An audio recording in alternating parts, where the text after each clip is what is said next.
Welcome to day 3 of the IPA European Open here in Newcastle. Yesterday on day 2 we crowned some champions, the elite ladies, the men's, and today we're going to crown some more. Mark, yesterday, a little word on that. It was a phenomenal day of pool. Yeah, it certainly was. I mean, first of all, we crowned Jenny Lawson as the elite champion. She played some terrific stuff, against, a little bit of outsort Shona, but again, it was another terrific ladies final. But Jenny, showed the courage to go on and pick up a trophy, and who knows what she could bring to, the rest of the season. Yeah, and as you say, Jenny's picked up her first IPA trophy, as far as I'm aware, and Shona as well. I think she just maybe ran out of steam a little bit. It's a long day, it's a long weekend trying to get to the tail end of these tournaments and win them, and Jenny obviously stood tall in the end. Yeah, I mean, they obviously play a lot longer races now. They're only a race to 7 at the moment, but, it's a long race for the ladies, the way that the game sort of matured along the years. But yeah, as you said, they played pretty much all the way from Friday all the way till Saturday night. It just takes its toll on you. And last night we also crowned our professional champion. We had the underdog story we were hoping for, and Rob Wilson come out on top against Luke Sanchez, but what a final it was. It had a little bit of everything. Yeah, it really did, and that's what the professional event's been about this weekend. A lot of the new pros, they've all started well with wins, etc. And to get two sort of newish pros, Rob was a pro last year, but this is now he's going into his second year. Luke, he's come back to the IPA ranks, had a good World Championships when he returned to the IPA. But it's great to see, obviously, them two players get into the final. But you could just see how exhausted, that was their 4th match yesterday, into the race to 8s, the race to 9s, the race to 10 for the final. It does really take the toll on them. Yeah, Luke Sanchez actually said last night he wasn't too disappointed, he was just tired. It's a long day. He actually felt he burnt out when he played Craig Marsh in that match, and it is a long day. The mental strength and the stamina you need to get all the way, and Rob Wilson is the man that did it. Yeah, he did. I mean, Rob was solid throughout most of that day, and sometimes, it's all about that mental strength, as you just mentioned. Who's the one that really can take it to the next level, and get over the line, and Rob did that. And last night after that, we did keep the stream going. We watched a couple of semi-finals to take us to the final we've got today, which is the men's amateur. Yeah, I mean, we saw 2 terrific semi-finals with Pete Fisher and Joe Boyle went down to the final frame, and then we thought, obviously, Keith Robertson, that one was going to go down to the final frame. But, both of these guys, they've had such long weekends. They probably started at Friday at 9 o'clock, but here they are come the final. So it's like a 3-day tournament for the amateurs, but this is going to be some final. Yeah, 2 guys that play at a phenomenal standard. It's no easy feat to get to any final, never mind this one. A lot of people saying some people saying these guys could maybe play in the pro ranks, and maybe soon they will. Yeah, and these are 2 names that you're going to be watching out for the 2025 season. One of these 2 guys going to take these top 16 spots. There's going to be a lot of players, going to be chomping at the bit to make sure that they don't. But what a great start they've had to this season. Well, Mark, we are about to get this final started. Pete Fisher and Keith Robertson are ready to go, and we're going to hand over to the commentary box right now with Dan Fairway. Thank you very much. Good afternoon, everyone. A sunny Sunday in Newcastle upon Tyne, and we start off with the amateur final here between Keith Robertson and Pete Fisher. I'm joined in the commentary box by Alan Reynolds. Good afternoon, Alan. Good afternoon, Dan. Really looking forward to this one. I was watching loads of the stuff last night. I was doing a wee bit of filling in for the referees, which was actually great because I managed to see loads of matches that was going on. I really did. So I'm looking forward to this. Scotland versus England, this one. Keith on the left of your screen, Pete on the right. What I did notice about Keith, I know both these guys, to be honest with you. Not so much Pete, but I did see him at the World Championships. I think he took out Mark Farnsworth, and that's no mean feat. And Keith I know very well from Scotland, and as Stevie said just there, both of these guys could be professionals, no problem, Dan. Absolutely, yes, and it wouldn't surprise me if they were next season. Of course, everybody here, as far as I'm aware, every amateur on this particular tour is committed for the full season. So whoever we're watching now is, likely to become the next generation of professionals, really. I also got to put my neck in the block here somewhat. Go for it. I think these guys will win more than just this final, this season. Okay, yep. That's a big statement because there's so much talent in the amateur ranks. And I do agree. So there's my prediction. I can only Fair be enough. shot Yeah, down and yeah. done. But they're very talented, both these guys. That's what I'm more or less saying. I'm not disrespecting any of the other amateurs because the standard's fantastic. Keith was 7-2 down in his quarter-final. Wow. That's some comeback.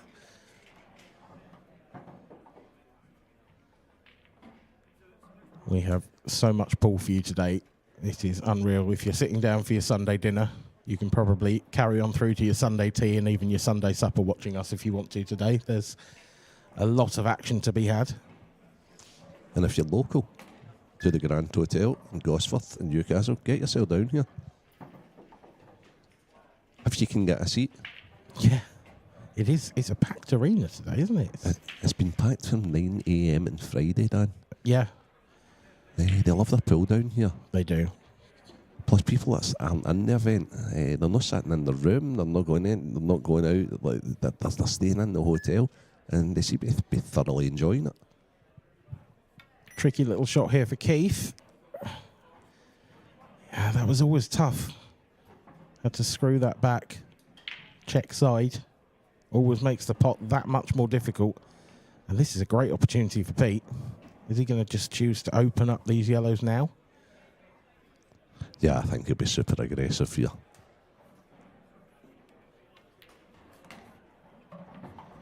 Quite like that shot.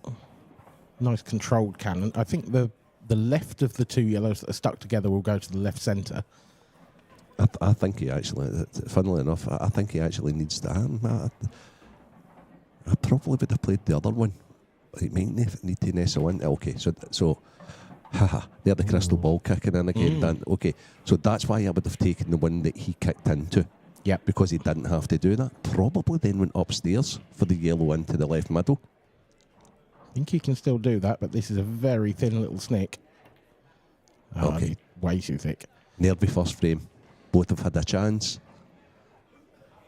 Keith can't give him another chance. Keith's got to get these now, Dan. Yes. I always feel a little bit sorry for the amateurs as well on the Sunday morning first game on the stream. You know, obviously it's where they want to be, and it's a real prestige event, this, and a real prestige final. But you know, to open up the stream on the Sunday, you've done all the hard work yesterday, and now you've got to sort of refocus for the next day. It's really tough. Yeah, I think anybody that's ever played this game realises that every day is so different. You can be brilliant one day, then you just can't see it or find it the next day. And I think that's the difference between the real top guys. They just seem to turn it on. Every single time they're on the table, they produce, you know. This isn't an easy positional shot either. No, it's not. Keep it a bit thin on it, Dan. Yeah, I think it's okay. I think avoiding the middle pocket is the biggest issue here. So is he coming the gap between yellow and 8-ball? He is. He is. Is he It's hard got to enough? run. This has got to run. Oh, that's very thin. So as you said, Dan, he found the gap great, Yeah. but why not enough pace? So difficult to judge, particularly on the TV table, because it's that much, just that little bit fresher cloth. You just don't quite get the bounce off the cushions that you do on the other tables. I think he can still nip this back. He's actually played a really good shot there. I fancy me get it, but it could be easier. Yeah, he'd love not to be right on top of that yellow. But it's far enough away that it shouldn't cause too much of an issue.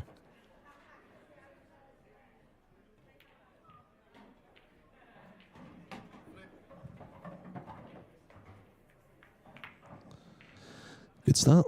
1-0, Keith Robertson. Yeah, a sort of typical first frame, really. Yeah, very much so. Yeah. Very much. I mean, the ladies' final I did yesterday, very similar. The first couple of frames on there, loads of action going on. We have the Open. It's still early rounds in the Open.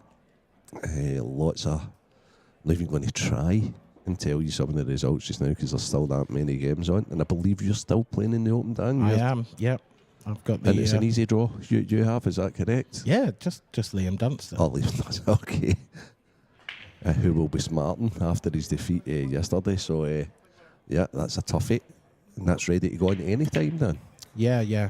I think the Open is sort of roll on, roll off today, so I'll have to keep an eye on that.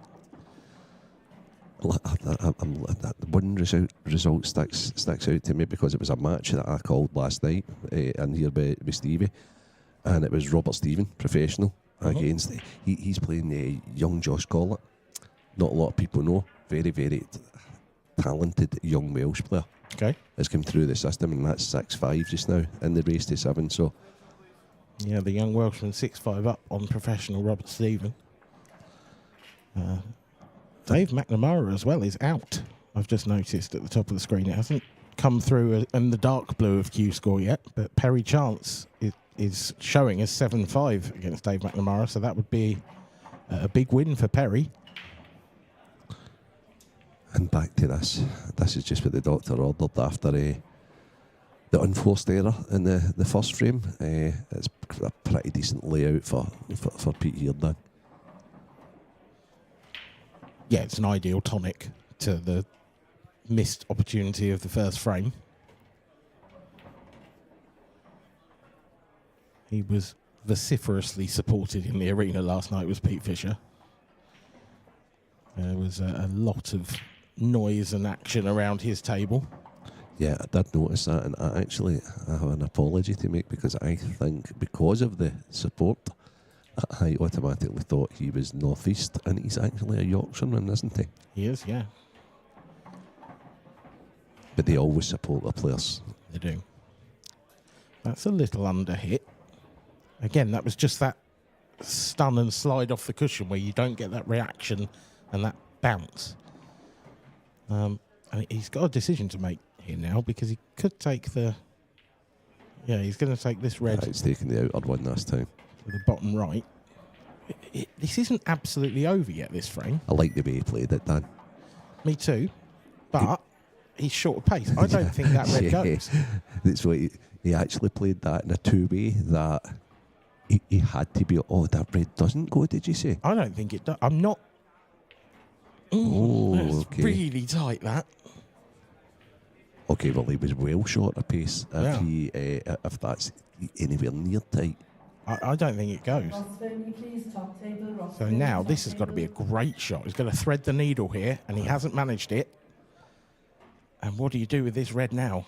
Because if it didn't go then it definitely doesn't go now. He's cutting it back into the left corner. Oh, that's so tight. He's no control of his screw, but he's still looking at that. If he pots, it's an auto connect for the 8-ball. He's got a big bag for the double, for the long double. He likes this. He's going for this. Very interesting. I wasn't convinced that went. He wasn't convinced it went down. I think without the shot clock, I think he'd have taken a bit more time over that. For sure. And possibly seen the long double or something. But under the shot clock pressure, you've kind of got to put all your eggs in one basket and take it on. Oh. It's not a great shot. It's okay. He's played it in such a way that it's safe. Yeah, but he wanted it in. Yeah, he shouldn't really be letting Pete back to the table here. And Pete can get a safety out of this.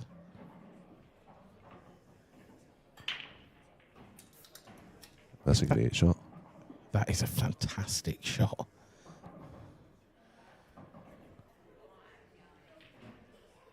I think Keith rushed the previous one. Me too. Again, as I said with the ladies elite yesterday, it wasn't Emma, it wasn't Deb, it wasn't Yvonne, it wasn't Ashley. So it was like two Scottish girls. And I think they've not played under shot clock very often. And I don't think any of these guys have either, to be honest. No way. No, I think... he's apologised, so... It's stuck on it. I saw the yellow just rock back onto the cue ball. I think he might be able to get this cushion first, but he's not going to have any position. He can't play position off it if that's the case. If he plays cushion first, is his cue ball not going left, though? Maybe. Oh, he's got it. Oh, he's got it. Oh, it's a foul, though. Wow. Regal-eyed referee Kevin Chalmers has spotted the foul. That must have been touching ball, and he must have just shaved it. Yeah, for sure. So he almost pushed the cue past it to find the potting angle. Just a gentle reminder, all matches are run.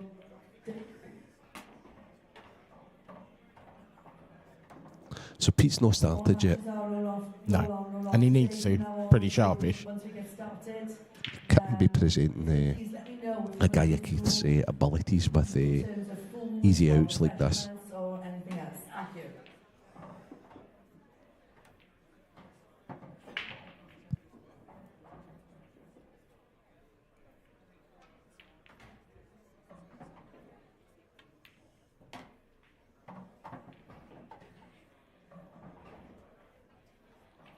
Still not perfect, is it?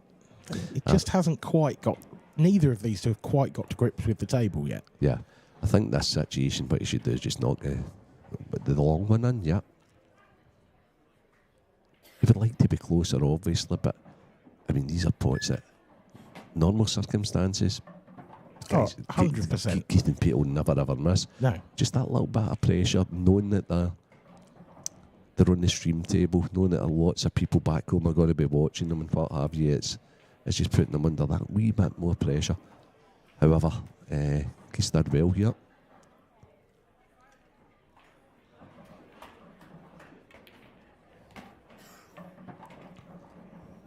What this match needs now is just a nice little break and run down. Yep.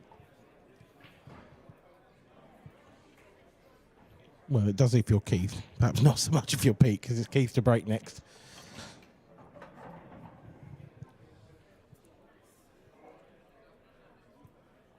Let's have a quick look through some of the scores in the Open as we have a look at the Cape. One of the cameras looking at the outer arena. Adam Myerscough safely through with a deciding frame victory over Scott Davidson, one of our new professionals for this year.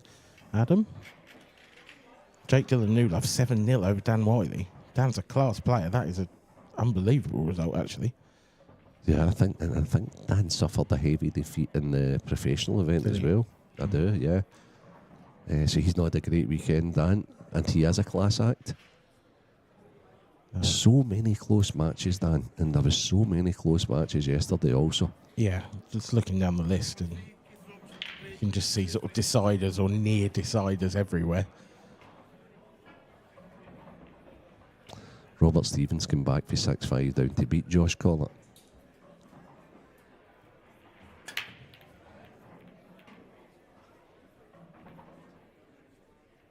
Well, that's a great split without success.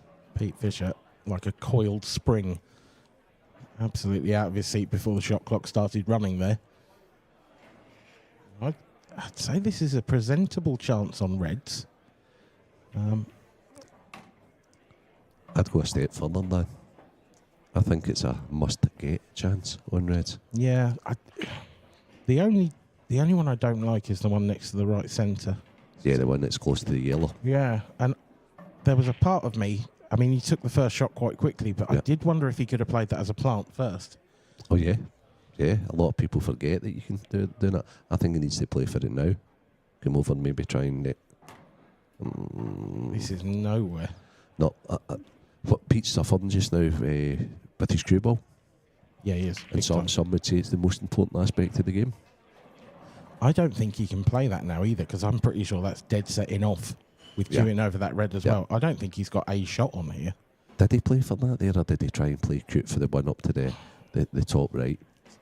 It's hard to know, to be honest. I mean, if he did, you can see the logic of playing the one to the top right, because he could have tried to run into the yellow to free things up.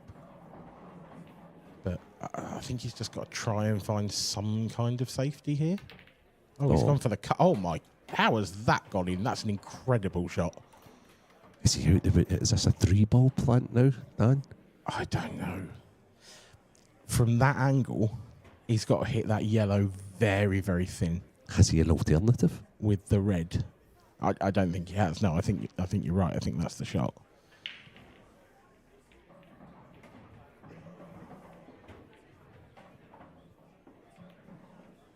Or does it slide past? No. Okay. He is suffering. Yeah, suffering. And he'll know it more than anybody. Because he knows he's so much better than what he's shown so far.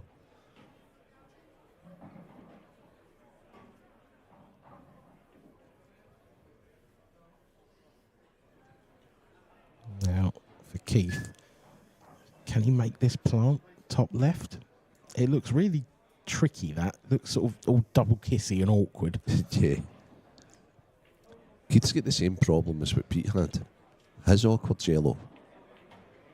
He's got a nicer ball to land on it, though. Yeah, that's so true. That's the key there. Pete, not only was it a tricky pot, it was also tricky to get the cue ball there. For Keith, it's not quite so difficult.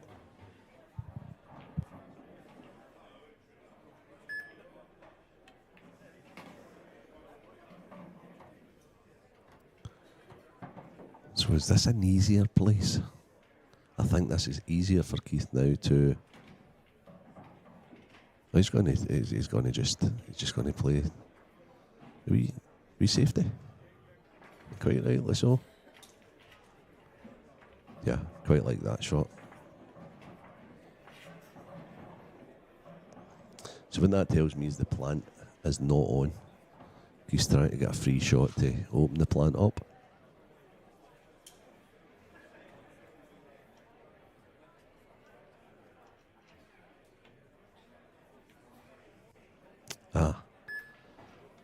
And Pete's just done it for him. He's actually done his work for him. He has, but he hasn't left him much of a shot. It really depends how aggressive Keith wants to get. He's got a pot to the left middle. He's got a pot to the bottom right. The pot to the bottom right's fraught with danger, however. Yeah, and the pot to the left middle could be as well, because you're probably running into the reds. There's no guarantee of position here. If he's going to try and screw past it, he's got to be careful of the middle pocket as well. Yeah, I think just potting the ball was the big thing. Yeah. And I think now it's gaining control over to the top left corner. If he gains control there, if he pots the inside one, if he can see it. I don't think he can. I think he's got to Can almost he go play cushion it first as a. then? I don't know, because I think he'll just hit the back of the other yellow. So is he playing like a plant to try and get? I think that's the shot. Yeah. I didn't think it was on. I didn't like. I mean, don't get me wrong. He's put the red in a weird position, but nah, I wasn't sure of that shot. It's kind of not great, not terrible, isn't it? It's lost him a little bit of control, but he's still in the driving seat, I would say. I agree. It's sort of, yeah. Maybe not now. A wee double kiss here, leave the cue ball. Such an important frame. Yeah, it is. Particularly for Pete, you'd have to say. Yeah, of course. Yeah, the double kiss is okay. He just doesn't want to leave a nice angle. No, he's not. He doesn't like. He's coming off the cushion to try and nestle on behind it. I didn't like that because it was totally killing the. He's totally killed the red, but he's totally killed the yellow as well. He's left a pot to the right centre, but I don't think Keith can screw back. Yeah, I'm not touching that ball. I've got to admit here, Dan, I'm playing the ball downstairs. I'm just... Is Keith seeing some sort of aggressive shot playing here? Can he play this off the red in the middle to open up that? No, he's went safe, but... That's fair enough because he's not allowing him to see the ball he's just put safe. Whoever gains that top corner bag will probably be the favourite of the frame. I think Pete's just going to lay the cue ball right on the yellow here. That's why I would have played downstairs, Dan. Yeah. I'd have played the ball down bottom left so that couldn't occur.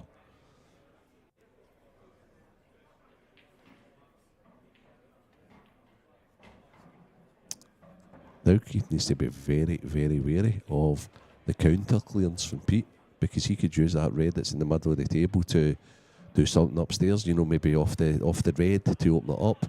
So Keith needs to be hiding. In fact, he's going to try and get this bag.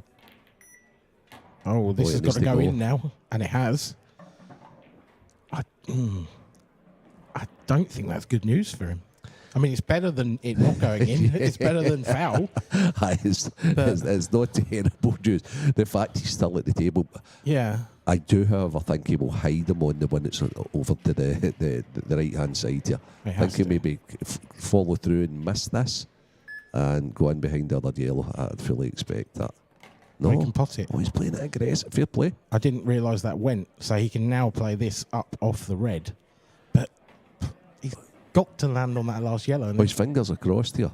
It's not, this is not guaranteed in any way, shape or form.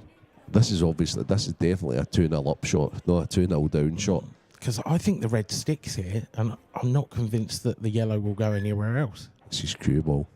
Oh, he's played it off the yellow. Played it off the yellow, okay. But the red's still stuck. Does it go past? It's a tad fortunate if it does. It looks as if it can be manufactured. Oh, I don't think it can. I don't know. We didn't quite get enough of a look there, did we? He's down on it pretty quick. Yeah, maybe. Off the far jaw. Cushion red. No, he has manufactured that. A good shot. It's a very good shot. So that's the shot of a person who's been playing all weekend and knows exactly how they can cheat the bags and what they can do and can't do, Dan.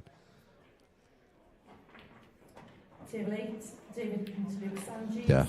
3-0. Fortune favours the brave. Yeah, that's another knife to the heart of Pete Fisher. Andy Lucas there at the table, one of the elder statesmen of this game. Fantastic player. It's great to have him back. I had a little laugh with him, Dan, to be honest with you. I says, Andy, how are you doing? What you playing? And he was like, amateur. I was like, you're kidding me on, Andy. On. Absolute bandit. Yeah, bandit indeed.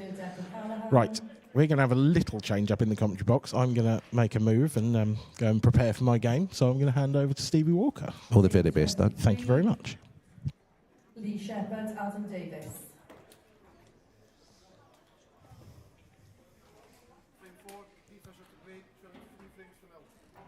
Sorry, Lee Shepherd, Adam Davis, table 6.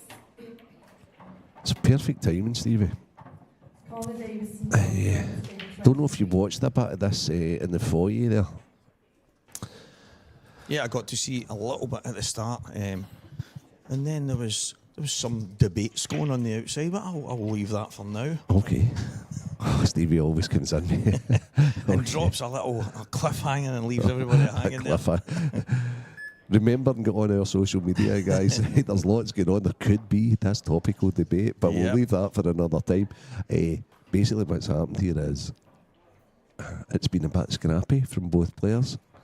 Keith has just slightly got the better, and he's in a 3-0 lead. But Pete's broken brilliant here, and he really needs to get a foothold in the game because he's had chances in each frame, Stevie. Yeah, this is from the start of this frame. This is Pete. This is him at his best, just going down and rolling balls in. He's a player that needs to flow. Well, it's been very un-Pete-like the first 3 frames, and that's why I'm actually quite glad that you've joined me now as well, because I know you're a fan of Pete's. Yeah, 100%. And that is Pete. What I had seen, that's how he beat Mark Farnsworth. He buzzed against him. Yep. He needed that badly. Yeah, one of the stop the rot type things because... Stop it right now, showing a lot of character. I'm not here to miss balls and give it on a plate to you, Keith. There you go, you're back in the match. You now need to do that. So last night in the semi-final, he was 4-1 down. And Gerard Boyle was absolutely flying. Pete just kind of sat there, hands on his legs, waiting to get his chance. And when he did, he pounced. And I think he's one of the players, he plays with a flow anyway, so the shot clock's not going to bother him.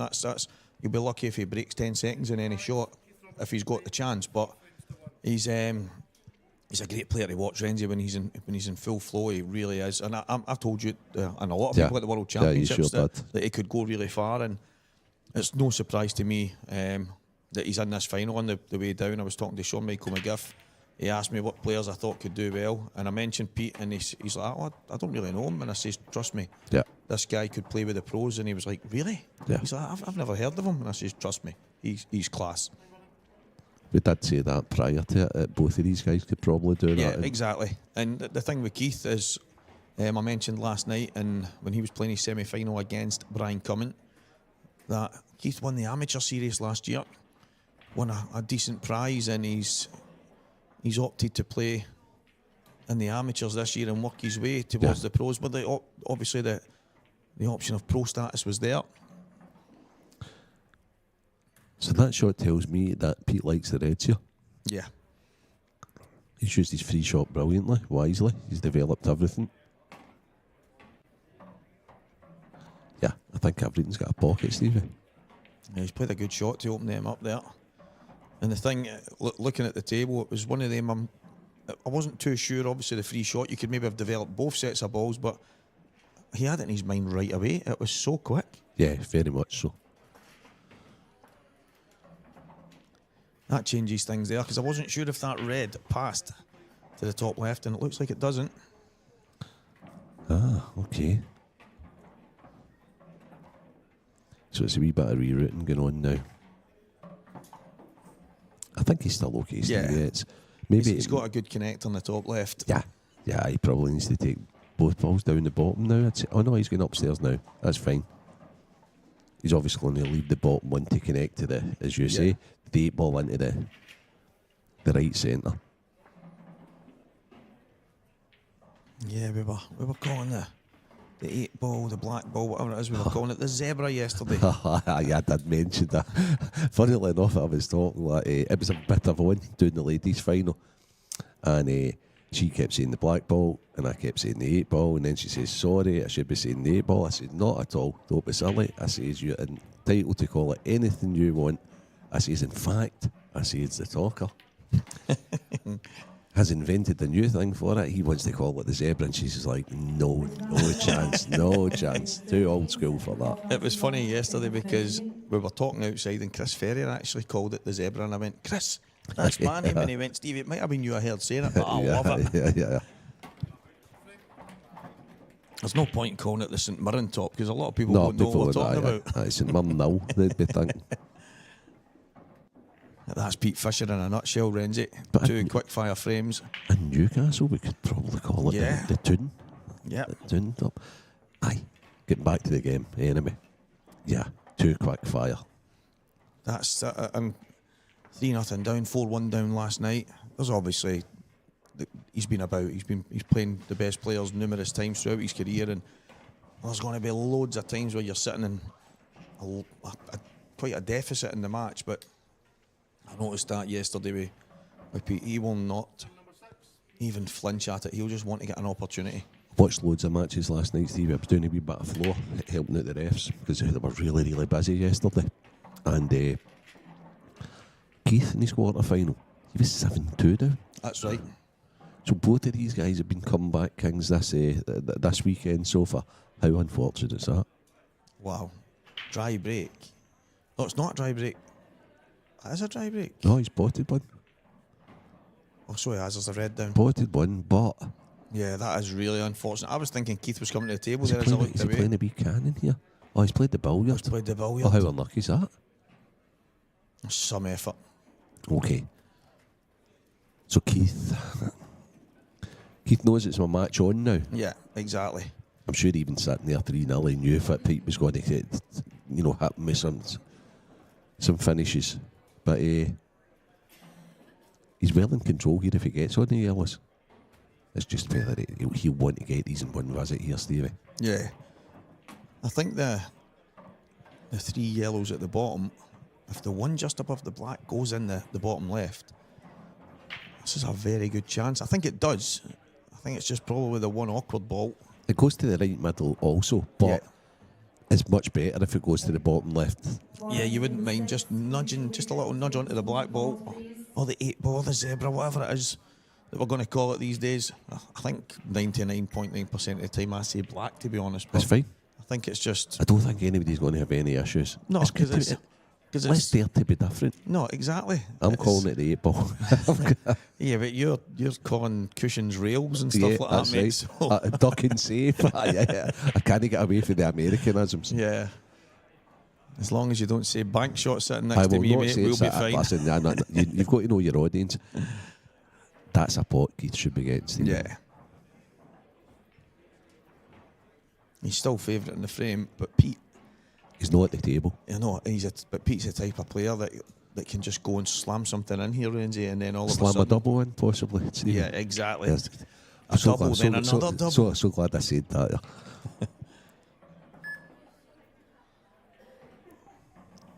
He needs to get a move on. Oh, Okay. That shot clock pressure, Stevie. It's massive. Liam Dunstad on fairway table 10. The mad thing is, Renzi, he's got an extension. Yep. Stuart McLeod, Yep. table That is He the thought one. the pot was that easy. He could just Yeah, I'll keep my his extension. extension in the bank. Yeah.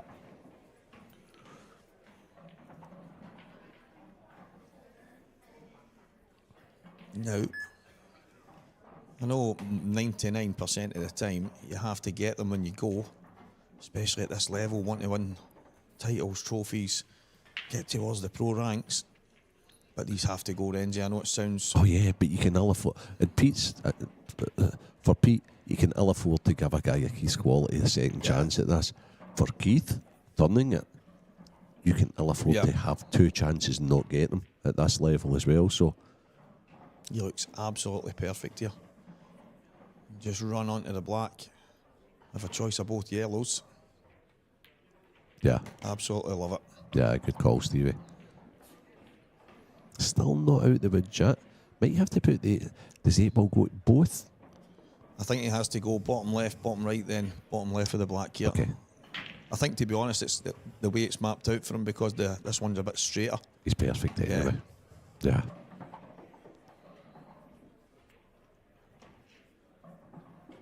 Aye.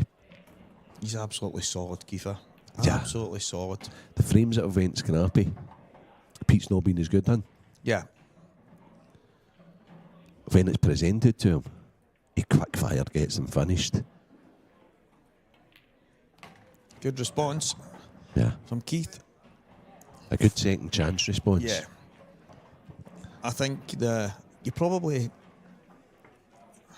I mean, it happens to us all, but it's maybe in his mind, and it shouldn't be. If I miss this, I'm still big favourite. When he cuts that up the cushion, he should be getting it every day of the week, Renzi, because he's got the exact same chance. But you just feel a touch of negativity when he played the shot, but good finish in the end. Did you notice the young guy in the picture there? He's a new professional, young Stuart McCulloch there. Yeah. He's got a matching case and top. Yeah. He's strangely And he's involved in some kind He's of practicing. I don't want to get out there and tell him you're not allowed to practice. Stuart, don't do He's been it. caught in camera. Don't do it. There's no getting away from this, mate. You're getting... Somebody's pointed up to the camera there. He doesn't want to look. This could be a new business venture. The matching top and case. The matching on-board top and case combination. Here we go. Keith's changing. He's been down the middle. Final call, please, for... Hand on the table. Quite different for this type of break. Monarch table 13. Look at the three ladies there, Yvonne. Is it Jenny and Jonah? All engrossed in their phones.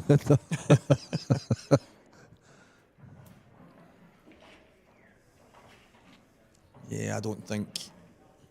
And obviously each to their own, but the way... It didn't look natural for me, Keith, playing the cut break there, because the way his hand was on the table, maybe far too close to the cue ball.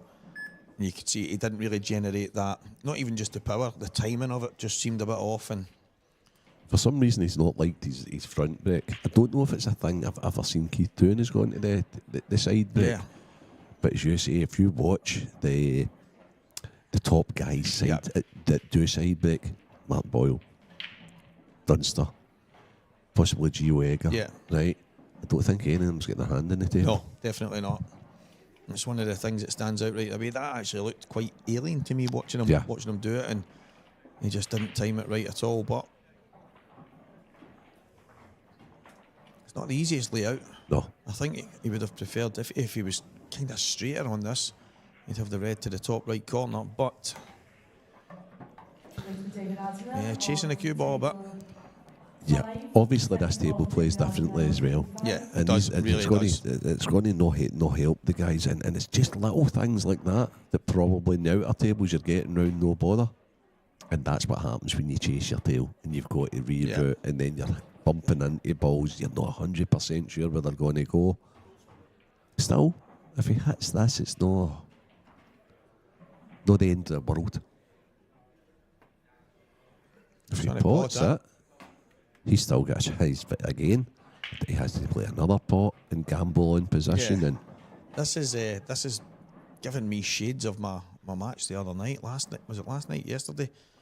Were you chasing then? And it was my opponent, but he kept getting them. Next thing he was on a straight black, and it was like, and I say, listen, I missed a few blacks. I queued really well and missed the blacks, and then at the end of the match, this is what happened. And I said, that's just the way it goes. The pool gods end up punishing you, and I expect no less. That's just the way it is. Didn't deserve to win the match, but I said he took a couple of, I can only describe as a potter's finish, because he just kept potting balls, but there was never any kind of plan or pattern to it. But sometimes there's a lot to be said for just potting the ball, Stevie. Yeah, it's as simple as that. He's got a chance here.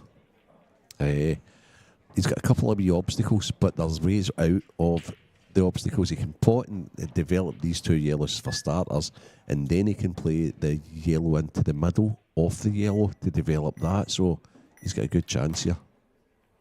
And how well has that worked out? Yeah, that's he's got rid bad. of one problem, and he's fell on to the next problem. Don't know why he's looking up there. Surely he's got to play this in the middle, and maybe he doesn't like it. Maybe it's just not on, to be honest, because he'd have to play that. Use your thin. extension, mate. I think he He has. has. Now He has. they're He learning. must have heard you. Yeah, now they're learning. It's just that I think when you sit in this seat as long as you do, and you see that obviously numerous amateur finals and stuff, and people that haven't been on the stream, and you speak to them after it, and they say, totally forgot about my extension, and see that shot there, Renzi. I'm just a little stun out, so I'm on the one to the middle. I don't know what he played. Did he play to pot that? Did he play to put it over the bag and stick the fight to where it is just now? I think he's played it in such a way, he's thinking, if I miss, and you just can't do that. No. I think you know that better than anybody, Steve. He snookered himself. Okay.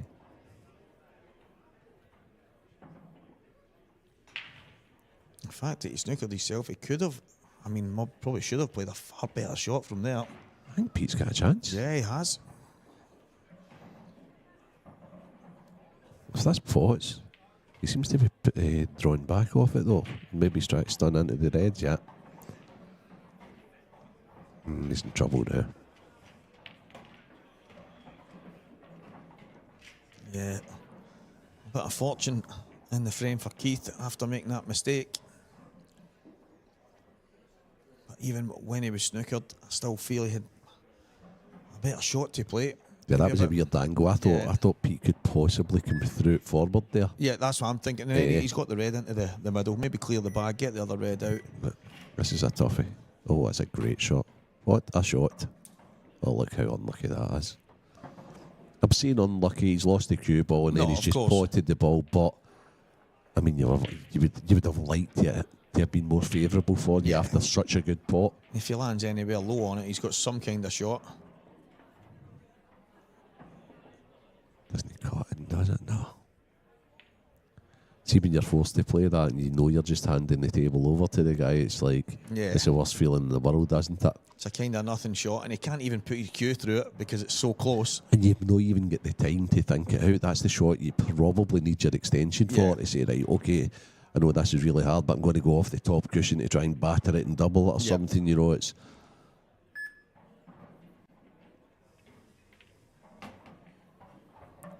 Played that really positive. What Keith's doing is Keith's actually taking the scraps pretty well. Yep. And it's such an important part of the game because if the person misses against you, you have got to be able to come in and put the balls together. Keith's doing that pretty well here. So I knew he was going to drop through and then be bridging over this red.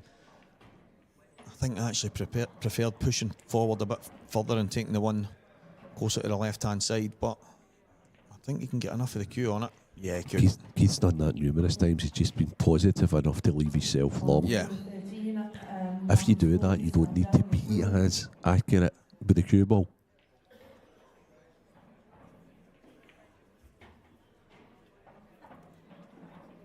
On table 13, please. He'll go off the top cushion here, Renzi. He doesn't have to, but I watched him last night. This is the problem. Oh, has he played for the middle? I think he did, but what he needed to do was swing it closer to Pete, closer to the right-hand side over there. He's still okay. The thing is, the shot he's got is he can just drop it bag weight. It was an auto-connect. Yeah, it is. he can bag weight and then jab in the top right, but I noticed last night when he was on, I don't think he's maybe found the pace on the kind of softer type shots. So I've noticed him going more off the cushions and playing with a bit more pace, which is totally fine. That's what they're there for, Stephen. Yeah. You know, it's if you can use the cushions, it really, really helps you because you don't have to play as accurately because you're using the cushions to, as you say, take all the pace for you. Loads still happening. There's a man there. He's not been in the commentary booth this weekend yet. I was talking to him. I remember Davy Riggins said years ago, he said, side on the cue ball and cushions are for people that can't play position. Okay. I says, well, just as well they're there because that's me. No, I think it's a different game using the cushions. It's I actually had this with Gio. He was doing a wee bit of commentary at the Saltard. You were playing at the time. Right. And we were talking about he plays a lot of screw and stun shots. And for me, I think, like Liam, for example, is more a use the cushions guy. Straight line shots, and there's no right or wrong. It's whatever you're comfortable with. I would love to not use the cushions.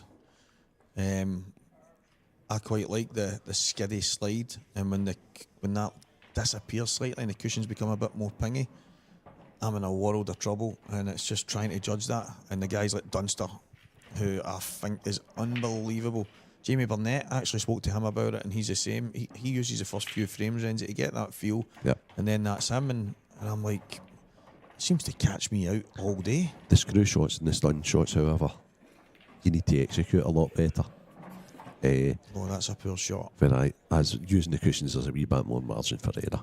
That is a poor, but it's simply because he's been put under pressure, but it's also he's trying to get a buzz on. He's wanting to kill frames quickly.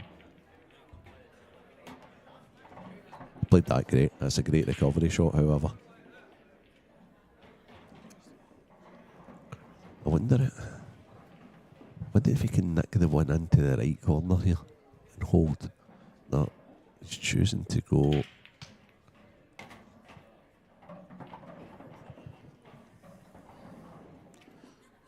Slightly wrong side here. Yeah, he's suffered that. He's suffered with the cue ball.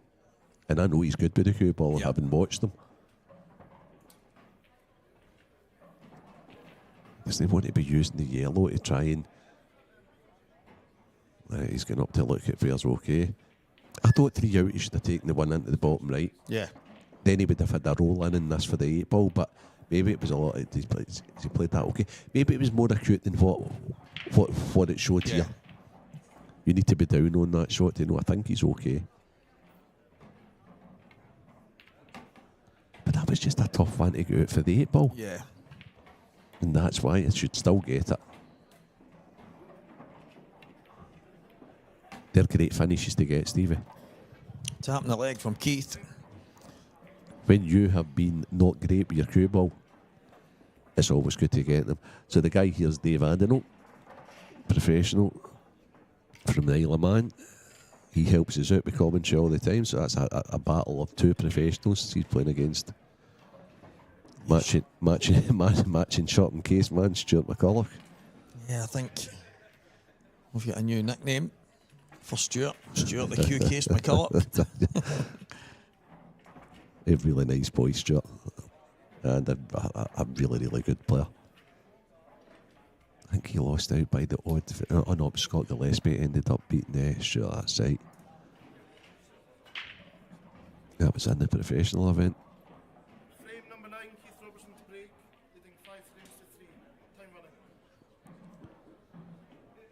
Keith back. Yep. Aye. That side break nonsense didn't last too long for Keith. Oh my God. But that's why. Oh, he's suffering. He's suffering. He's been kicked in twice. He's been kicked in twice. I would like to see him, Renzi, maybe just screw the cue ball straight back. He's obviously power stunning it, but or higher even, Stevie. yeah.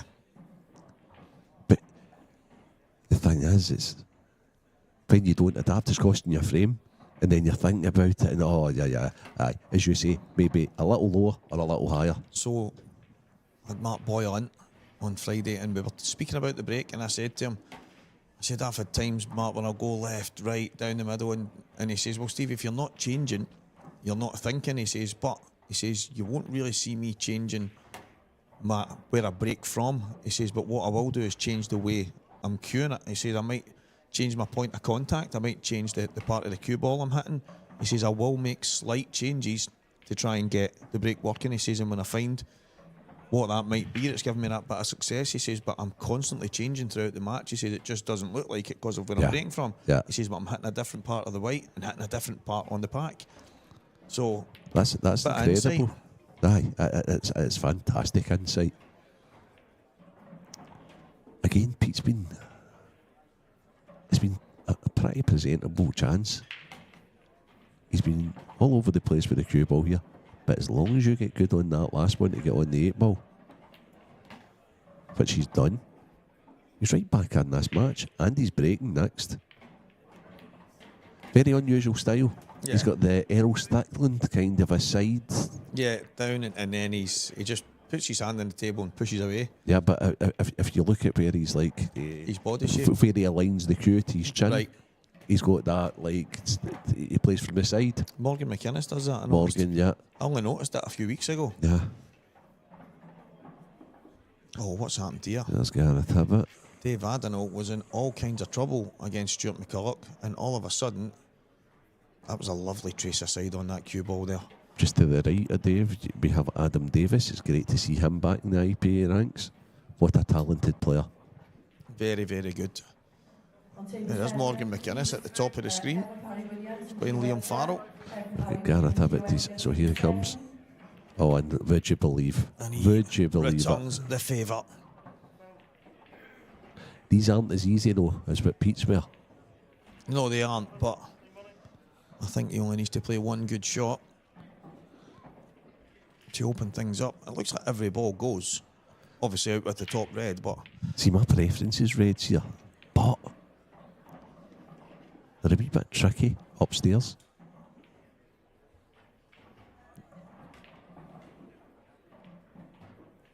So, the yellow and the red is...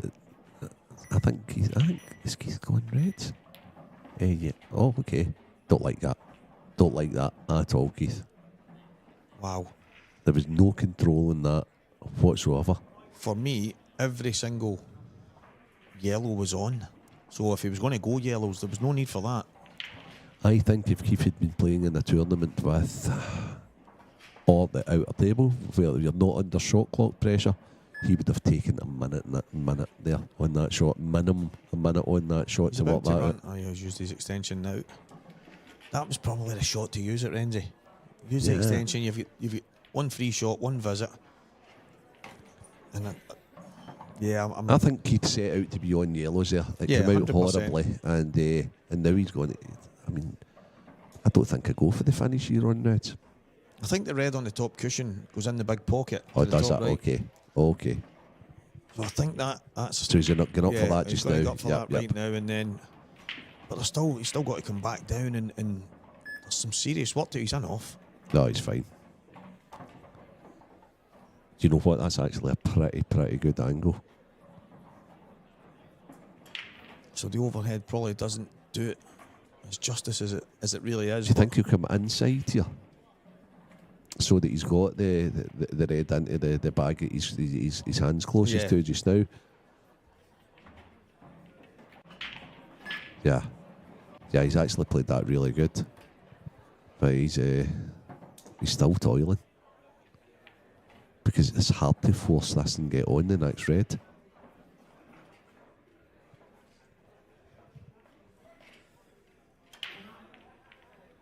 Yeah, he needed something with a bit more angle, I feel, on that one. He's going to play to the top left-hand side. And he needs to get a move on. Okay, he's playing a double, isn't he? No, is he going to play the ball over the bottom bag? He's played a very good shot to find that gap. I'll tell you what, it's not easy, though, Stevie. No, it definitely isn't. But I like playing it, Renzi, towards the yellow and red. Yeah. And if you kiss them, you should at least be on the top one. I agree. I do agree. He wants to be on that bottom one, though, if he can.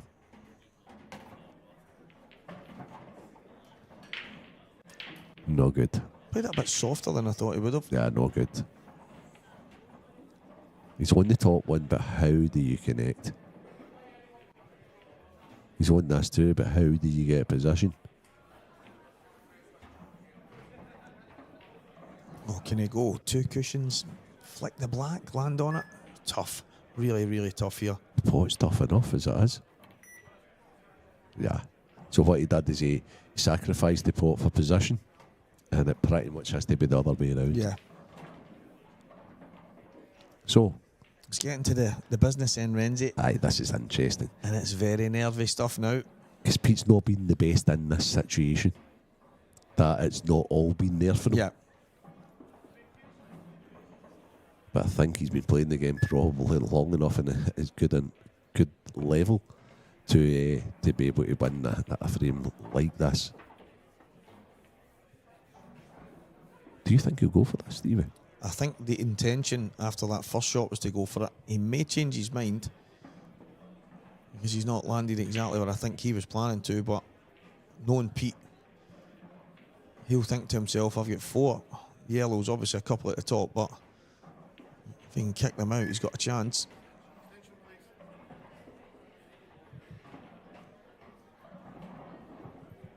Yeah, he's struggling with the battle of the mind here, whether to go or to contain. Done the right thing though. He's taking his extension, he's thinking it through.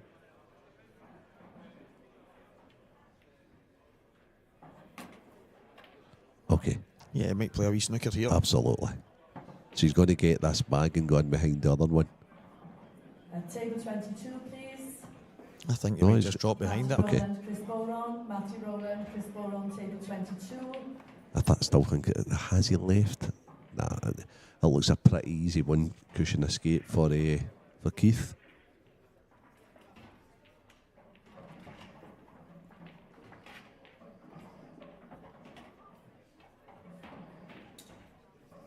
Yeah, good shot.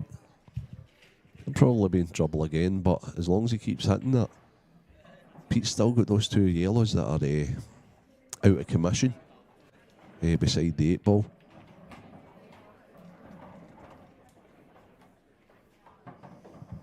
Another snooker, I'm sure, here.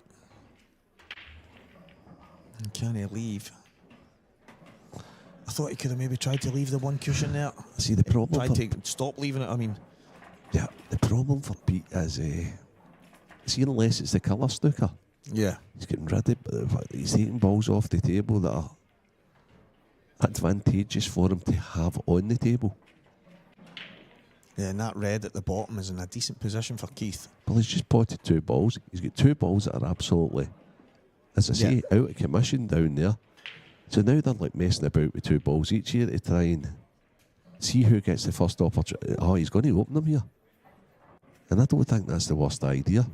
I see, he's toying with his own emotions. It's...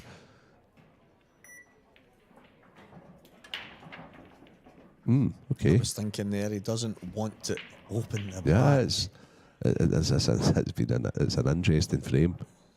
Because you think numerically, Pete's well in control here. And, well, he was, but he's potted a couple of balls now and he's not in as much control as he was a couple of shots ago. Yeah, well, obviously, as you say, Pete's got a couple of yellows in the open, 2 not so good, and obviously the black in a bit of trouble. And Keith, with his 2 reds, only needs to get that black into play. Keith's inviting him to go. Yeah. Keith's more or less says, right, on you go. You go for the low percentage finish, Pete. Quite incredible at such a vital time. And Pete's accepting the invitation. Can he screw one cushion in? I don't know if this is on. That's incredible for him. This table plays so different. Or can he run down and play a plant? Has he left a plant? Yeah, I think so. Maybe, Renzi. Just inside the black. Oh, I like it. Oh, it's run off. Oh, dear. I didn't see that shot. And that was the right shot. Yeah, it was. Develop that one, nick in behind the black, even maybe just move the black out a wee tad.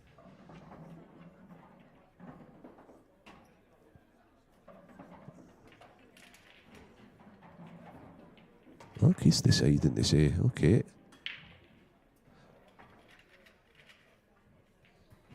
So this is an edgy little one. He's not back a half chance there.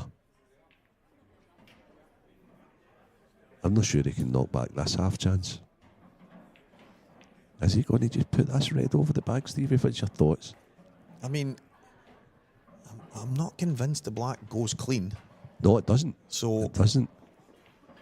He would have to try, if he was going for the half chance, he would have to try and double it or develop it or... But if he doesn't get the left corner here, chances are Pete will, and he's under shot clock pressure, and he is playing just to get the bag. I don't think it's the worst shot. It's good fun seeing the guys on the shot clock. There was actually one of the matches the other day. Who was it again? And I actually said he was basically dancing in between the shots. It was Dave McNamara. It was our Dave. He was running around but. Dave's like that, though. Dave is quite entertaining. He's very entertaining, actually.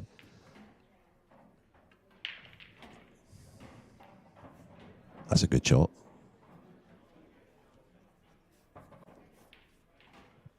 So, is Pete trying this again? He is. That's a better result. That's what he tried the last time. That's much, much better. But has he allowed Keith to play the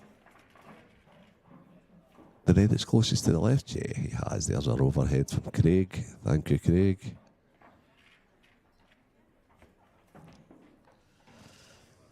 Now, did we get a re-rack here? Is the referee going to do something absolutely mad here?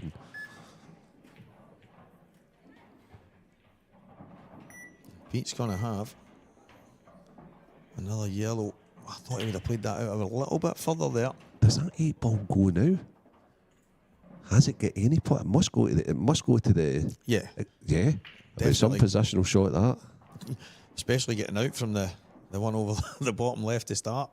He's got to watch what he's doing here, because what he doesn't want to do is to try and keep that red over the bag and pot it. Yeah. If he's going to. Oh, he's going to go. Yeah, I like that. Okay. So now you just got to make sure he pots this red and give himself some sort of a shot at the 8 ball, even if it's a real tough double or something like that. So off the top cushion, right down inside the black. Can he get it? Oh my God! What a shot, Keith Robertson. Oh, that is fantastic. And Pete Fisher banging on the outsides of the arena there, and what a dig. Deservedly so. What a shot, Renzi. Got to watch here, though. And I see no referee. There we go. What a view. What a view of the shot. What a finish. What a finish, Keith Robertson. That is the finish, maybe, of an amateur champion. That was a brilliant finish. That was such an interesting frame. And the outcome of the frame after all that was just total backs to the wall. That was unbelievable. Unbelievable finish. I liked Pete's total respect, really banging on it, showing. I mean, that's just a touch of class. But I know, and obviously, I know the guy very well. It's the way he is, top player, top competitor. But what else can you do in that situation? You've just got to, you've got to give the flippers. It's just the way it is. No, very much so. A lot of people sat there and they're a wee bit stone-faced and what have you, and that's fair enough. Everybody's different when they're in the heat of battle, but the respect of that last shot, as I say, I didn't think he would even risk that. I know. What a pot that was. That's such a hard shot. That's probably the hardest shot to pull to cue in. Your distance between them, and you have to make it go forward 6 feet and then down the table another 6 feet. And the thing is, we speak about the TV table quite a lot. that shot's even tougher on that. Yeah. Because the cushions still play that bit more slidey. Yeah. And wow, executed it absolutely phenomenally. Got to hold my hands up. That's deserving of winning any final. Unbelievable. Honestly, I thought he would get himself a shot, but I didn't even have him getting past the middle. Yeah. I thought he did well putting it. Yeah. You know, it's to get the position is just incredible. Yeah, fantastic stuff. Keith Robertson. See Lee Shepherd at the table as well. On the outside. I watched a bit of him as well last night. He had a great victory against, I'm not quite sure who he played.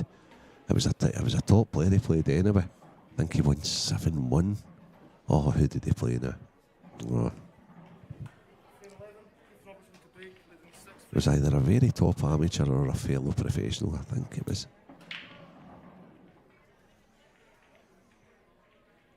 He's 5-0 down against Adam Davis just now. Adam Davis is so steady though. But he beat Scott Pope 7-1 last night. Scott Pope, very good player.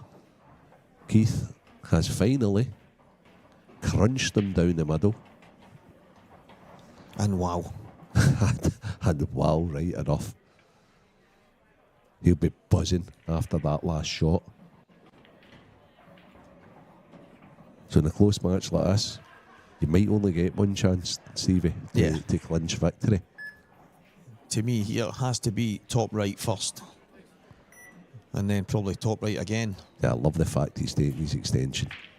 He's mapped it all out, he's thinking it all through, and he just wants the first shot to go to plan here.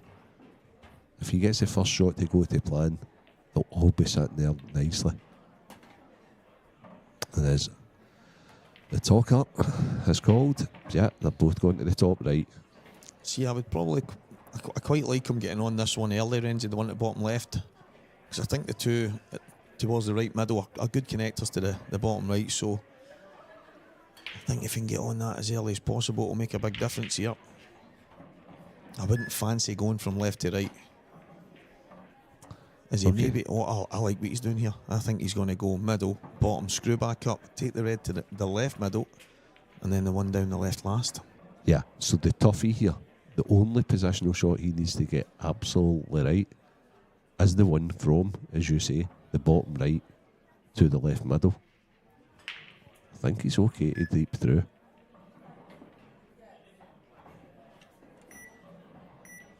Okay. Thought he could have maybe used the bottom end of the pocket. He's put it in high. I don't like that. No, I think if he uses, it's something that he's got an issue now. The issue is he needs to thread the needle. Yeah, he needs to come through the gap between the yellow and the black, and that's the downside of using your extension, I suppose. That right? Okay, so this is the shot.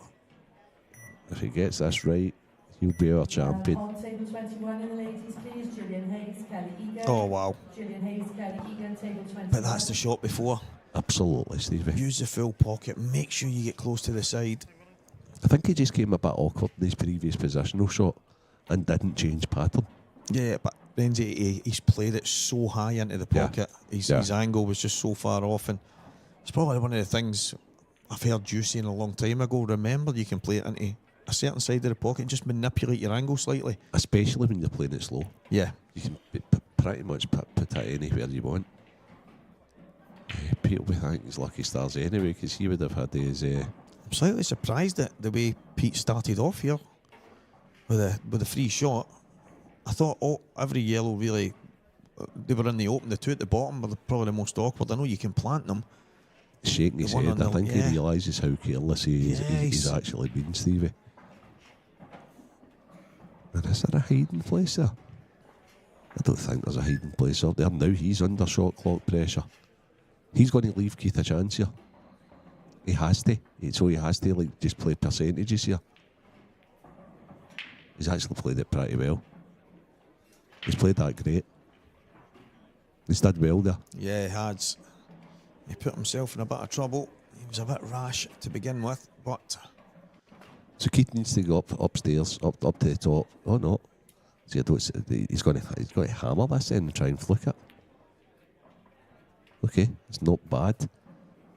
It's not what I would have played, but it's not bad. I think I'd have been up and down. Yeah. try to pot it in the bottom left, and if not, at a pace that you're maybe sticking it over the bag. Yeah, worst case scenario type shot. Again, but it's okay here because you see everything here. But when you're under the pressure, you're out there. It's a 30-second shot clock, and you know it's ticking down on you, and that's why the guys that play most here are more experienced. Guys like Bart Farnsworth, Dunster, Boyle, all the guys that are there, they've got the shot clock down to a fine art. Yeah.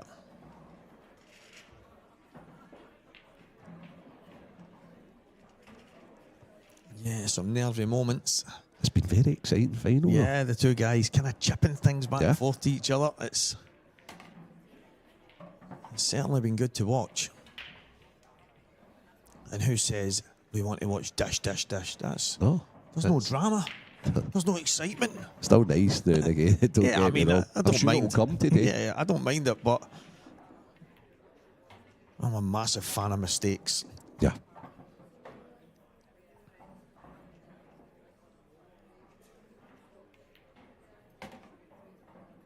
It's a slack shot there. He's for okay Pete. He's fine. He's okay. Okay, so it's game on. Keith Robertson 6, Pete Fisher 5. What do we have in store today? We have the Open. All these matches are in the Open. We've got all our pros coming in now. That's Dave Adenau, Gareth Hibbett. We've got Morgan McInnes there. Lee Shepherd. And Rob just for your Stevens. viewing pleasure, guys, just to put in there, Renzi. No problem. Mark Farnsworth and Ross Fernie will be next on the mainstream table. Oh, wow. So it's a delight for everyone at home. What round's that, Stevie? That is, I think, the last 64. No, it's actually maybe the 32, Renzi. No, last 64 it is indeed. Wow. So what we've still got in store today, we have last 64 tie coming up. We're going to then follow that probably with 32, 16, quarterfinal, semi-final, and we are here all the way to the end with the culmination and completion of the weekend with the Open final. Yeah, we also have the Ladies Open. That is on the dedicated ladies stream. If anyone wants to go and get that, you'll get that on the IPA YouTube channel. I was talking to a couple of the ladies players yesterday. Obviously, I commentated on the ladies final with Yvonne, and I was doing a wee bit of stuff outside as well, talking to all the girls, and they were loving it. They love the fact that they've got their own stream. Yeah, it's good. It's good to showcase what they have right now in the ladies' game, especially here at the IPA. Absolutely booming. And we'll also have the other stream tables on the go. I actually do have the other match, but I'm going to have to double check who's on the other stream at that time. Having a look at the draw again.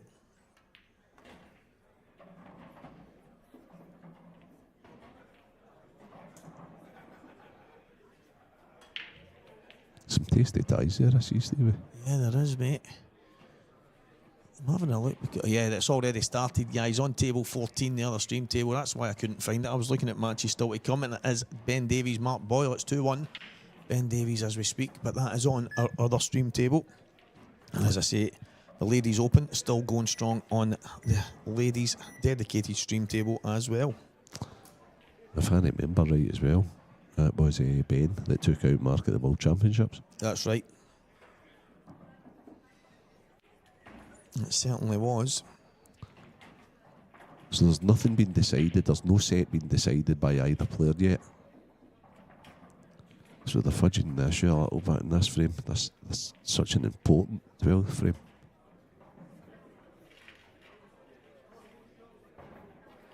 Keith looks as if he's taking this on though. He's great at that kind of pot, isn't he, Stevie? Yeah. Little tap on the leg from Pete Fisher again. Yeah, I mean the red in the previous frame that he's hammered in and came down kind of emphasised how good he is at taking the pots. Yeah, that is it. What I would call a great single ball potter. Yeah. He always has been. I remember years ago And I said, I'm like, I think it was Tiger, and I said, I'm the best single ball pot on the game, right? And, Who said that, you? and he says, you can't be that good because you can't pot 3 in a row. Yeah. And I says, that's position. You're only good at one shot, he used to say. You can play a 2 and 1, that's it. Slack safety shot for Keith there. Yeah, and he's really allowed Pete to get. I was kind of surprised at it because the pot he's played and then the shot he's played after it was, Yeah. you know, the nothing shots. It was just like sure. playing it for the sake of it to see what Pete's going to do next, and obviously it's put him in a bit of trouble. I think he's going to try and obviously what Keith then the replied with is to try and get control of the bottom right.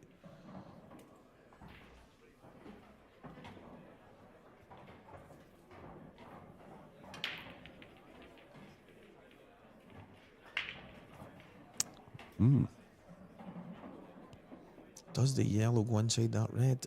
I don't know if you get any joy in doing it because of the way the yellow up next to the 3 reds is, but no, it doesn't from that angle. I think he'll just start just back. Yeah, he has. He's got it there, I think. Yeah, he was lucky just to catch the Yeah. cushion there.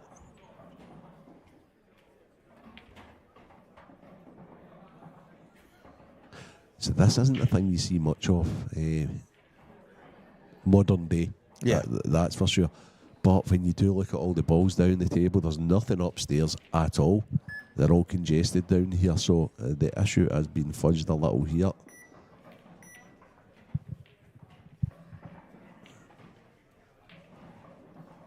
In the ladies' event then, please. I would say based on the way the balls are, the Reds are slight favourites. Ladies dedicated streaming table, Beck Sweeney, Hayley Weston, table 12, please.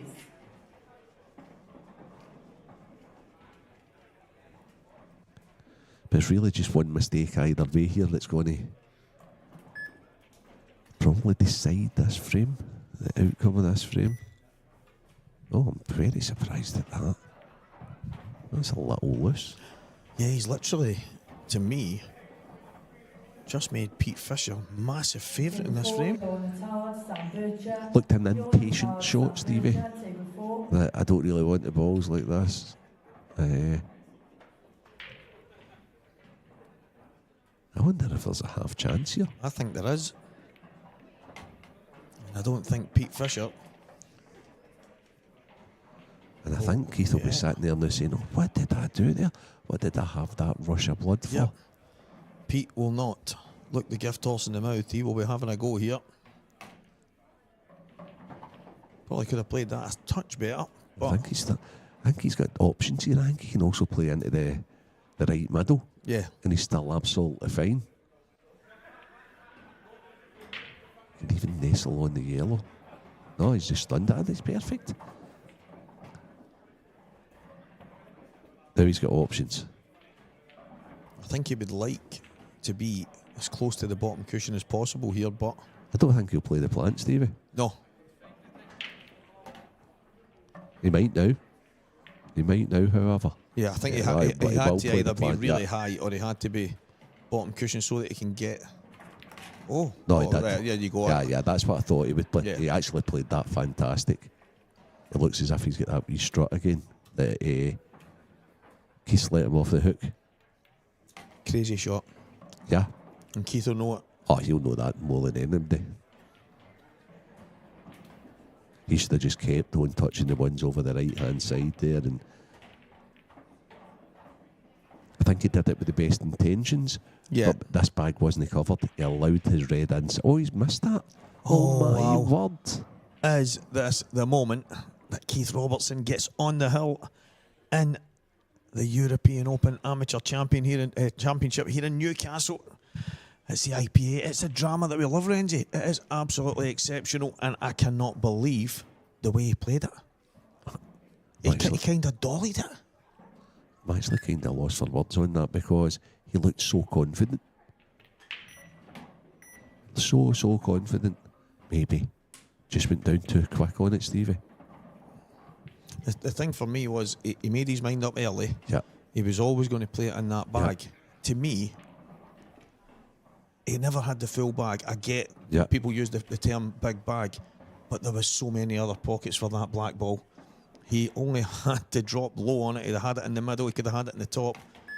Yeah, I mean... He's perfect. Pot this. Nudge into the yellow. Yeah. He's got the ball over the left corner to fall back on. Even if it doesn't come out great for him. He's got that fall back ball anyway. Chances are because of this, he'll probably be on the volley kicks. The pool gods do cost you when you make mistakes like Pete has. Oh, maybe not.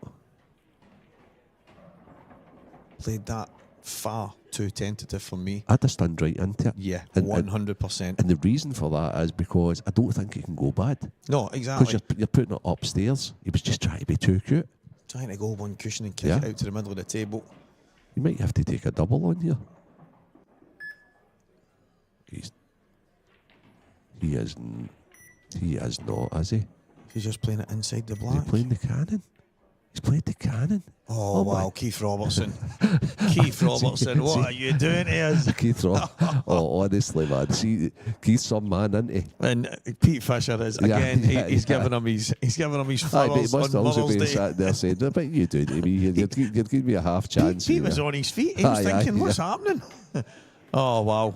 Keith's not making this easy for himself. What a shot maker, though. Yeah, Keith Robertson. Walking over to Santa, and Santa's I probably had a saying to feeling he him, was playing the billiard there when I seen him lining up. I was like, "What are you doing, Keith?" I'm thinking that I thought because the black was slightly high, he was maybe just drifting it inside it and putting the cue ball on the bottom cushion and saying, right, well, Yeah. you're going to have to smash this as hard as you can. And what a shot. Keith Robertson, take a bout. If you can make mistakes and then pull out shots like that every frame, we'll have you on the stream as Yeah. much as possible. Either guy, regardless Yeah, of who exactly. wins this, I think their interview is going to be excellent. 17, please. Laura Jones, Ashley O'Neill. Laura Jones, Ashley O'Neill. Aye, it should be very, very interesting when you pinpoint to them. I think, obviously, in the heat of battle, Renzi, how many times do you come off the table and someone will say to you about a certain shot and Yeah. you've already forgot, and then Yeah, later yeah, on yeah, and of you're course. like, because I had it the The boys other will day. watch us back, Yeah. obviously. So many do now. There must be hundreds of players Yeah. coming up to you and saying, "Oh, Stevie, I watched that Yeah. back. You were right about that, and Yeah. you were wrong about that." And I actually says to Rob Wilson last night, there was quite a few moments. I says, you'll maybe, oh Keith, what is going on? I says, it's you'll certainly maybe, not made this easy for these. That is for sure. oh wow. He needs to sort that break out. I could be wrong, but I think that's 4 times he's went in off. Yeah, 4 times and he's on the hill. Amazing, isn't it? It's Take your pick, Pete. Take your pick. Yellows for me. Yeah, I like his pick here. He's just going to take that. Yeah. Again, is he slightly shy for being overcritical of? I had no issues with the reds Yeah. either. Just move the right hand cushion, and every red flies in as well. But yellow's most straightforward, I think. Yeah, I agree. However, isn't it right? So, Pete there obviously played to develop that yellow, and the yellow it's closest to the red. It's up at Yeah. the right, the right there. To be on that, Yeah. you hope it doesn't come back to haunt him. Yep. And that's how sometimes just being that super accurate way that really, really helps. Because he needs to get up there now. And I'm not sure he can leave that ball to last. Because No. it doesn't look a great connect for the 8. No, he would need to be, and he would leaving it nice and straight, and then screwing straight back to where the yellow is over the pocket, which is always bringing the bag into play. So Can he get up now? can he even? But he doesn't want to go up now. He actually wants to baby into the 8. So he's thinking on his feet here. Yeah. Is he running into the red yet? Yeah, he did baby into the 8. I don't mind that. But he's still not as amazing, Stevie. You watch the ball here, and it's that ball that he didn't quite get on. It's me. I know what he's doing now. He's going to play this, then he's playing top left. Yeah, and then the black into the middle. Yeah, he's got there. But the Keith Robertson break. As Yeah, he's done well there. Pete's actually did well. Yeah, he's pulled it back. Landed quite awkward. But he's definitely good at that, Renzi. No, he's played. He did well there. He did well there. The wee shot into the black was a good shot. He had his route worked out. Well done, Pete Fisher.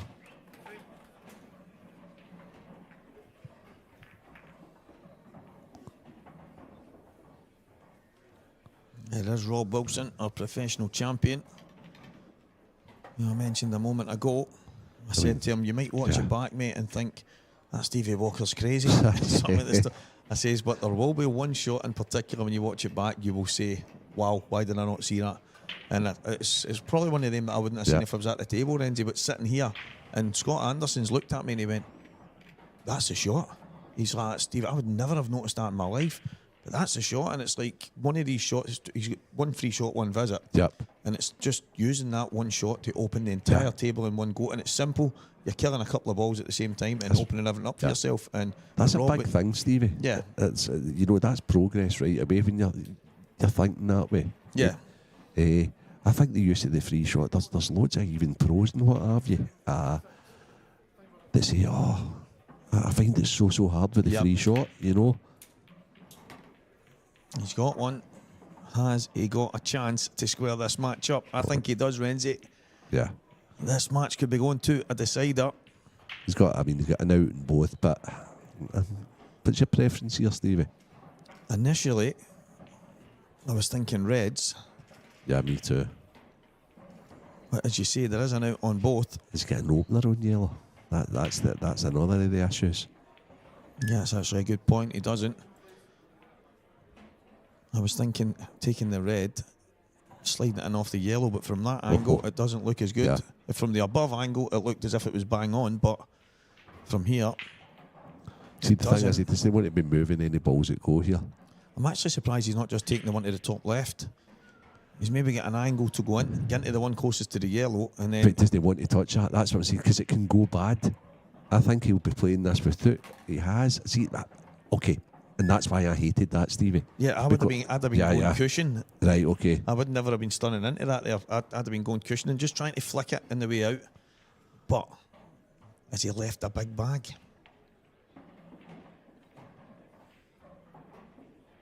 That's good enough. He did.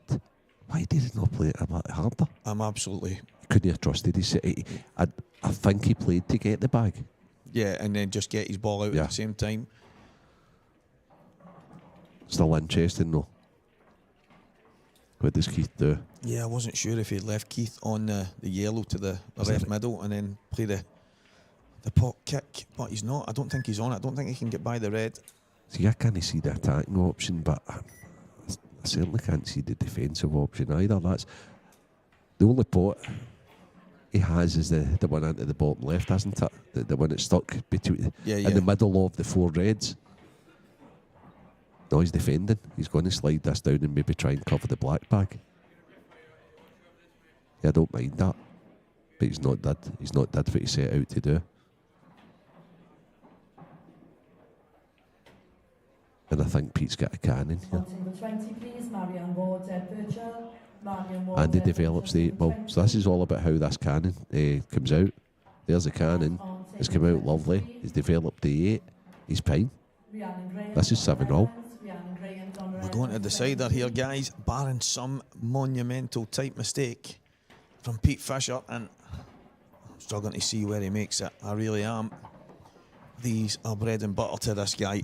And you know what we're going through Keith's mind just now, don't you? How the heck am I going to break these balls here in this decider? I've been suffering and I've been having a nightmare on my break. So that's what he'll be resetting. He'll just be saying, right, I'm going to do this. I'm going to hit them this way. I'm going to make sure I hit them solid. Make sure I don't get off again. Yes. It's been one of the tight matches. It's had loads of phenomenal shots, finishes. It's also had the dramatic misses, the mistakes, and the moments that we all love watching. And we're going to get a decider here. Again, barring some type of mistake, but I think this time the big pocket is a massive pocket. Yeah, just needs to get good on this. That's good. That is good. Because he can even, if he wants, I think he can pull straight back, but he can even use the top cushion, come down, he's perfect. Couldn't have played that much better. Yeah. So, Pete Fishcake Fisher, ready for the equaliser against Keith Robertson here. And he's dollied it, and he's got it. I didn't like that. No, I didn't like it either. However, I understand it because that was the bag he missed the last one into, wasn't it? It looked awful twitchy. It did, but hey, listen, he's in the precipice of defeat, so I totally get it. Yeah, 100%. But like so many over the course of this weekend, we have a decider on our hands. It's been played in great spirit, this final. It really, really has. Both have been appreciative of each other's finishes. There we've got our chairman in the background. Mr. Chairman. He's having a wee word about Chairman, yeah. I think Keith's one of these sponsor players, isn't he is. And come on, Chairman, you shouldn't be taking sides here. There he is there, arms folded. Wonder if he's counting to himself. Oh, right, well, if Keith wins, I might run even this weekend, but if he gets beat, I'm still at a lot. Oh, he's away. He can't contain his excitement. He's turned in, he's mingling now.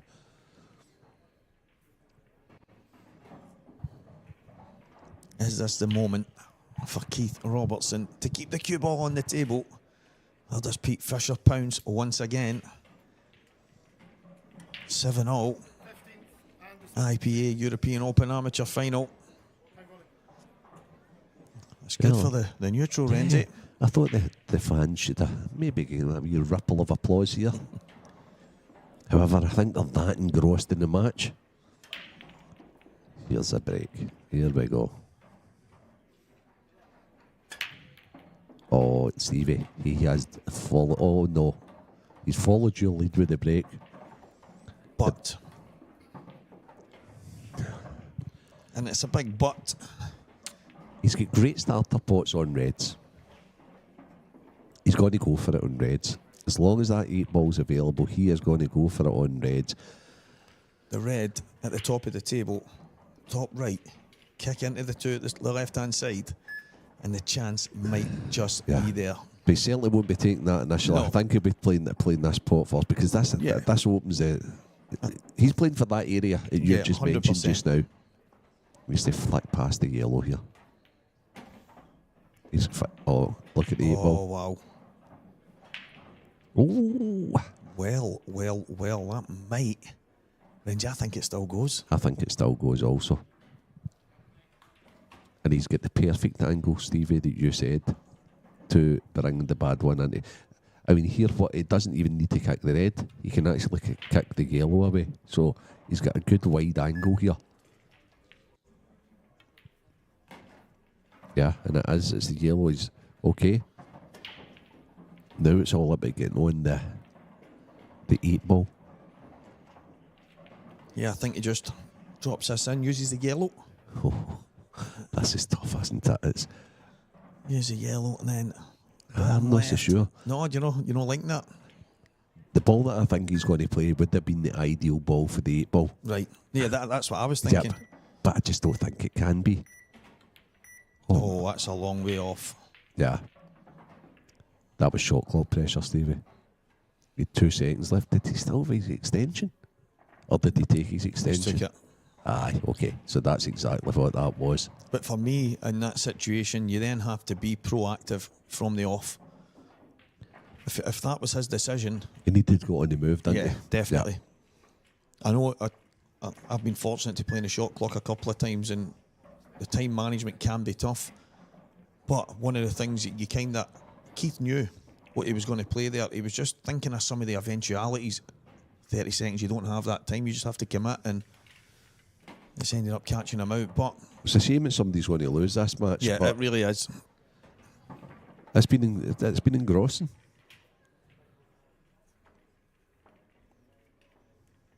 I don't think Pete's going here. Oh yeah, he's going all right. Oh, my. Now do you see why I didn't think he was going, Stevie? Because it didn't look lined up properly on the shot. I know he tried to use the big bag, but... He needs to get out the road. He's cost Keith Probably, yeah, they've started the clock again. Right, okay. I like that. But games. I was wondering there. Aye, be sporting all the way through, and it's 7-7 when you've just missed it. Then start using the gamesmanship. Okay. So I think he'll be trying to develop here. He'll be trying to touch this yellow, won't he? Yes.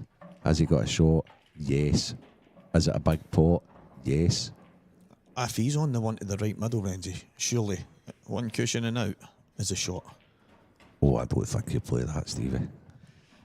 I would. That's very interesting, isn't it? Yeah, I just think it's easier to get on my last ball. Taking the one to the top left that Keith's going to do here, this is going to take some cueing.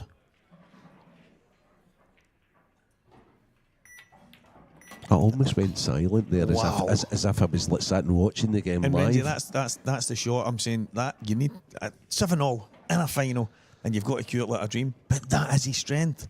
100%. Took the words out of my mouth, Stevie. I was just going to say, but what Keith has done here is he's consistently potted the single balls brilliantly. What he probably needs to do is work on a wee bit more of the tactical stuff. And I think is he going to face across here? Oh, he's kicked into it. Look at that by Pete Fisher. Absolutely fantastic for Pete Fisher, to be honest. Applauding that. Great final. Absolute pleasure. So Keith obviously didn't fancy the black. No, he didn't fancy the black. What a final. What a great advert for the amateur.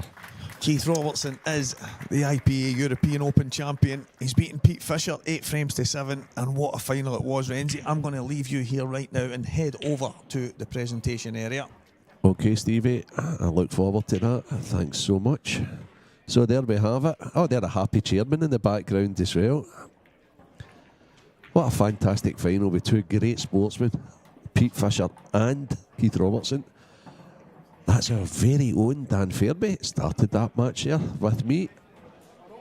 He's playing Liam Dunster. We've got young Steve Martin there. It's good to see Steve back in the scene in the IPA. We've got Mr. Magic, Mark Boyle. And we've got a champion, a professional champion for the first tour. Rob Wilson just setting them up in his match.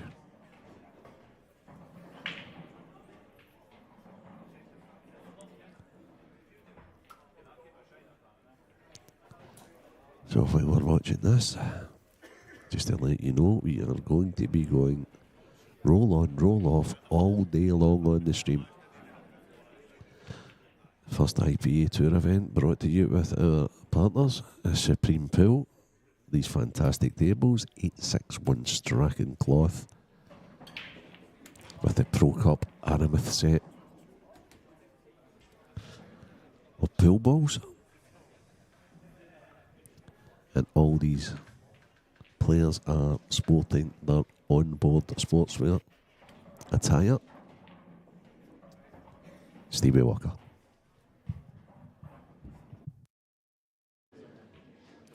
Welcome back, guys. I'm now in the arena where the presentation will take place. We had the IPA European Open Amateur Final, Keith Robertson and Pete Fisher, and what a final it was. Guys, please make some noise for these finalists. First up, we're going to get Pete Fisher. Pete, please join me, mate. Yes, man. Before the event, you were one of the guys I kind of tipped to go quite far. It's been a good run. Yeah, it's been a good run. Obviously, you know, I've played quite well on outer tables. I played all right, but I needed to play well from start. You know, you come up stream table, it's a little bit different, but it's different for Keith, so it's same for both of us.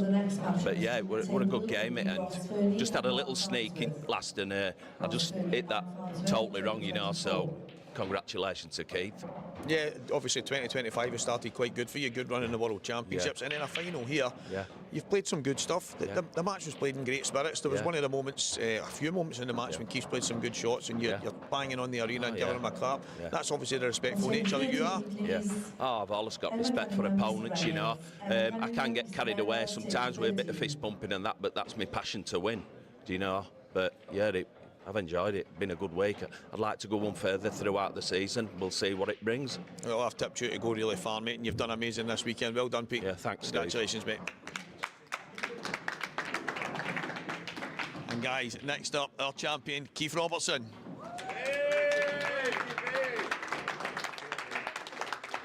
Keith, massive congratulations. I don't know if when you came in at the start of the week you were expecting to go this far, but it's been amazing. No, I wasn't expecting to get this far, Stevie boy. You just got to take one game at a time. Just got to take one game at a time, that's it. That's all you can do. Just put the balls and go for it, that's it.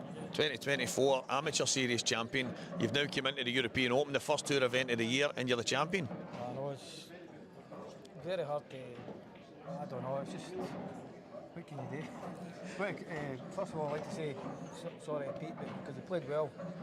Just a couple of wee slack shots. You could see the both of us were kind of nervous, but that's the way it goes. Did you find it tough on the shot clock in the main table? Is it different for the outside ones? There was one shot down at that bag, kind of gone beat, and I just hit it too quick.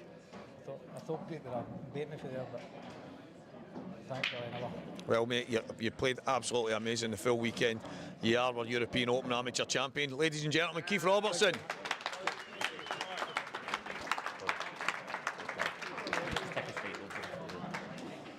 Well, I hope the guys could hear everything Keith was saying there, but obviously still absolutely buzzing from that, Mark. But what a final that was. Yeah, it really was. I mean, you know, he played a terrific semi-final as well. Both of them did, and you know, to come up and play, that standard as well. It was a very high standard match, and these two are the ones to watch out for. One of the things me and Renzi noticed in the comms was the respectful nature between the two, and we know almost every player's got that. But Pete was banging on the arena, giving him claps when he was playing some of the amazing shots, and I think that's the spirits we want to see all matches played in, especially finals. Yeah, I mean, Pete's just showing his character, wears his heart on his sleeve and that, and that's great to see, and Keith just goes around doing his business and that, but he's absolutely spectacular at what he does. And we're thinking that these two guys have got a chance to go professional maybe next year. This is the kind of start you need, Mark. Oh, it certainly is. I mean, to get this start in tour number one, you just got to build on that now, so it'll be interesting to see if they can keep that consistency going, and no doubt they're going to come up against each other at some point. Well, Keith is our champion, but we don't stop there. We have got another match coming on very, very soon, and who's that? Well, it's going to be Mark Farnsworth from Ross Fernie. A couple of names that somebody might know. Yeah, so Mark Farnsworth and Ross Fernie are going to come up next, but what a final we had there, guys. Keith Robertson is our European Open champion here at the IPA.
On table 15 in the open, please.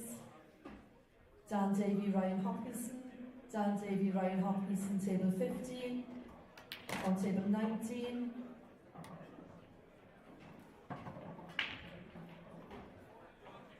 On table 19, Jake Newlove and Cian Monaghan.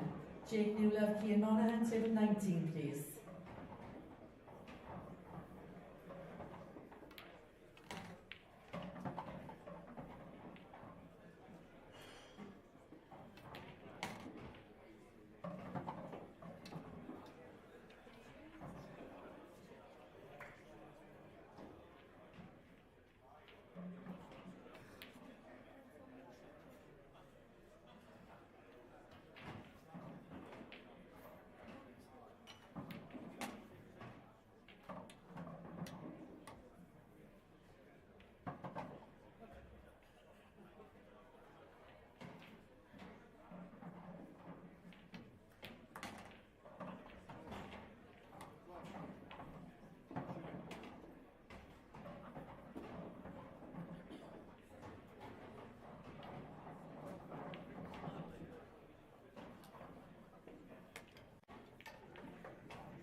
And welcome back. Just only a few moments away now from this next match on this stream. Mark Farnsworth against Ross Fernie. That's going to be a last 64 match of the Open. Just go through a few results and well, a few latest scores if you want. Liam Dunster, he's 6-3 ahead against Dan Fairway. David Adenall, he's 5-3 up against Stuart McCulloch. Jihar Edgar, 6-5 down against Evan Parry Williams. Chris Boron, 5-4 up against Matthew Rowland. Mickey Tomlinson, 4-2 ahead against Connor Tracy. Maltese, Johan Attard, is 1-1 against Sam Bircher. And Jihar Edgar, he's lost that match. Evan Parry Williams has seen that match off and he's won that 7 frames to 5.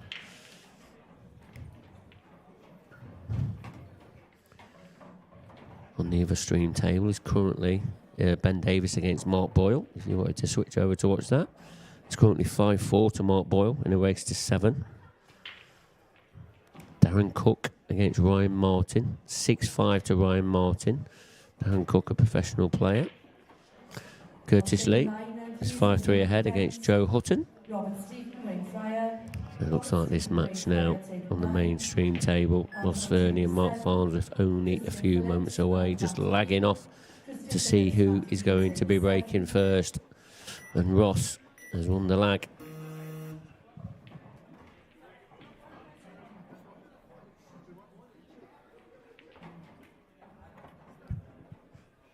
latest score, Anthony Grimley Atkinson 6-5 up against Gav Robinson. That's the last match of the 1-2-8, I think it is. This match you're going to watch now, that's the last 64 match.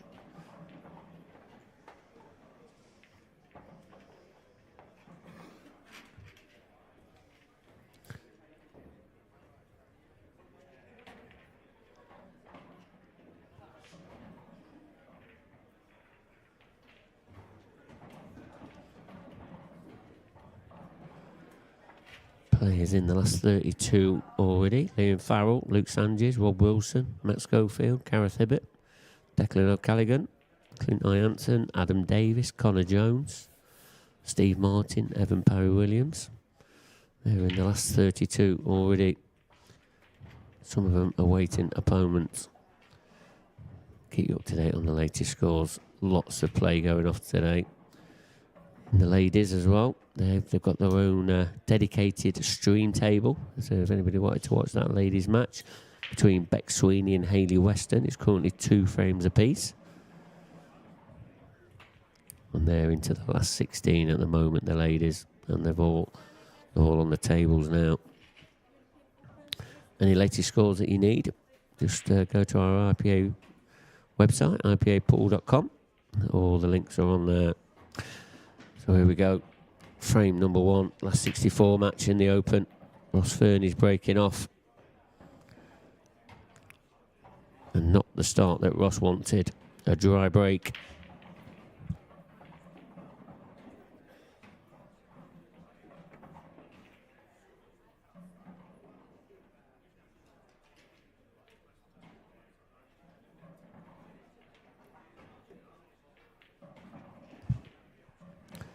So good opportunity now for Mark.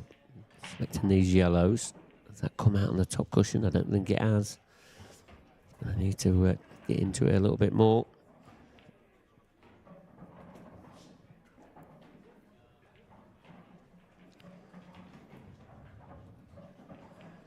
You might see a containing shot here. I mean, it is first frame, so yeah, it is a containing shot. And he's raised to 7s. You really can't afford any mistakes. You know, at this level, you can just reel off the frames very quickly.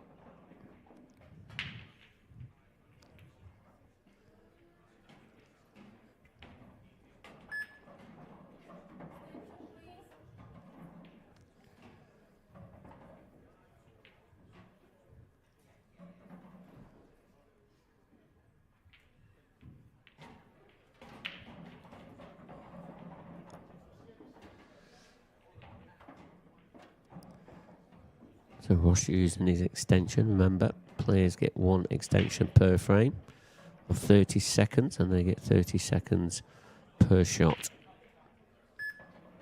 Clock is ticking down already. You feel like he's going to pop this red. Oh, he's missed the red. I expected him to just pop that quite easily. I mean, it weren't an easy clearance if he did.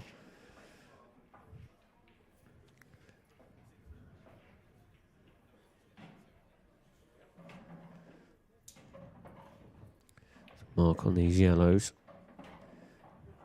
Still got that difficult ball on that top cushion. That's what he's looking for an angle to dislodge that red out.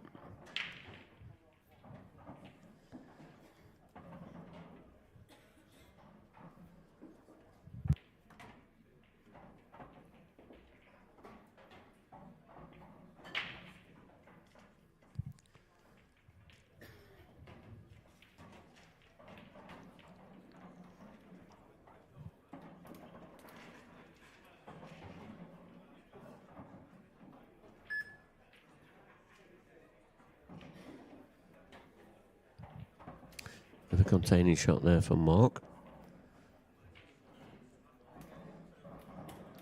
Yeah, you feel like Ross in even going to entertain the red in that top half of the table, even though it's the only one he can clearly hit. So it looks like he's going to come off a cushion, is he?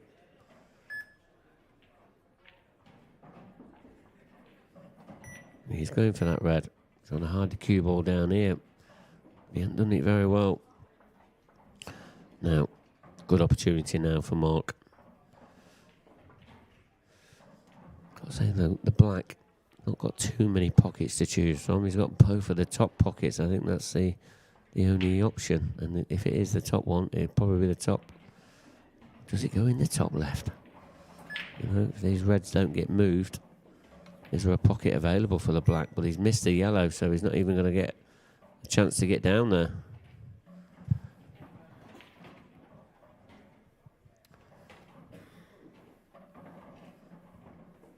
Ross is back to the table a little bit earlier than he thought he would be.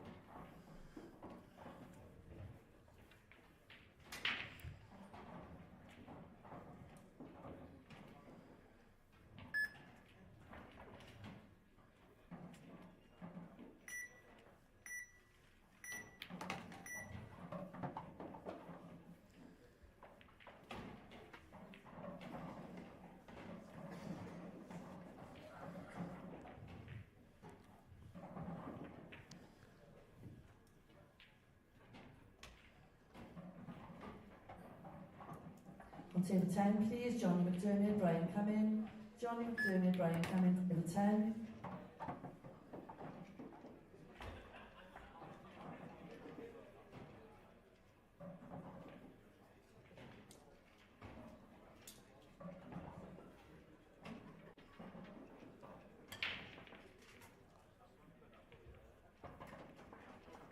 So this is red. This is his most difficult one. He's gotten it quite nicely. Done this on and off the cushion using the yellow. Played it nicely.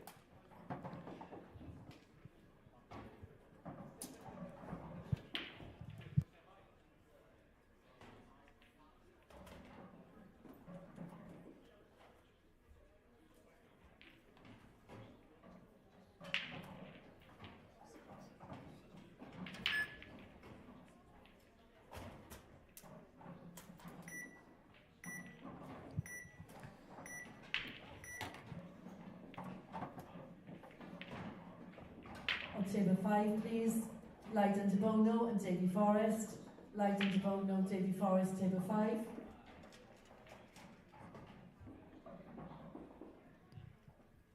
Yeah, that shot got pressure. Just left him a little bit of awkward cueing, but played it nicely.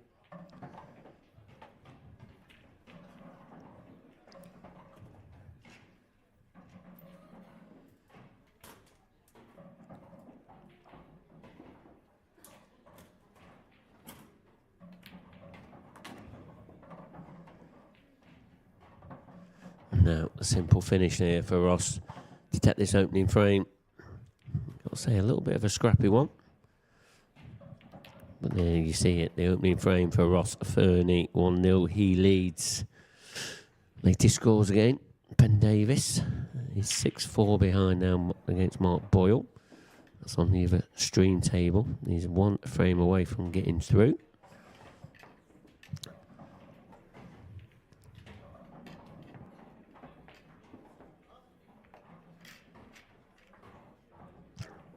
Some of these games going off at the moment. Seeing your top corner, Gavin Robinson just putting his towel away. I think he's lost that because he was 6-5 behind. So I think Anthony Grimlin Atkinson, he's won that by 7 frames to 5. On table 1, please, Day Lawrence, Santi Lucas. Day Lawrence, Santi Lucas. Yep, that's confirmed now. Gavin Robinson is out. Anthony goes through to the last 64. He's got a tie against Richard Swaffield. Not been called out yet, but he'll be back on very, very shortly. There's frame number 2 then. Mark Farnsworth. What a good cracking break that is. Crunching. Wow. Yeah, that red just creeping up on that yellow in the bottom corner. You know, that doesn't make any difference at these rules off the break, because he can now play red onto yellow. It will mean he'll be yellows, providing the red don't drop as well. So, because the shot after the break is still an open table. So yellow's mark is. It's not come out too bad. There's a hit it with a lot of pace. Just into a bit of luck.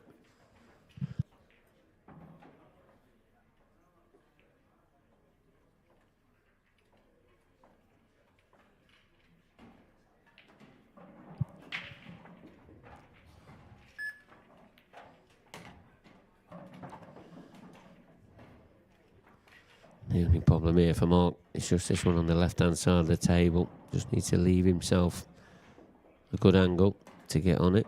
Looks like he's got a good angle here. But there is only a little bit of a road through the gap. I'm assuming he's going to take the yellow into the top left. But he might just... just dropping it in, and then he's going to... believe in his ability to take it down into the bottom left. Obviously a tougher pot out of the two.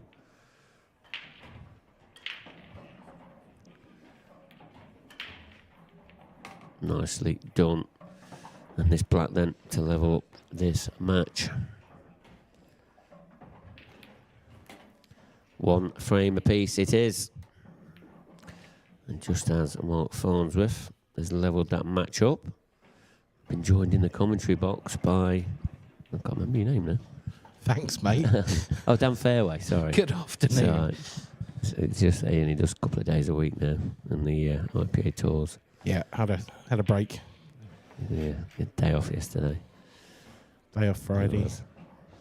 It looked like death on Friday. It wasn't a fun day off. No.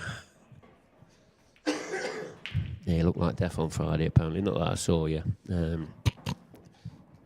But yeah, I got warned about you.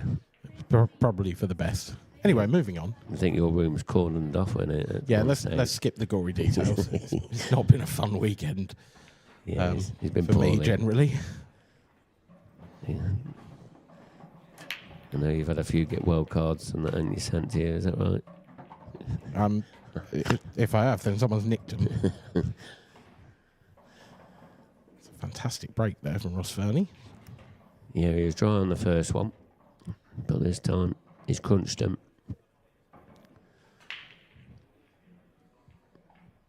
I mean, opening thoughts here. What do you reckon, Dan? The only opening ball, he's only got a red, isn't he? Yeah, you could take yeah, it's got to be reds. The 8 ball looks awkward. I don't know if you could snick that in the middle, but I think it would double. I think that's probably the easier shot.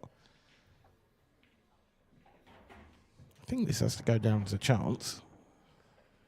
Yeah, and he's just done this through the gap nicely. Got to cue this like a dream. It's not bad, is it? No, it's very good. The only snag is he's now gone up the table. I would have thought he'd want to leave one of those reds as his last ball, but I don't necessarily see that as an option now. If the red below the one he's playing now goes to the top left, then that would be a great last ball. But he's taking that now, so position on the 8 ball is not necessarily going to be easy here. No, he's obviously just going to leave that like a reverse double intake. So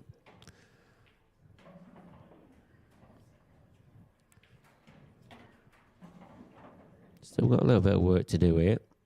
You know, he's only got a little area as well to get in towards the black.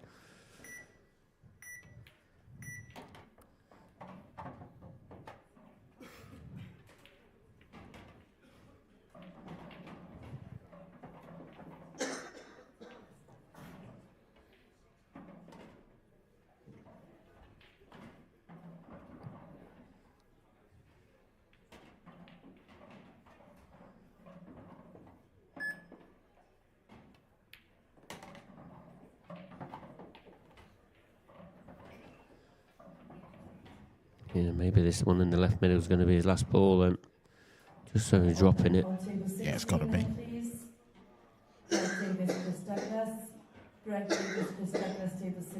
Interestingly, the cue ball now is roughly where it was after the break.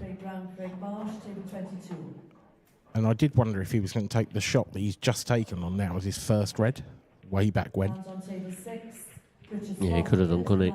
And then done done this work. Yeah. At the top of the table, you're saying, aren't you? Yeah. It's not too bad, this, but it's not easy to get really nice on this double. I think in an ideal world, you'd sort of run into the yellow. But that's risky, because if you overdo it or underdo it, you could slide by it or end up behind it. So do you just drop this in and leave it thinner and leave a slightly more difficult double? Yeah, I don't think you had any choice there. This is a 9 out of 10, to be fair. This should fly in.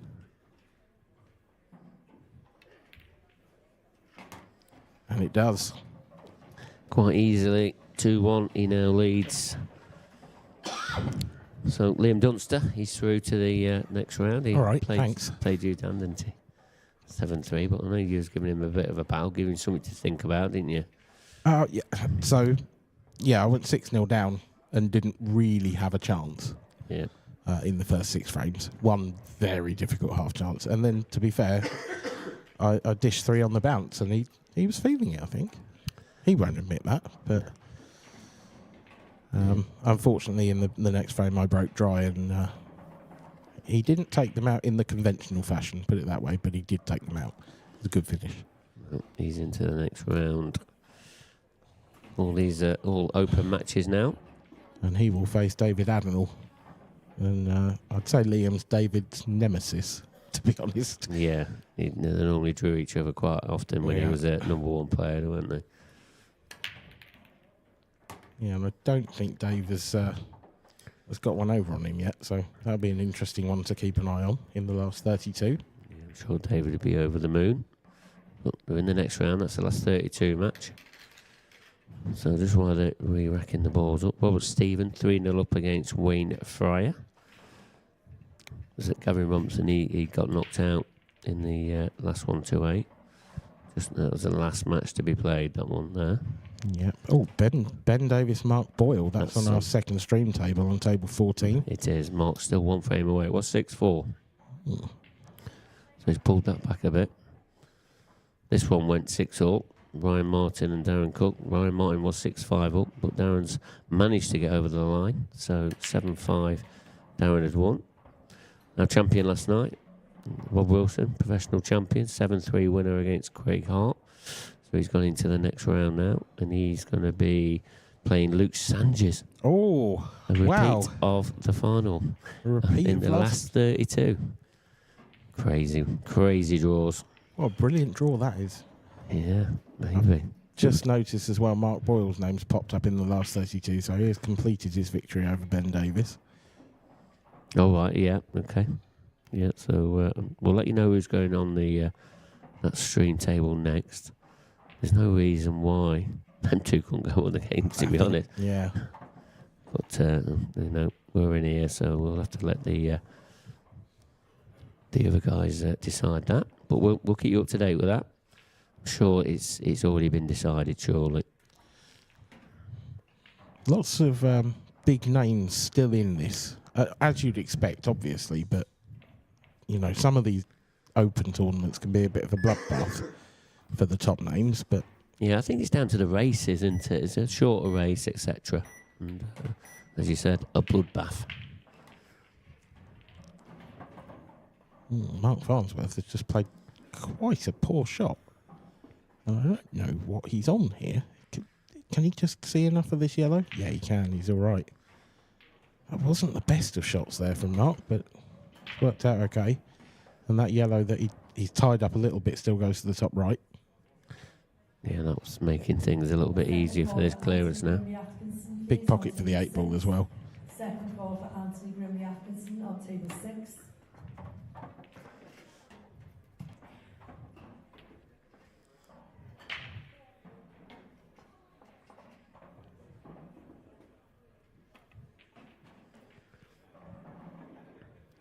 Another good match up there. Jake Dillon Newlove against Kieran Monaghan. Just locked at a frame apiece at the moment, still in the early stages.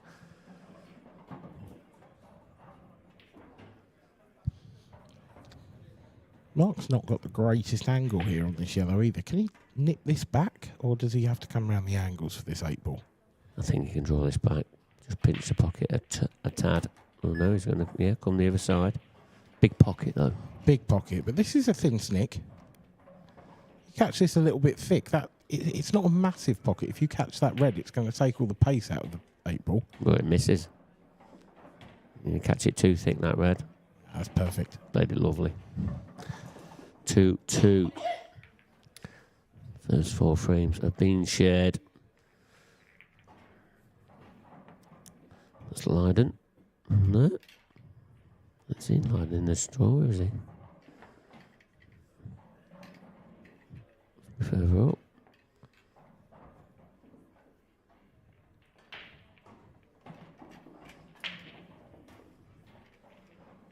Not sure he's actually playing. He's there, look. There he is. David Forrest, yeah. First frame.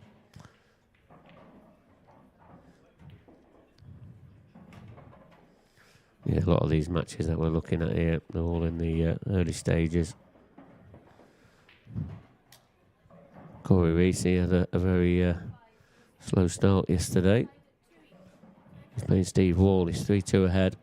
He's at the table. He's no stranger to winning at this venue.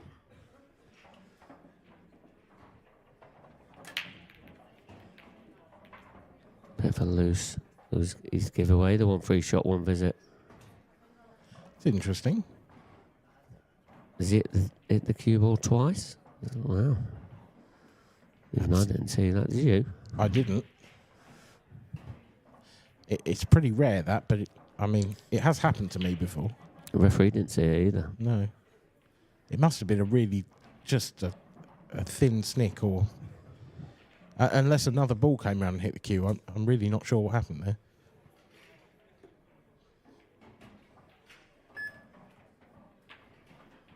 I'm sure some of our eagle-eyed viewers will have spotted it. Yeah, they would have, yeah. But yeah, very honest. Played to good sportsmanship from Ross there. Now Mark's opened up the yellows with his free shot. I think he's going to have to play a plant first up. It's not worked out brilliantly, that.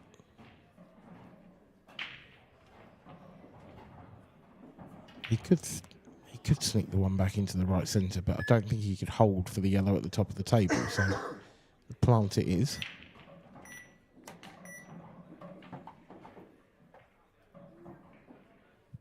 The yellow directly above the 8-ball, does that actually go anywhere? How far away is it from that 8-ball? I think that might need disturbing. I mean, that camera angle doesn't tell us much more. Yeah, it's tight, isn't it? There's a bit more of a gap there than I thought. I think it would go either centre, but there's a yellow in the way of both of those options at the moment.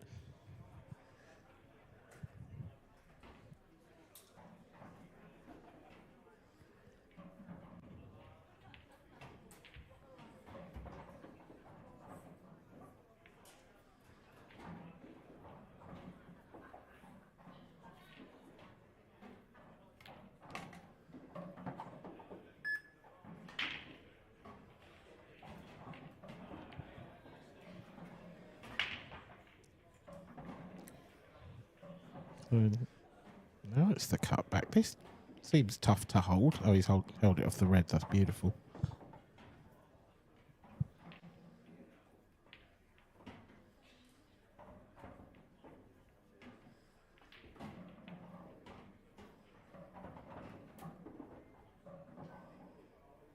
Needs to be quite straight on this next yellow, so that you can just draw it back. And I think that's absolutely plumb.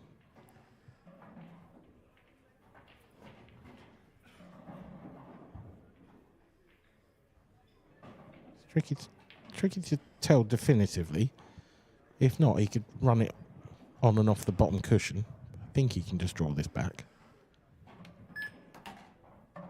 Ooh, now then. And the yellow goes in both top bags. You feel like he's got to take it in the top right just to dislodge the black, but He has to. thoughts of danger though, doesn't it? Yeah, and there's no real guarantee you're going to finish on the next one. No. I think the best way is if you screw it, because then you screw the cue ball back off the 8 ball. The 8 ball goes left, and you should finish on it to the top left. But playing it the other way, oh, does it go to the middle still? Well, it doesn't matter. Yeah, I think he left himself a double. I think that's all he had. But missed the pot by a fair margin and probably a bit of shock clock pressure, etc. Now, can Ross find a sort of telling safety here? Can he keep Mark away? Because it's not the sort of table on Reds where you're going to go game straight away. You wouldn't have thought. On table 18, Liam Farrell, Mark Boyle. I would Liam think Farrell, Mark Boyle, table 18. he could find a place to hide the cue ball, try and draw the foul out of Mark. Yeah, so the other stream table. The 3 streams this weekend. So that next stream is Curtis Lee against Gareth Hibbett.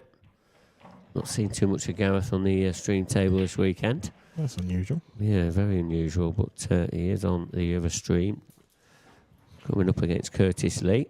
Don't forget, we've always got the ladies' dedicated stream. That's Beck Sweeney against Hayley Weston currently. And Hayley is leading 4 frames to 3.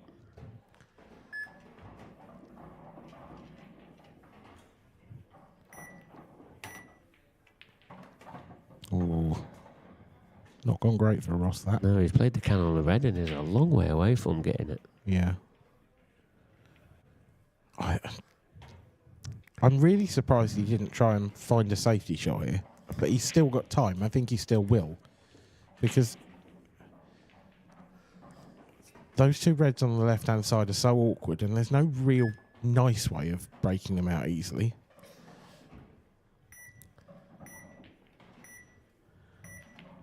This is... Oh, now then.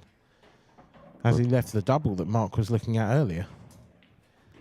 And if he has, and Mark can just stun this and leave the cue ball next to the 8 ball, then Mark will be on that yellow to the top left. Yeah, he was prepared to leave this double last time, so I'll be really surprised if he didn't take this on now. Because if he doesn't, I think he'll just be in heaps of trouble. Oh, that's a good effort. It was so difficult to keep the cue ball under control there. Yeah, it's a bit close to his work, weren't he? Yeah. Now Ross can find a good safety, and he can open up these 2 reds in the same shot.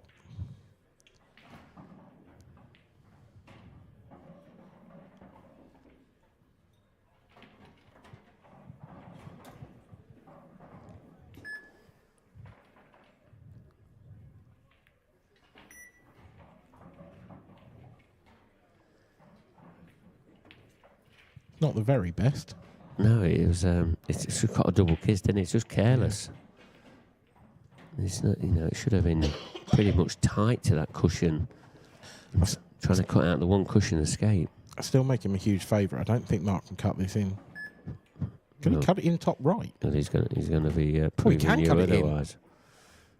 He is, but is he? He's going to be snookered. Is he on his last yard? Oh, I don't know. I think it's held up. I think he's okay. He is okay because he's coming round. That body language suggests he is. That was such a thin cut. No. That was a great shot. He's actually trying to get back up the table to get past the red.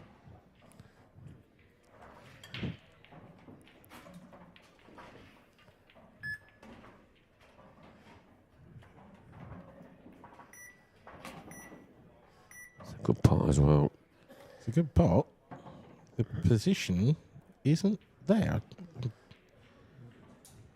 It's got to be a double, hasn't it? Yeah, he's got a double cut into the top left, but the double seems a shot. Missed one of these earlier. This is off the red and it's going to fly in. Wow. There's a hand of apology. A big one. That was up there for a long while, that hand. Yeah, and fair enough, but having said that, really careless from Ross. Mark shouldn't have had a sniff at that. No, he shouldn't. 2 or 3 times, to be honest. And I think Ross knew that. As soon as he sat down, he just nodded his head, didn't he? He knew that he'd played a poor shot. Yeah. And got punished. And that's what happens at this level. Yeah, even though it was a bit fortunate. But, yeah, it's 3-2 now to Mark Farnsworth. You mentioned it earlier, Pickers, but the ladies are well into the last 16. There's some tasty ties going on there. Yvonne Ewing versus Caitlin Kennedy, an all-Scottish clash. That's 4-2 to Caitlin at the moment. She's having a great weekend. Yeah. Laura Jones as well. She got to the semi-finals of the amateur event last night. Sorry, the final. She lost to Kate Ringe in the final. And she's currently 3-3 with Ashley O'Neill. Remember Ashley O'Neill, World Championship runner-up.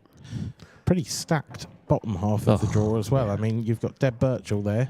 3-1 up against Marianne Ward. She won the amateur title in the Isle of Man. Yeah, and Deb, of course, serial winner on the IPA. Former World Championship runner-up, Rhiannon Graham. She's 5-0 up against Donna Evans. Yep. Multiple, one of the best of all time, Emma Cunningham. She's in that half of the draw, 2-2 with Lisa Reynolds. Yeah, England captain. And then on table 12, our ladies stream, Beck Sweeney and Hayley Weston, and that's still 4-3 to Hayley. So, I mean, it's a stacked field, but you'd have to say that bottom half of the draw is particularly exciting. Yeah, it is. And just as we was talking, then Caitlin Kennedy, she's only one frame away now from beating Yvonne Ewing. 5-2, she now leads. And as we were waffling on, Mark Farnsworth has missed a relatively easy yellow. There's been quite a few errors in this match, hasn't it? It's been very, very scrappy.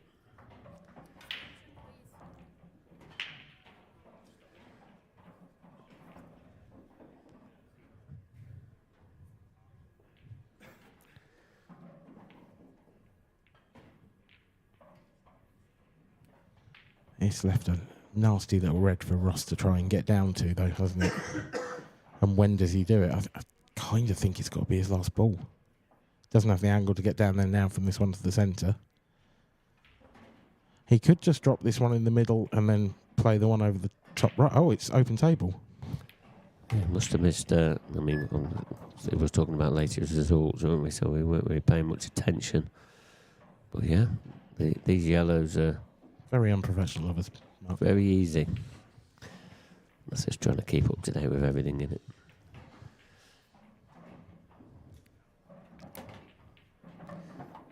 But yeah, great opportunity now this for Ross to level it up again.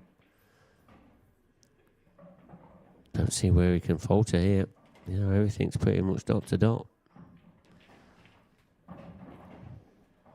He's still not comfortable, is he, Ross? Because normally he's quite fluent around the table when he's in the motions.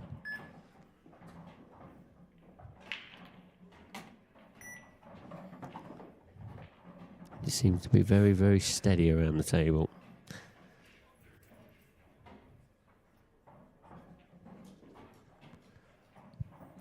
Yeah, you can sense an aura off Ross sometimes of sort of unbeatability. He's not quite showing that at this stage.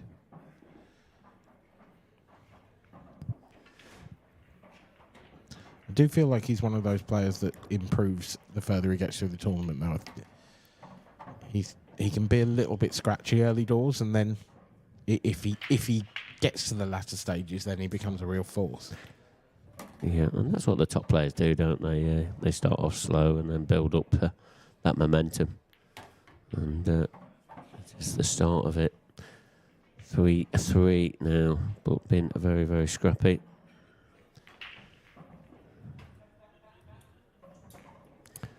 That match here, nearest to your screen, David Forrest. He's 1-0 ahead against Leiden De Barno. As we're just strolling around the room. Lots of games going off. Member of a stream table there. Curtis Lee, Gareth Hibbett. That's the last 32 match.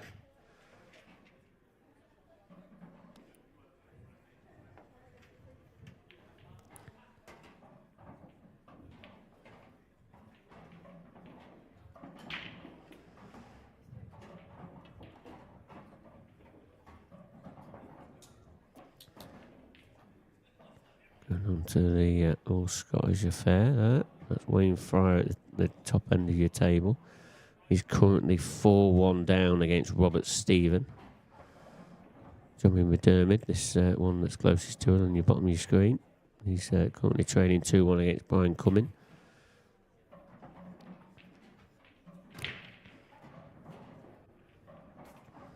We watched Brian play Keith Robertson last night in that semi-final of the amateur.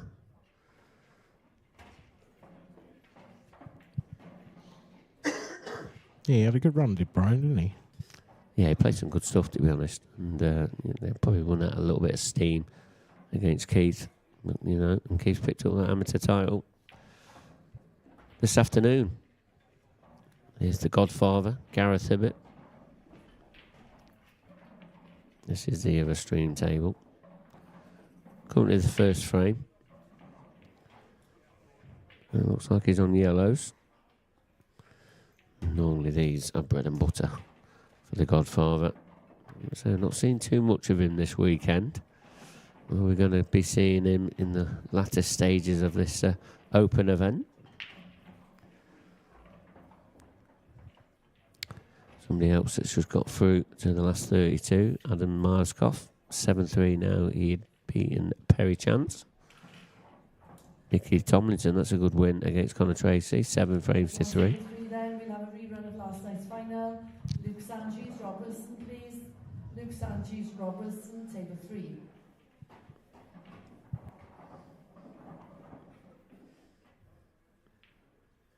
Probably just heard that on the old tannoy from our TD, Bron Ward. Luke Sanchez is playing Rob Wilson in the last 32 match. On one of the outer tables this time. But incredible final. And, Luke said he just run out of steam. Playing 4 matches and them long races can take its toll. By the looks of it, we have our next stream game decided as well. Adam Davis will take on Connor Jones. I've only just seen that, but yeah.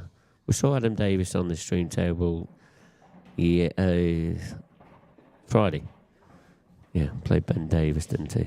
I wouldn't know. Yeah. Oh, no, you was day off, weren't you? Yeah, Sorry, poorly. And then day off, yes. Pulling a sickie. Yeah. If that's allowed. Well, obviously is. Oh, clearly. Clearly is. My turn next time. But yeah, next stream match after this. Adam Davis against Connor Jones. That's going to be a nice little battle.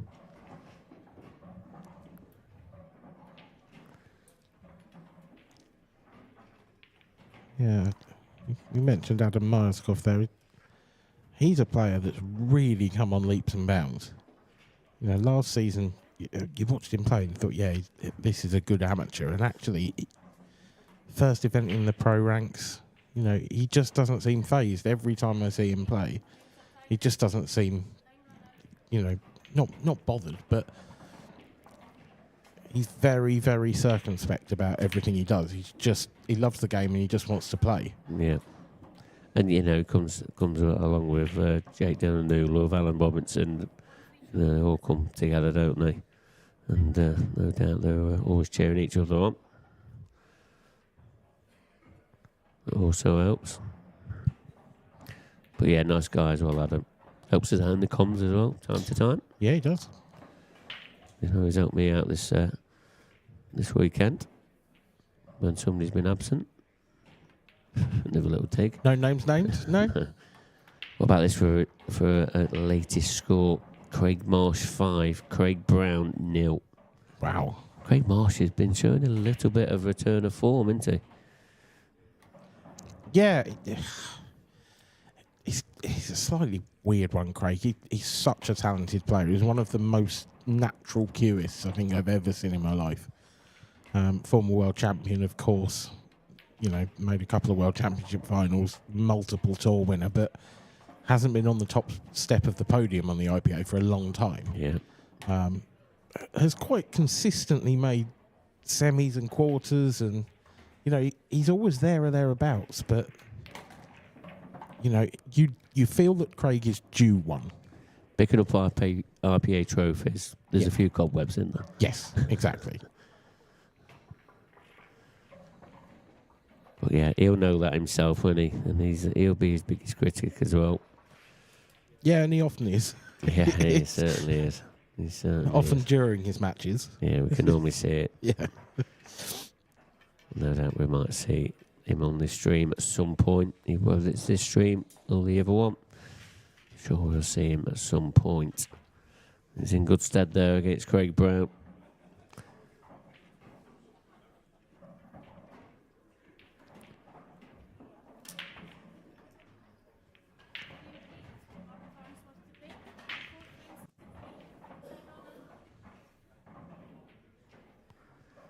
So, the Mark Farnsworth break. Not been working brilliantly for him, but he's just persevering with it. Took a bit off that.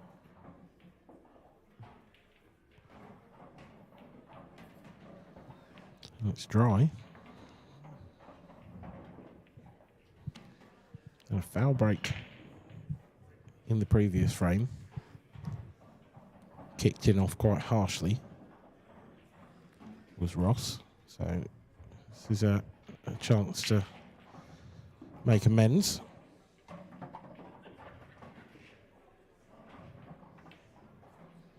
Nice chance this on reds. I think the red above the one he's taking now will go to the bottom left. And if it does, this is absolutely mapped out already, really. Probably got to be a bit careful with the last red and getting on the 8 ball. If you leave yourself thin on that, then the cue ball will be running into the yellow. So you'd like to come down and be sort of on the right-hand side of the table to play that, but there's not a huge amount of gap to land in there either. So I think that's going to be the key to this frame. Yeah, it is. He's just drawn that back a little bit further than he wanted. So he might be going to... He might have to just reroute here. I think he can just nudge into that yellow, but not with any pace, and just hold the cue ball.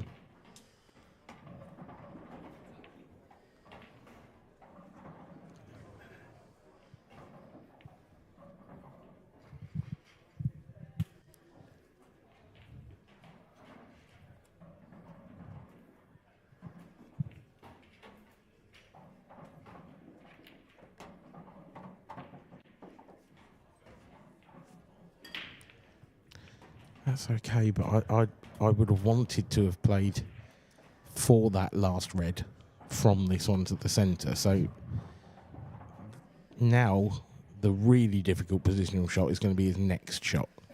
He can drop this one in. I don't see that he can do a lot else with it. This is a very tough positional shot. To the point where I think he might come all the way around the table and play this next red into the left centre. I think he might try and get into balk here.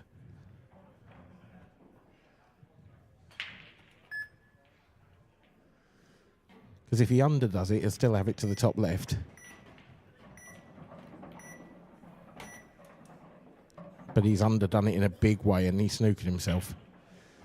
I expected him to hit it harder than that for that reason. Well, even the one in the middle, I expected him to push it forward further. Yeah. So he could get more angle to come closer to the middle pocket.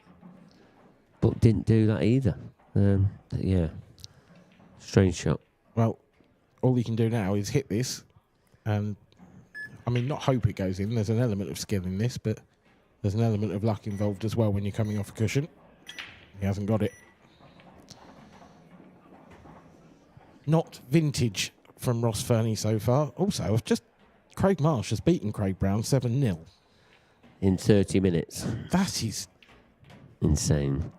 In the space of this frame, he's won 2 frames. Yeah, I know. Good grief. Yeah, 7-0 against Craig Brown. Marshy wants a rest, obviously. He's going to get one now, isn't he? So probably go and have a nap now before his last 32 game. Yeah, it'll be another hour or so before he gets on. He'll be playing the winner of Richard Swaffield and Anthony Grimley Atkinson. And that started 1 minute after their game, and he's currently 1-0. Yeah, that tells you a story, doesn't it? And they've already finished. Yeah, them two lads aren't going to see much of Greg Marsh, are they? But, incredible.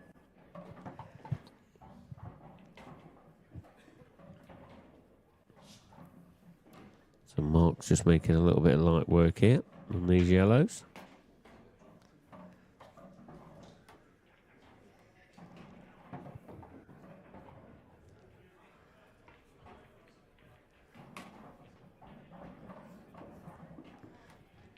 He's got a touch more angle than he wanted, but don't see this being a problem.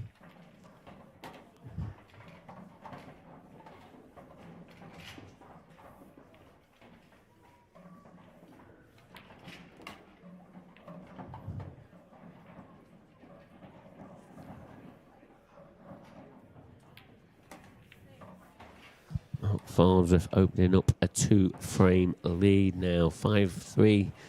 He's leading. Is that the first time in the game? For 2 frames, yeah. It is. It's been nip and tuck all the way through. On table 11, please, Matthew Schofield, Darren Cook. Ross to break next, so a big break this for Ross, because we are getting towards the business end of this match now.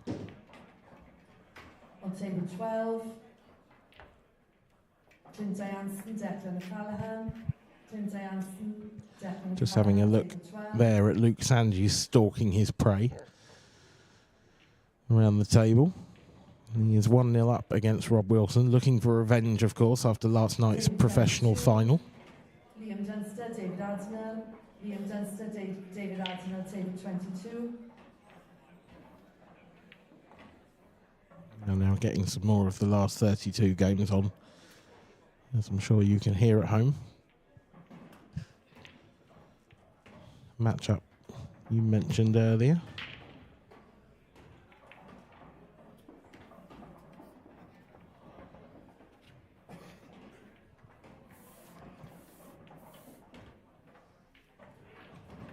Clint Jansen and Declan O'Callaghan, that'll be an interesting game on table 12.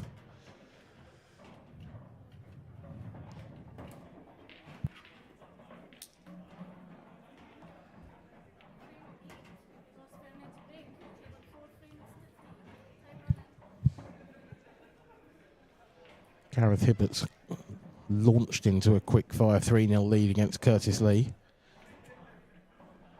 And Ross Fernie is about to break. Desperate for a ball. You can't afford no more mistakes now. Until late, please, Steve Martin, Evan Parry-Williams. Well, he's got a ball. That is probably where the good news ends. He can cut a red into the left centre. I think that's probably about it. Which isn't a bad option, but he's still got a problem red. Yeah, that red that's welded to the yellow near the black spot. Not an easy finish, this. Not by any means.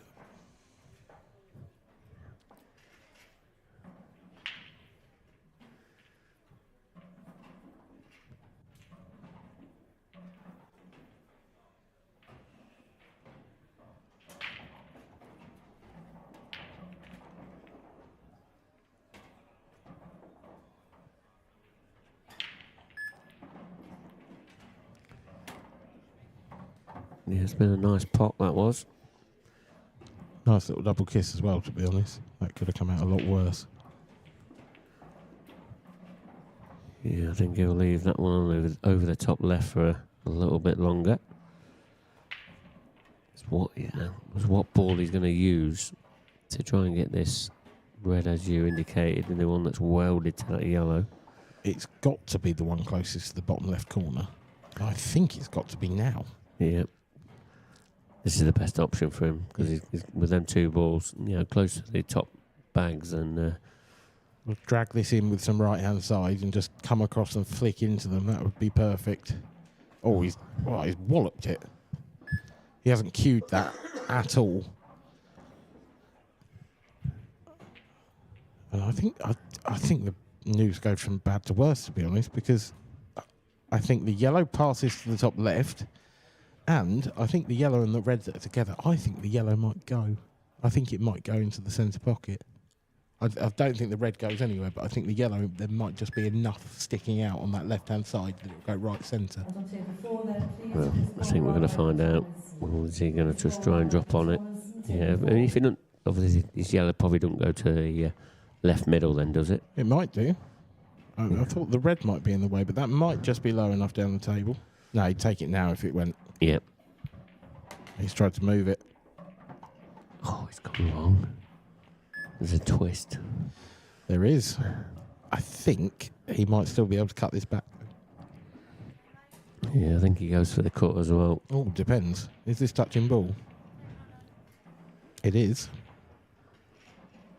Does that make much difference? I think he's okay. Get enough angle onto this. Lovely shot. Yeah, that is a pearl. That is an absolute peach.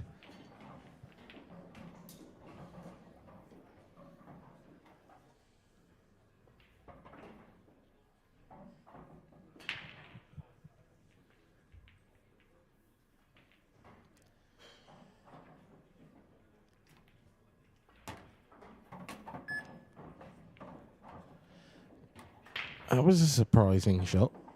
Maybe that yellow didn't pass that red. Yeah, that's the only thing I can think of. Yeah, there's no way it did, because he wouldn't have potted that red otherwise.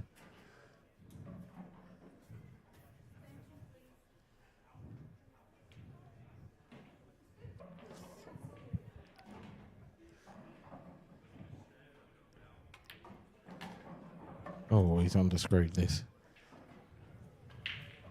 He didn't get into that at all. No, he didn't. And now, I don't think he's even if this pot is on. He's got, well, it's on. I mean, he can cut it across the rail, but he's never going to... I don't think he can get on the 8 ball. I think the cue ball will come down and smash into one of those two reds in the middle of the table. Yeah, and even then, getting the pot is... Oh, he's gone for the double. Oh, my word.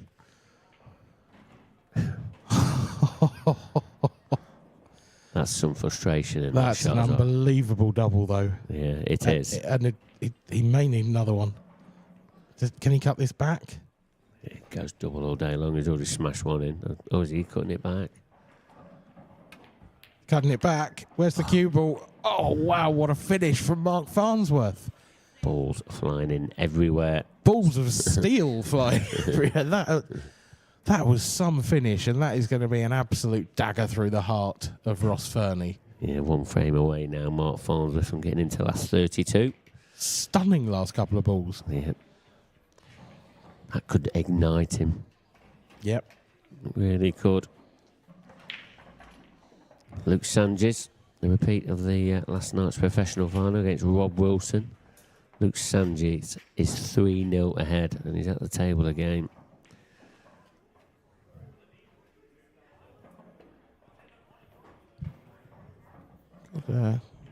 Couple through to the quarterfinals in the ladies as well. The first quarterfinal is set. It will be Caitlin Kennedy against Nettie Anderson, all Scottish affair.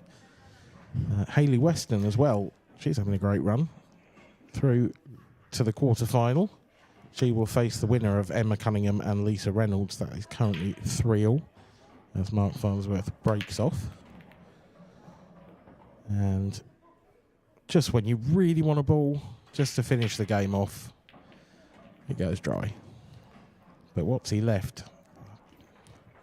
This table's broke horrible today.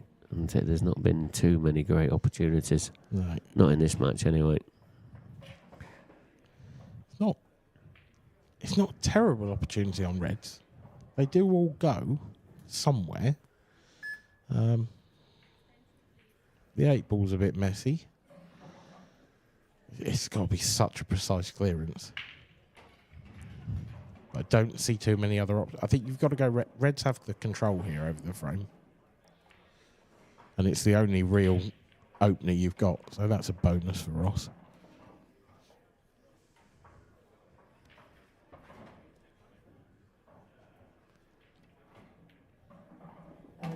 quarterfinal match, please. Table 19, Caitlin Kennedy, Nettie Anderson. Caitlin Kennedy, Nettie Anderson, table 19.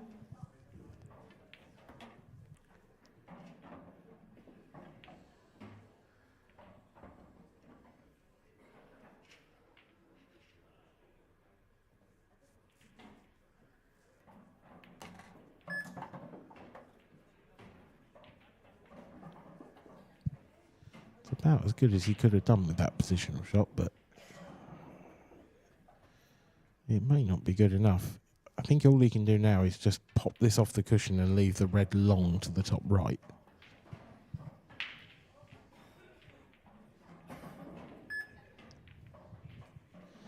But that red below the balk line, close to the yellow, I think that only goes in the the right centre as well. So this is just a bit all over the place, this finish. He's going to have to work really hard here to get out from this position.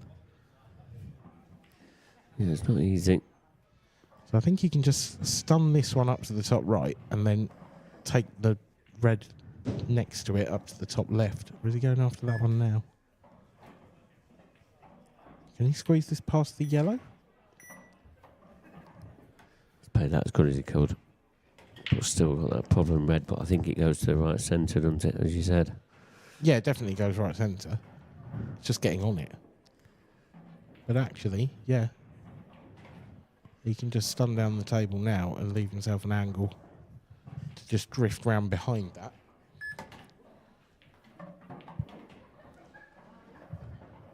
Now, is this the angle? Is it a little bit thin? No, he can. Can he get to it? I think he can. I think lots of bottom left. And it'll just sort of drag round.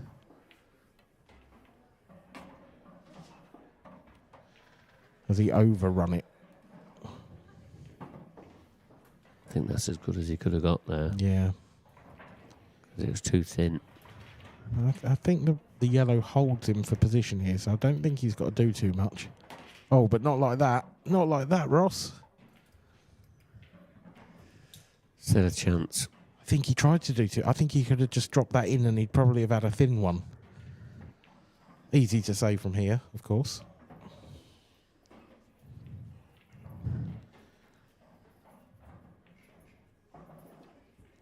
Question for Egg nailed it. Oh, no, he hasn't. I thought he got it.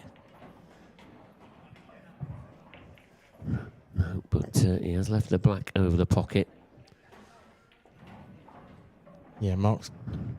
You would feel he's... Well, he doesn't have to disturb that yellow. He could play that as a double. I think it's far enough away from the 8-ball. You can't play it now, I don't think, because the angle's not there. I think it would be too close to a double kiss.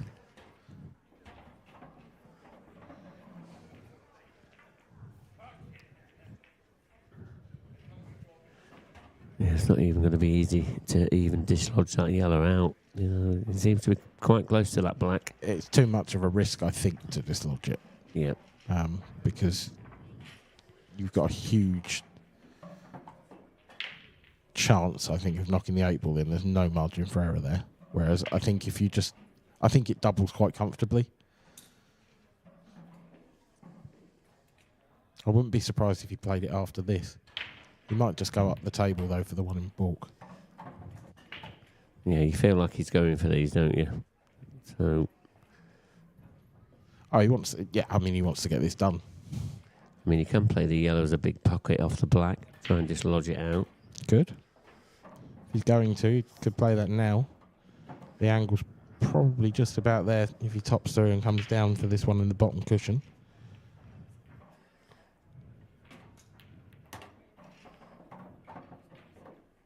How's that worked out? Does that yellow pass the black to go in the left centre? If it does, then that couldn't have worked out any better. If not, that flies in. It's come out nice. These are going to be the closing moments now of this match. Yeah, that will be all she wrote, you feel?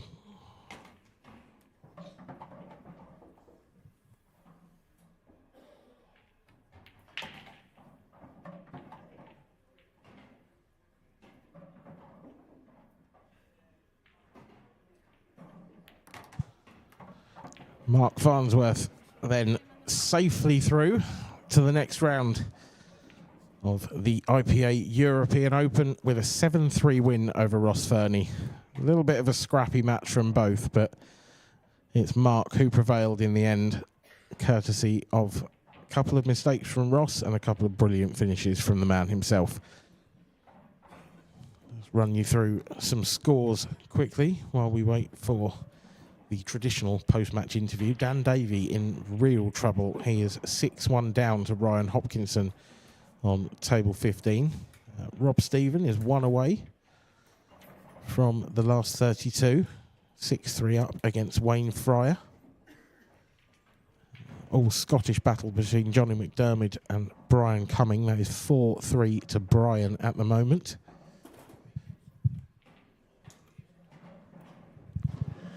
Thanks, Dan. Mark Farnsworth has just joined me after that win. Pretty scrappy match there. What's sort of going wrong out there? The breaks didn't really go, favourable for anybody. Yeah, my break was all right earlier on the match, but I'm just playing absolutely rubbish. Struggling, clutching at straws. Straight to the point. Don't know where the white's going, don't know where the pockets are, just trying to scrap away, you know what I mean? Just playing confidence is shot a bit, just playing terrible. I mean, you did have some flashes of brilliance at times, but still not sort of functioning to try and get, the finishes when you need them. Yeah, I think Ross struggled as well, which helped me out. I think with both, it was a poor match, to be fair. Like you say, the odd little bit of luck. I carried a couple of bits of massive fortune at important times, but generally, I think the play was absolutely garbage. Like, I'm frustrated because obviously I didn't really play after the Worlds, and then a couple of weeks coming into this, I was on the practice table a bit and felt all right. And you come to the event, you want to do well, and I've just been really struggling. It happens. You've just got to try and battle through it. So still in, so hopefully improve for the next round. Yeah, I think that's important. You're still in. You're still trying your shots, aren't you? And sooner or later, it will click into place, won't it? Yeah, like I said, I felt confident coming into the tournament yesterday, and I struggled a bit yesterday. And Luke, obviously, I missed an easy ball at 6-3. Then after that, he played well and deserved to win in the end. But generally, I just feel as if I'm not there at all, So a bit of experience sometimes can play the right shots at important times, maybe. But at the moment, it's one of those that you just got to try and battle on. Well, you are in the next round. I'm going to wish you the best of luck anyway, because I know you'll be on pretty shortly. All right, thanks very much. Mark Farnsworth into the last 32. Pretty scrappy match there, and Mark seems very frustrated with himself. What does he have to do as a player to try and get back into this, probably try and get to the final? Yeah, I think, Mark, you know what these guys are like. They've got such high standards that when it dips just below, and the match was obviously quite scrappy, both of them not at their best. Mark holds himself in such high esteem that's not good enough, so he probably has to just forget about it. I know it sounds like an old cliche, but just concentrate on the next match. Yeah, I think, Mark will always be his biggest critic, won't he? So he knows where his game is at the moment, and he'll know how to get out there. He's probably been in this position before as well, hasn't he? Yeah, well, obviously last year Mark had a pretty good year, and by these guys' standards, they obviously want to win every tournament they come into, but it's only the beginning. Mark will know that himself. He'll know that he has to kind of maybe get that buzz back and that feeling again back on the table, but he's still in this tournament, and who's to say he can't go all the way? Still in this tournament, he is. Mark Farnsworth into the last 32. Our next match-up is going to be Adam Davis against Connor Jones. Stephen, how do you see this one going? Saw a little bit of Adam against Ben Davis on Friday. We haven't seen too much of Connor on this TV table just yet, but he's very capable of producing the goods. That's the thing. It's Ross Fernie was walking away there, and he said, although he's played on the table a couple of times this weekend, he felt out of sorts again there after playing on the outside tables because it's just different. So that's going to be a huge thing here in this match, who really gets the playing conditions first. And obviously, as you say, Connor's not really been in the main table so far, so it will just probably depend on who gets the pace of the table, the slide, and the way this table plays first, and it'll be intriguing to see how it goes. Yeah, I think intriguing is a very sort of good word for this match especially, because both of these are returning to the IPA ranks. It is all down about who's going to settle first, but what do these two players have to do to, when they're coming back on here in the showcase and in this IPA arena, it's going to be tough for them. Yeah, definitely, but I think one of the positive things is they'll be wanting to make a splash, they'll be wanting to go as far as they can, they'll be wanting to maybe put a marker down that they're not here just to take part and fill up the pro ranks. They're here to make a statement and try and go all the way and win some titles, and what better place to do it? Well, that's our next match-up, Adam Davis against Connor Jones. Let's get back to the comms box now with Dan Fairway. Thanks, Mark. Yep, still here, ready, willing and able.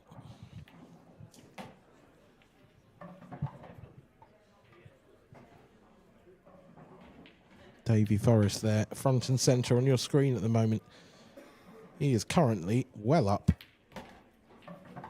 on the Maltese Leiden de Bono. 5-1 to the Scotsman in that one. You can see Rob Wilson sat patiently waiting for a chance against Luke Sanges. Might be waiting a little bit longer. He trails by 3 frames to 1. And assuming this 8-ball drops in, looks like it's going to go 4-1 in that one.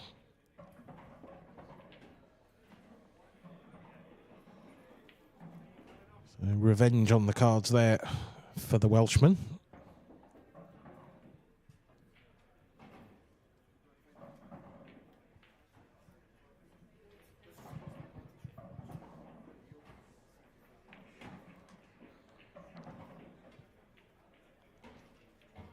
So many games going on, it's hard to keep track of them all. Steve Wall and Corey Rees. That game is towards the top right of your screen. And that is 5-all. That would be a big win for Steve. And it looks like he's in a good position there to take the next frame, get himself to the hill.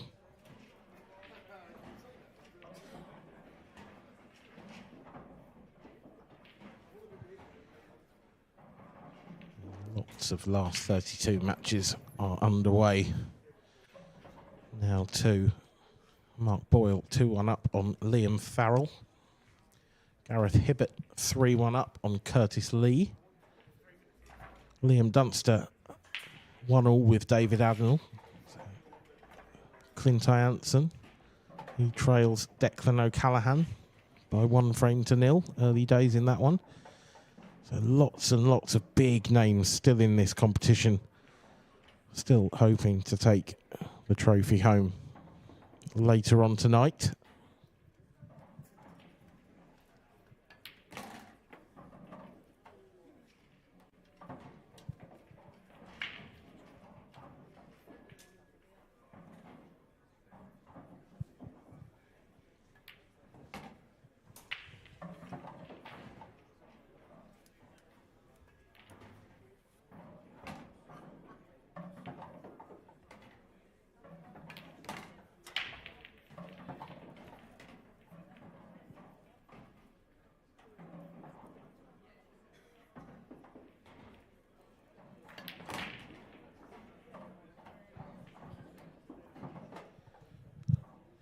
Leiden de Bono there is really up against it. As I said, trailing by 5 frames to 1. And these yellows look awful. I don't know how he's going to develop that one next to the 8-ball. Feels a bit like he's on a wing and a prayer at the moment. Does it double? Hard to tell. I think that's what he's taking on. But even if this doubles, the cue ball, can he jam the cue ball off the red and land on his last yellow? And even then, can he get on the 8-ball? He's too straight. I don't think he likes this.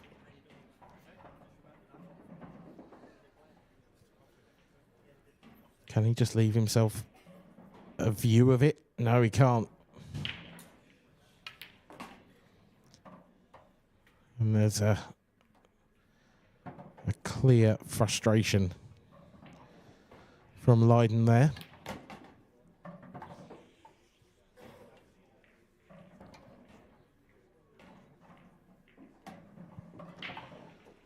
Take you through some of the ladies' scores while we wait for our next feature match. Caitlin Kennedy and Nettie Anderson, their quarterfinal is underway, but it's currently 0-0. Gillian Hayes and Kelly Egan, that is in a final frame decider out on table 21, and the winner of that game will play World Championship runner-up Ashley O'Neill in the quarterfinal. Deb Birchall looking very good to make yet another quarter-final. She is 5-1 up against Marianne Ward, and Rhiannon Graham looking like her most likely opponent. Currently leading Donna Evans by 5 frames to 2, although that was 5-0, that one.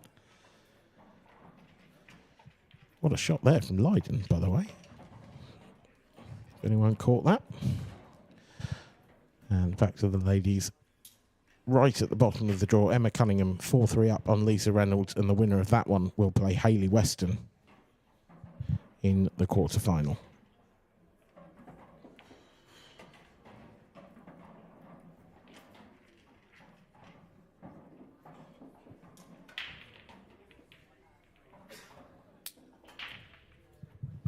European Open event last 32 match, race 7 frames. First frame, Adam Davis and Bray. Time running. Adam Davis, Connor Jones. An all-English affair in this last 32 match.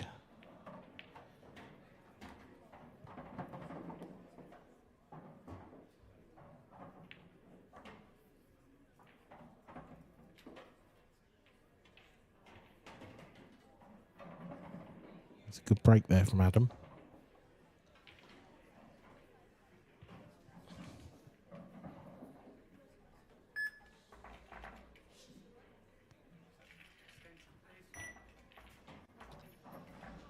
Just got to work his pattern out. Not an easy layout. There's a cluster around the 8 ball.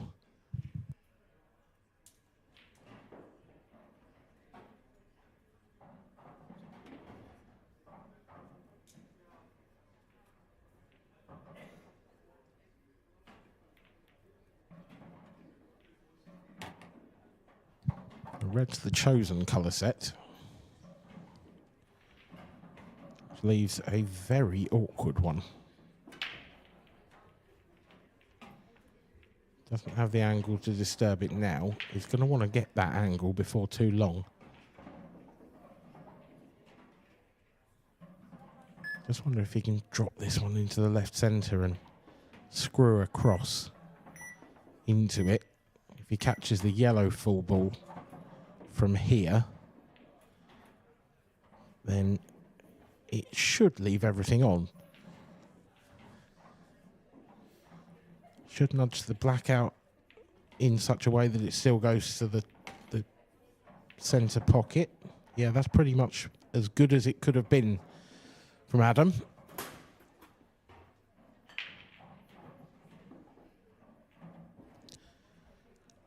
There's going to have to be a couple more very good positional shots still to come, you feel.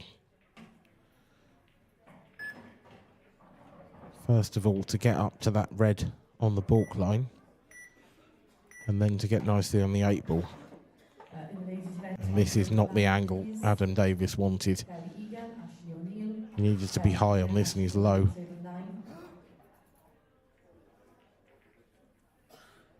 Can he force it off the side cushion with lots of right-hand side? He tried.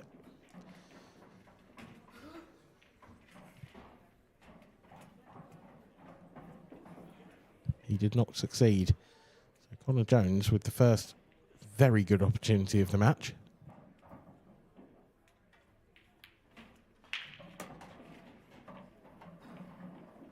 I think he wanted a bit more of an angle here to be able to disturb those yellows, but he doesn't have it. I think the bottom one might go to the bottom left, so that's not the end of the world, actually.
Oh, Connor. He was trying to avoid that cannon. And now, I don't think he's got a shot here. I think he's going to have to find a double of some description. Oh, it's a very thin cutback into either corner or centre. Very thin cutback it is. Oh, he's got very lucky there. Oh, that's an unbelievable fluke. Can he compose himself for this 8-ball and take the opening frame? Just about. And he holds a hand up of apology. Certainly more than a touch of fortune about that finish from Connor Jones, but he will take it. He leads by 1 frame to 0.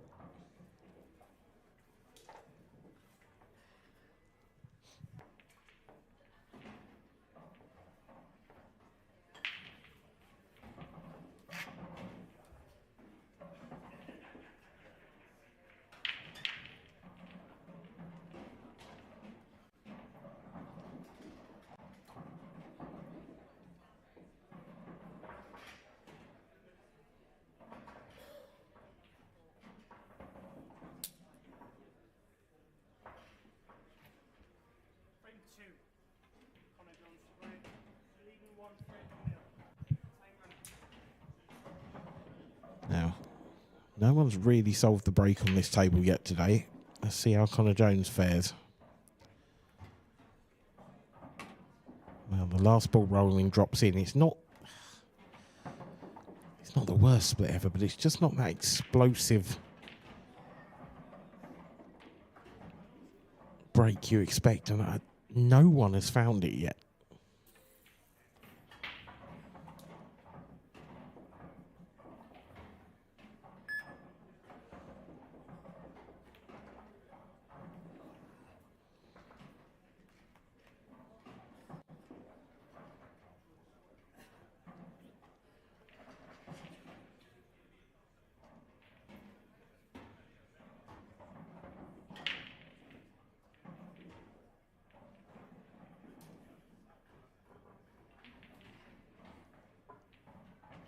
Shake of the head there from Connor.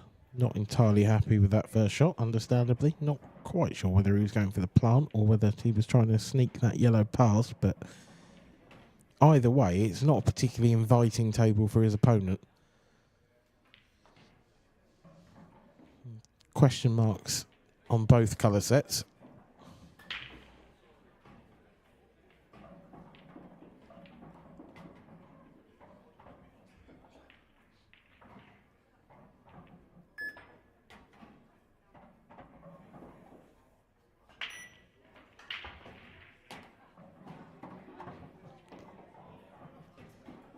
And that hasn't answered any of those questions from Adam Davis. Nasty little flick has left him in complete no man's land.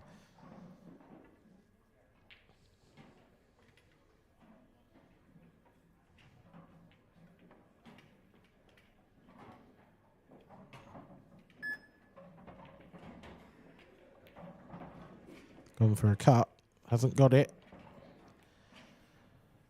And the reds don't look too bad now. I think that red that's very close to the yellow in the centre of the table, I think that will pass to the right centre, or it would plant onto the other red. And then the red closest to the 8-ball, I think that will go to the bottom left. So all these reds have a pocket.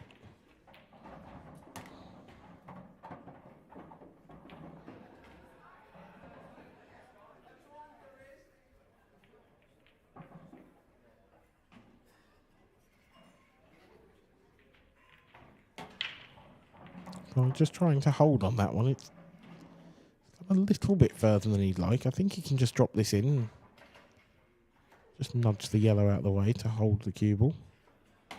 Yeah, that'll do nicely.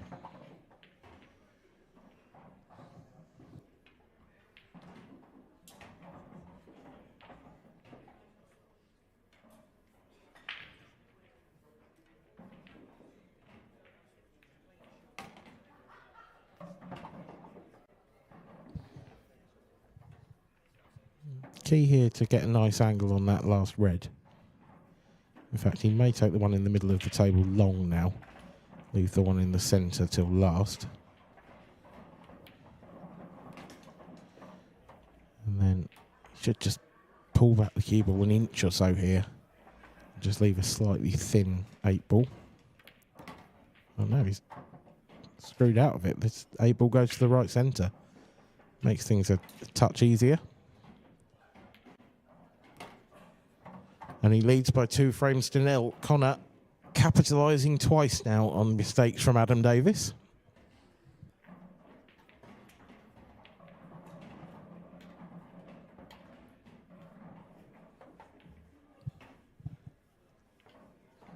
I believe that's table 5 in front of us being cleaned by the referee.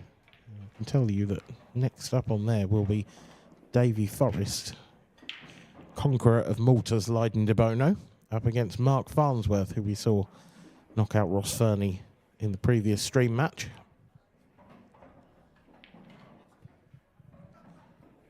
Rob Wilson and Luke Sanges. Luke at the table there, just above that table 5 I just mentioned. Rob has come storming back. Was 3-1 down. Now trailing by just 1 frame. It's 4-3 in that one.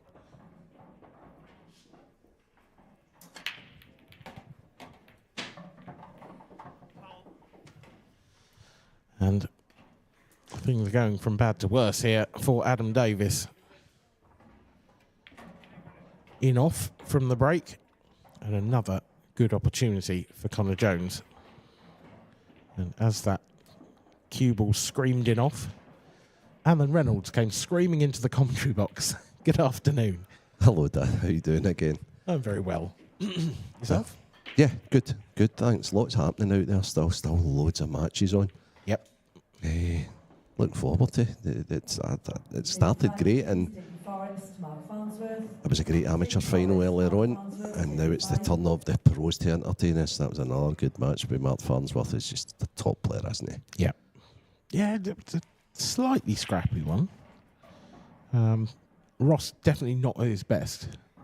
And Mark sort of, I wouldn't say Mark was at his best either, but he found a way to win. As he does, Dan, as he does.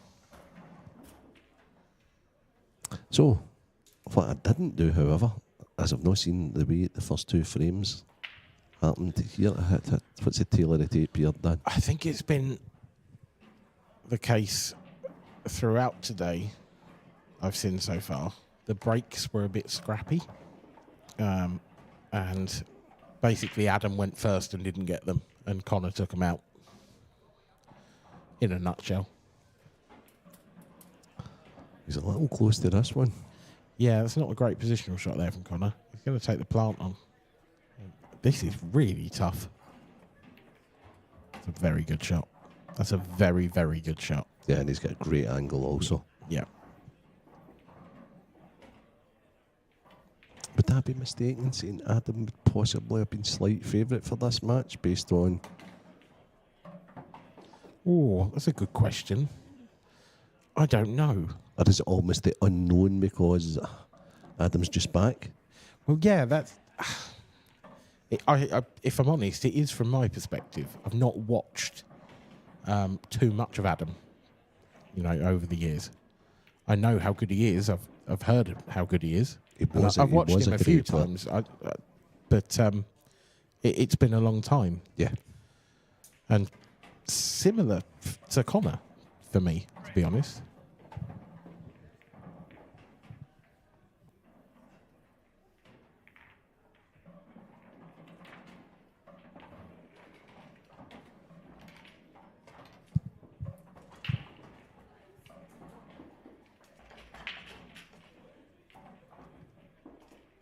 As you can see, still plenty of professionals out there. Yeah, and it looks like Rob Wilson's about to tie things up with Luke Sanges. Was that a repeat of last night's final? It is, yep. Yeah, and Luke was at least 3-1 up. I think he might have been 4-1 up. on Rob.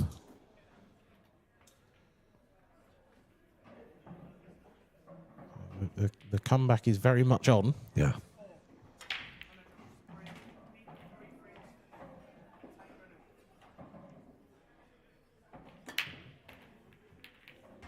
Oh, that's the best struck break of the match so far from Connor Jones. And it shows. But there's nothing down. That's amazing, isn't it? Sometimes you can pot 3 balls and they all go congregated and you end up nothing. Other times they split great and you don't get one. The frustrations of the break. It's still not... Nobody yet has managed to get that sort of explosion of the pack. I haven't seen a single break on this table that's done... gone really big today. Yeah, actually... It was either Mark Pickworth or Stevie, or possibly one of the professionals that was in yesterday. It's such a long weekend, you forget sometimes who you're talking to over the weekend. However, what we did do is discuss the 3 minutes that the players have practice on the table now. Yep. And I was very much of the thought that I think I'd just break for the 3 minutes and try and find the break. It's actually... I hadn't thought of it that way, but yes. I suppose the only problem with that is you're not actually getting to grips with the table because you're going to spend most of your time racking up. Yeah. Oh, Adam. That's harsh, actually. Get a friend. Or get Brian. Yeah. Brian or one of the refs a couple more quid and say, right, every time I smash, he's got to get the balls together and set them up quickly. Yeah. Hey, all joking aside, that was the only ball he needed to develop there. Yeah. I think that's unlucky. Some people would be cruel and call that an error, and it is, but yeah, to find that particular angle.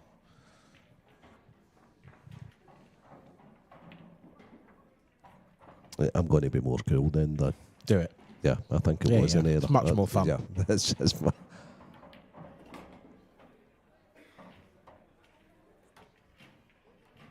I'm sure you'll get a few text messages of irate players.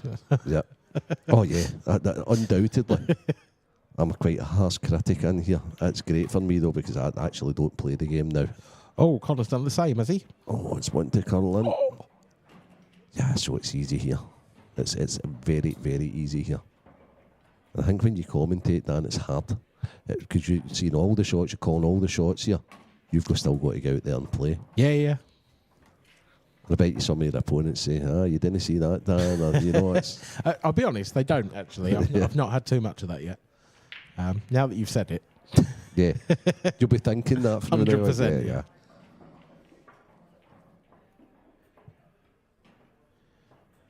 Connor's making work of this finish. He's not. He's not, has he? He's fluked it. Oh, it's just held up. But he's held his hand up in apology because look what he's left. He had a big fluke in the first frame, did Connor. I don't think the world's against him at the moment. I think it is, to be fair. I think the world's against him at the moment. But he's a great player, so great players need to find something. He's taking his extension quite rightly so. But what does he see? Is there any way he can get out? Or if he can't get out, is there any way he can prevent Connor Jones from doing so? Can he just lay him in behind the 8 ball here? Oh, he's played a plant. That's a good effort. That's a good shot. It's better than nothing. I agree. At least Connor has to work now for his finish. Yeah, it's caused him a problem. I would say I don't think it's the world's most difficult skill shot. And I think he'll take it on now because I think he has to. Yeah, I think you're bang on. Bang on with your assessment there. That yellow is slightly further out from the pocket, but the distance between cue ball, object ball and second object ball is lovely here for a skilly. Just like that. He hit it lovely as well though, Dan, didn't he? Oh, he's plumbed it, yeah. Now he's got to play an awkward little plant. The pace of this shot is tricky. Played that nice. He's played that purposefully to play on the red in this corner, I think. Okay, if he has, that's a fantastic shot. I think it is. Yeah, there's a raised eyebrow from you there. But Yeah. I just think the angle he had, I don't think he could possibly have held it. Yeah, I tell you what, it's a great out. Yeah, it is. Great out. It's come from a bit of a fluke, a slightly lucky safety, if you like, but that's a fantastic finish. And he's now over apologising. Yeah. Which Adam just doesn't want to know. I've apologised once, you've had enough. Yeah. But he's probably apologised in the first frame as well, as you say. Oh, he did. Yep.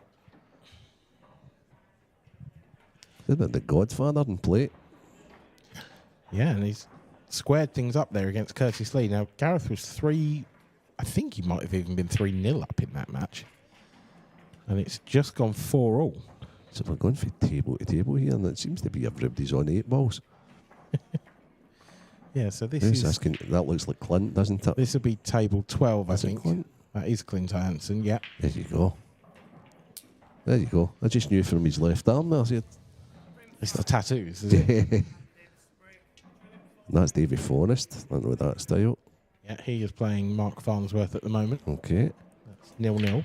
And then we're back to Adam Davis. And another dry break. Another dry break and a really good break. And if he plays a 3-ball plant here, yellow, yellow, red, these are actually... Yeah. I might even fancy them. Yeah, it's a huge first shot, is what it is. Yeah. Because it is missable. If you catch that second yellow the wrong side, which isn't, you've got to catch that bang on. But I think you're right. I think it's the right shot. Yeah, because it frees up the red to the right middle also. But he hasn't got it. He did catch that yellow on the wrong side. But why did they play it so slow? I think it was pace was his enemy. It's made a real mess though, hasn't it? I mean, I know Adam can play the plant himself, but can he? How? Oh, he can get out here. Surely, does Adam know he can play the plant? Yeah, surely he does. Yeah, he does. Well, he's just watched Connor try to play it. Yeah. You would think so. I think his issue is what you're saying, Dan. It's I'm just getting out from it. Yeah, there's a cue ball. Now, I commentated on Adam's game the other Friday night on the stream. His cue ball was on a sixpence, and that's why I remember Adam from back in the embassy days, and that's what he was so good at. Yeah, I mean, at the moment, it's not even on a dustbin lid, is it? Absolutely. He's like, it's so un-Adam-like. Now, is this a plant or is it a double? It's a double. It's not gone well.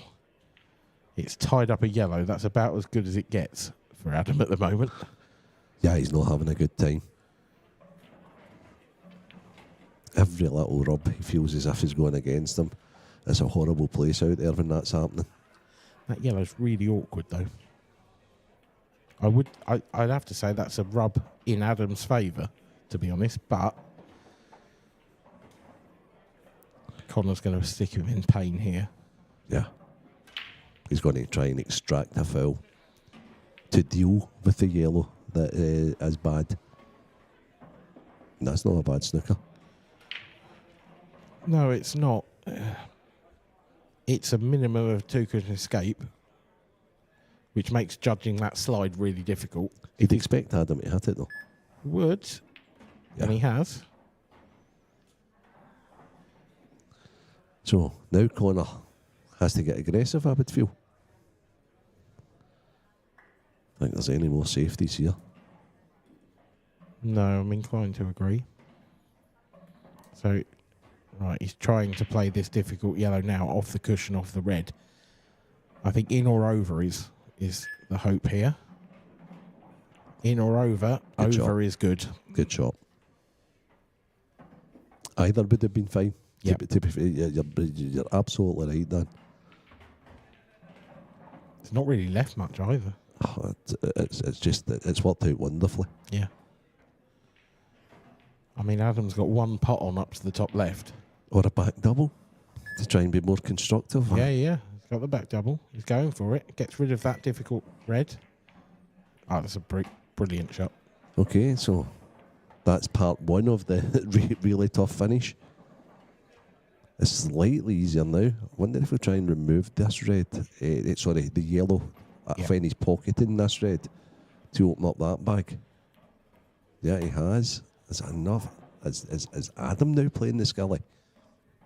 Table 10, please. Johan Attard, Corey Reese. Yeah. Johan Attard, Corey Reese, table 10. I don't know if he can see the full yellow there with the red, or if that other yellow is just in the way. Okay. So I don't think the skilly's on, which means he's going to have to play a really good positional shot to get the cue ball in behind it. He's tried it now. What a shot this is! Oh, another inch of pace. Yeah, he didn't half play that well. It's just pulled up I shot. think he's still on it. Good shot. He is. And that yellow has held up in time. This could be massive if he gets these. It could just free him up a little bit.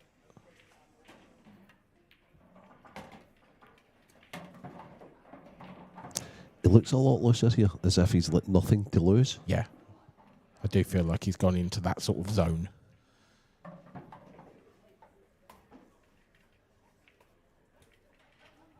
Yeah, that could be a big finish in the grand scheme of this match. It's certainly a very good finish to get yourself on the scoreboard. As we take a look at Mark Farnsworth's beautiful face for the IPA Tour 2025 poster.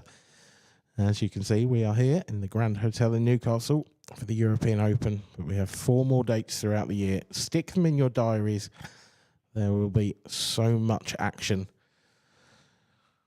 coming your way this year. We've also got a Grand Prix series. There's going to be a lot of pool going on in 2025. And it's only going to get bigger, and it's only going to get better. Now let's have a look at the ladies' draw, just while we're waiting for the next frame. We have 7 out of 8 quarter-finalists confirmed. Just the winner of Emma Cunningham and Lisa Reynolds. As Connor Jones with yet another dry break. Just quickly, Emma is 5-4 up on Lisa in that one.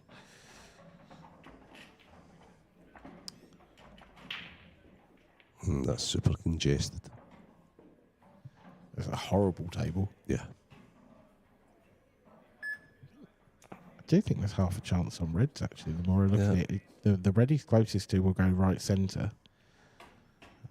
It's where the cue ball goes when he pots it, isn't it? That's the issue. Yeah, I think he can stun it off the cushion and then up and out.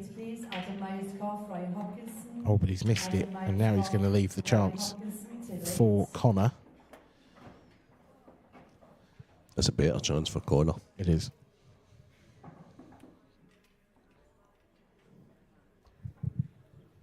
Just wonder if he'll take the red on the baulk line and just stun the yellow out of the way. Oh no, he's hit the red.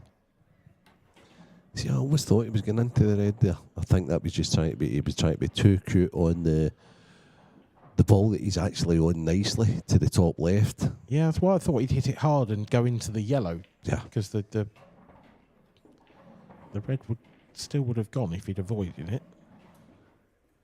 But he has got control now, you'd say. Gone for the double. Got the double. Cue ball has somewhat fortuitously stayed out. But it's not getting any easier. Wonder why he left the red up the top there. Because he was on it. I was thinking if he was going to play the double, pot that red first, then play the double. Yeah. Maybe he didn't feel like he could get back for that double. He's going for another one. Oh, he nearly got it as well. It's a bit of a 50-50 now, this frame. This is a half chance, I'd say, for Adam. The way he took out that finish in the previous frame wouldn't surprise me at all if he got these. I think he needs to get an angle on the one at the right middle to attack the 2 bad ones beside the red up top here. That's just a bit right, I'd say. Yeah, spot on. Where, however, they split out to, no one knows. But he has got yellows all over, dotted all over, that you can fall back on. So I think you want to catch the left one and try and stay on the right one. Just like that. Yeah, a little bit like that. Just Yeah, like that. Just like that. actually caught the red first, and Yeah, it worked out even better. He's got a good opportunity. Yeah. He seems to have upped the pace.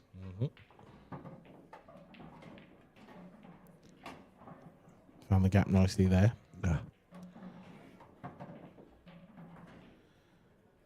Does the yellow to the left go in the top left? Does it matter? Not really, because he can take it to the left centre. Next shot.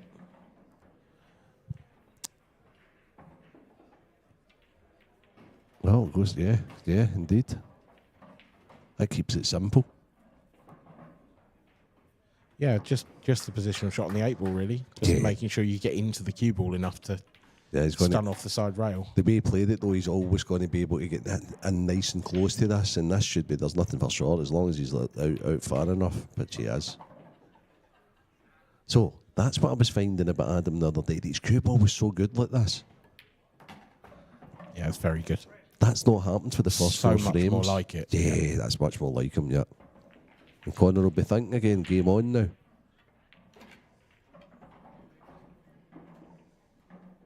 I think Connor will be annoyed because, to be honest, he was in control of that frame. And actually, sure. if he'd been a bit more circumspect and just ground Adam down a little bit, you know, he could have really driven the wedge home there, if you like. But so loads going on. That's ladies' games, open games.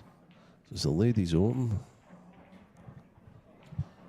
yeah, that's Rhiannon Graham and Deb Birchall in the top sort of right-ish of your screen. That's just got underway. That's 0-0. Great chat with Deb yesterday. She is a class act. Oh, very much so. On and off the table, Yeah. Dan. A proper ambassador as well. Yeah, for sure. Oh, such no a cruel way. cue ball. That is cruel. That is such a cruel cue ball. Okay. Well, you could ask him which one he wants. Oh, you could make him choose either, but I think he'll go yellow. So Let's weird, get this one off the rail. because I wouldn't play this. I'd play the red onto it and stay upstairs. I like it. Yeah, I can see that. I still think it's okay. Yeah, I can see your shot though. But now he needs to connect here. This is a big shot for him. Whereas I think if he plays the red onto the yellow, it's a cracker to fall back on. And he would have been rid of these two, and he didn't have to play down, or he'd at least have the ball over the back here. I can't see any problems. No, this is perfect. But he was so quick on it.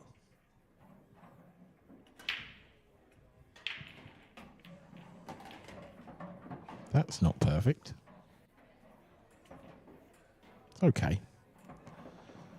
I thought he'd underdone that a little bit, but he can hold.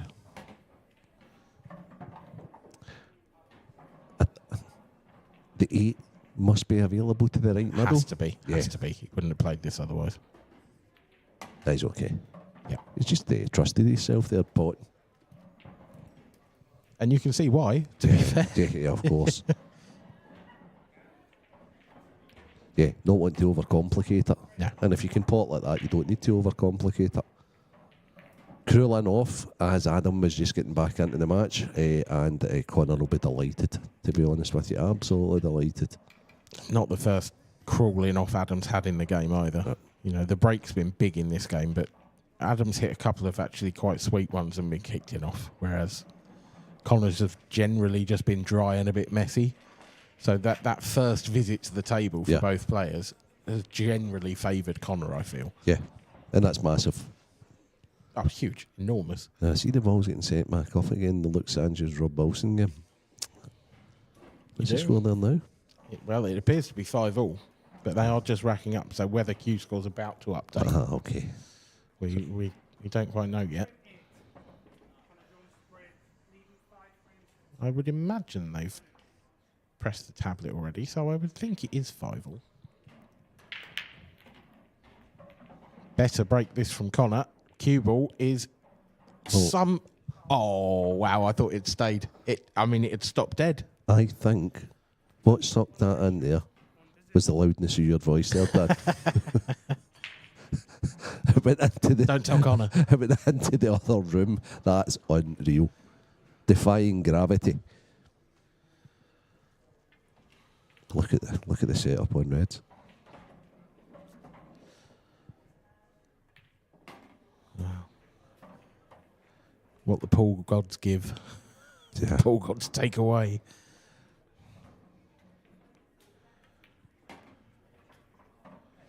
I mean, this is the best chance of the match by a country mile. Yeah, they should be pretty straightforward, It's but just not even close. I mean, the last one was easy, but this is just... These are unmissable. that is the famous last words, Dan. Yeah, I'm almost doing it on purpose because I think they're that easy. It's amazing how the momentum is shifting, isn't it? The break's so important. Yes. I mean, for a true momentum shift, I think the next break will be the one that really tells us. He's undercooked that a little. He's still okay. He's round playing quick on it. It's fine, but that is a bad shot. But no drama. No. But that's when you're like, oh no, I'm not quite right on either of them here. He's fine. He's fine. Big break coming up.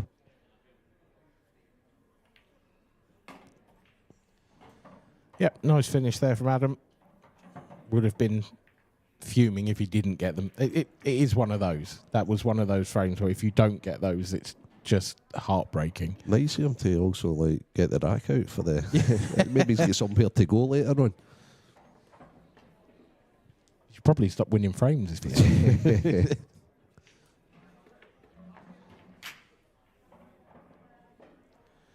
Oh, well, I've just seen an update. Rob Wilson is 6-5 up. So I think that was, because that was such a quick 5 frame, I think that must have been the start of this frame. So he's 6-5 up and he's at the table. Yeah. I think he's not played the greatest shot there. It looks, he's still got the balls down the bottom. He's absolutely fine. He should be actually. Oh, a big look yawning, as if to say, oh, I've just experienced this last night and I'm just about to get it again. Where's that 8 ball going? Oh, this could be a long frame. It could be a long frame. I think I'm favouring the yellows here, Dan. I think he's got a chance, actually. I'm saying it could be a long frame. We're saying it could be a long frame. I think he's got a chance. Removes that for there, then takes the other yellow to the other middle. Then he plays the double, and he's got a chance. Does he play the double, or does he try and move it? Dislodge. It would have to be a very, very slow dislodge, because you don't want that. Just wonder if he can get in behind. No, okay. If he's going to dislodge this way so that you're not flirting with the 8 ball. Yeah, I don't think he's got the angle to do that from here. I think he might have to play the double. Yep. But I think it'll be the shot after this. I think he'll take the one he's on now, because you're not getting nicer on this. Yep. That's what I thought he would have done a couple of frames ago with the ball up there. He certainly did it this time. That's not an easy double. No. Got to get the cue ball out of the way here as well. That's not a great angle, but... As a consequence of that, he's played it a little slow. Now, is he still favourite? No, I don't think he is. I honestly don't think he is. I think that... I'm not sure he'll be able to get both reds out over there, but I think he'll most definitely get the one on the cushion out by taking a pot to the top left. But it's just how soon he does it. The only snag with that is the other red, I feel, might be in the way. And then I think you might push them... If you catch that red, you might just push them close together and weld them together. I think that could go badly. I think you might have to play it as a double and just not try to move either of them. We'll soon see. Okay, So he's actually playing both balls downstairs, so he's attacking. Has he just moved that yellow into a position where he can play the red off it into the middle? Because that would be a right touch. So on table 16 I think he needed to come a little bit further. Maybe, yeah.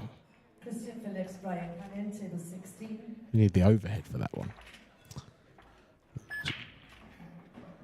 So this is an important positional shot. Okay. I don't think he's great on any of the balls to dislodge here. I wonder if he actually... I think that might go. Yeah, no, I think the Reds go. I wonder if he now comes across for the one closest to the 8 ball and plays that in the same bag as he's potting one of the Reds here and then leaves an angle to dislodge. I think that one on the cushion might go off the yellow in the middle.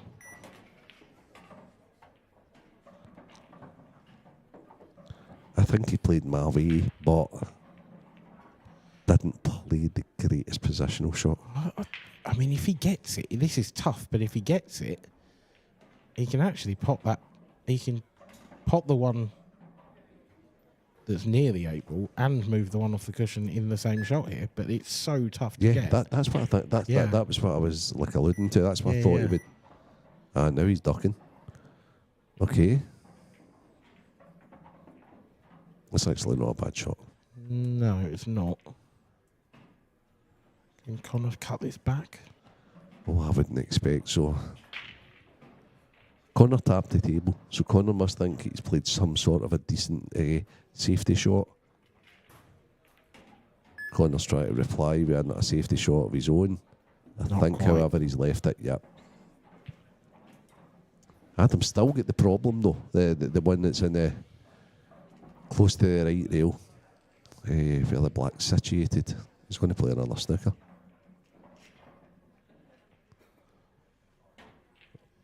He won't want a full ball snooker. No, he's not. He's not. I think he looked at that.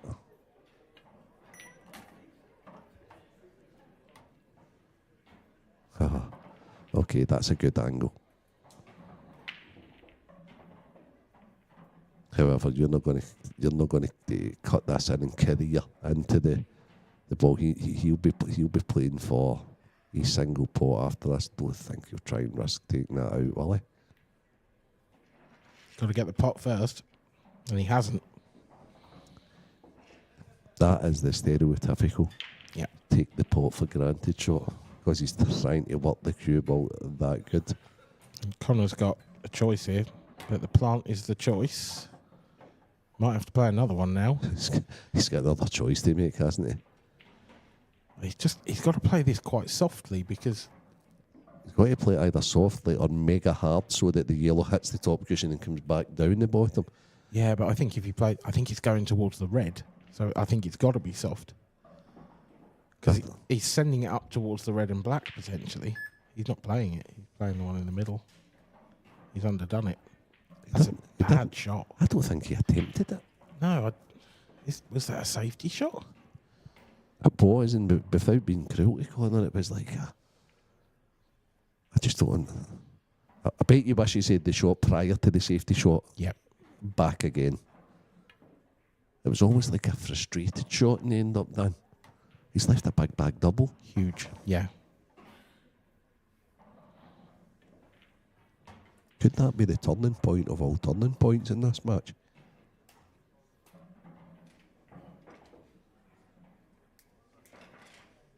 It could be if this goes in.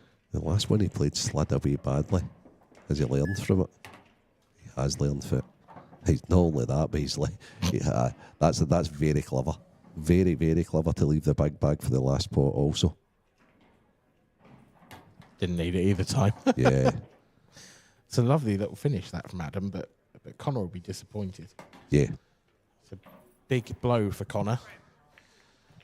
The thing when you're playing thin cut back plants like Connor did, maybe have a little bit more thought into it to actually where the balls were going to come out to.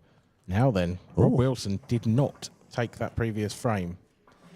And Luke Sanges, with head in hands, is at the table, and it's 6-all. This is a decider. But Luke's underdone one there. And I think he's got to play a horrible little plant. He's not only underdone it, but he's underdone it by a considerable little bit. And I don't know why he was trying to get so perfect on it. But, oh, look. That's the emotion. Is that an Irish dance? Yeah. Or a Welsh dance? A Welsh dance, shit. Some sort of a Celtic tribesman. He's auditioning for some kind of river dance show there, I'm sure. Go.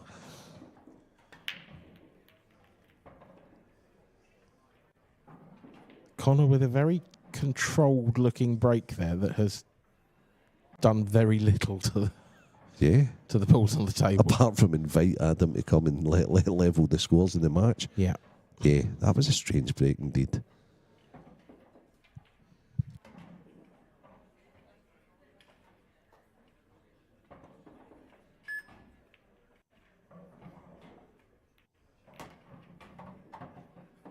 That's worked out beautifully. It's a lovely little breakout shot. Yeah, it was very controlled.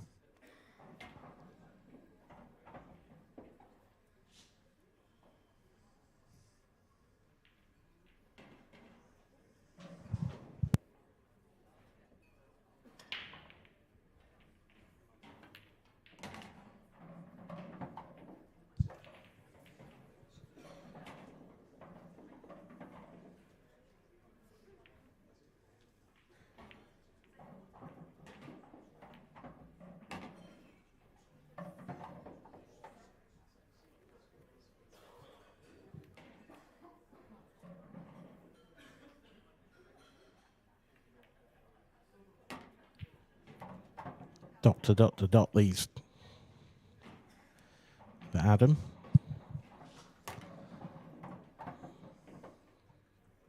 Don't know if I like the angle he's left himself here though. I don't think he'll like it. You never mind yourself, Dan. Yeah. I think. Just taking his medicine. Yeah, that tells me he doesn't like it. He should stroke this in and he's got, he can like screw a stun off the left cushion and be okay, but it's a wee bit harder than it should have been. No problem, however. That was the strangest break I think I've seen on this stream table all weekend, Dan. I mean, the thing is, when it's not working, sometimes you just feel like you have to try things. And I've seen people take a bit off the break and actually then make 5 balls, and sometimes you can feel like you're hitting them too hard. But it was very soft. Now, Luke Sanji's, well, he tried to play off the jaws there. Yeah. That shot can make you look a hero, or it can make you look completely silly. I mean, I don't know what you're alluding to there, but what did happen there, however, as Adam Davis was equalising, as our chairman was in, having a little word with us, Stephen Allison, and he's informed me that the next match on stream is Mr. Magic, Mark Boyle. Yep. The professional number 1, who will be playing the winner of this. Correct. Oh, the winner of Sanji's and Wilson. So, I need to get on with it then. Yeah. Yeah. So that's the next match, ladies and gents.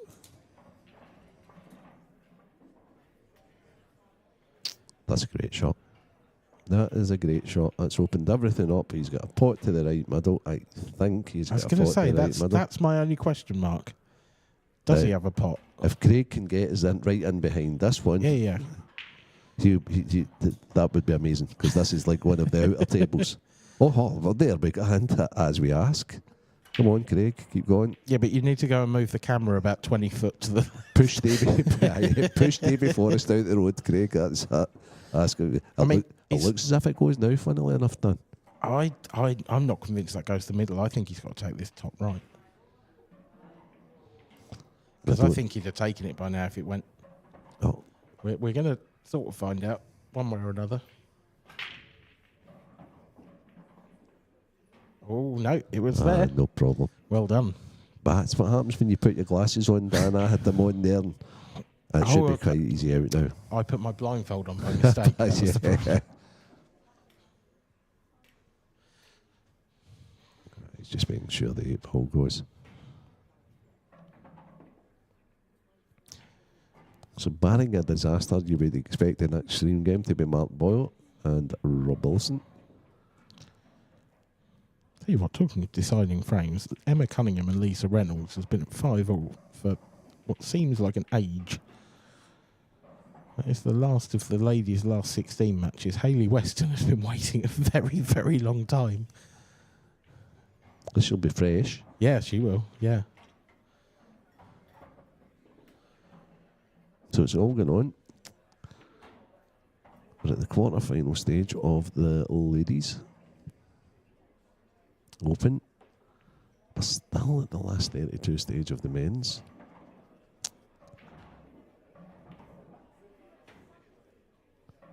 So we've still got... Could be a long night. Could be a long night.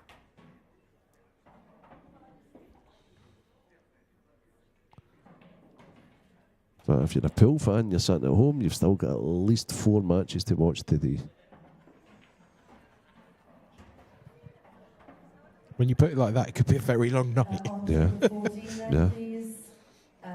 Second streaming table, Andy Lucas, Chris Douglas. Andy Lucas, Chris Douglas, table 14. Gareth Abbott's just taken out Curtis Lee. And Liam Dunster's just taken out David Adnall, almost in the same breath. So, the household names are still here. Yeah, it's been a common theme today, I think, that I haven't seen any real big upsets.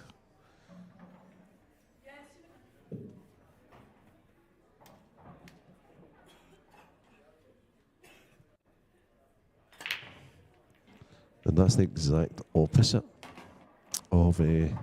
That's what you get when you hit the break. Quarters break, yeah, for sure. It's not easy. No, but it's one of the better breaks of the match. Just that one red, isn't it? Yeah. I mean, I can see a pathway for it, but it's a tough first pot. Needs to play the first pot into the bottom bag. The yellow's blocking that red, and then maybe leave an angle in the middle to dislodge it. I mean, the really aggressive shot would be to play the yellow below the cue ball off. Sorry, the red below the cue ball off the yellow. Yeah. But from that distance, that's such a risky shot. And if you get it wrong, yeah, then it's frame over because your opponent's taken him out. It's also so much easier if that yellow's actually out a little bit. I think it's maybe just a tad too close. Right, okay. So there we go. He's got a very, very... It depends. There's a couple of different ways, as you know, Dan, of how you play this. You can use the cushion to come off, or you can stun straight down into the yellow and the red. Very interesting to see his choice. But the height he's playing the cue ball, it looks as if he's covering one cushion. Yeah, he is. And he's got it. What's he landed on? He's on the one up top, but it could have been much more favourable. It could.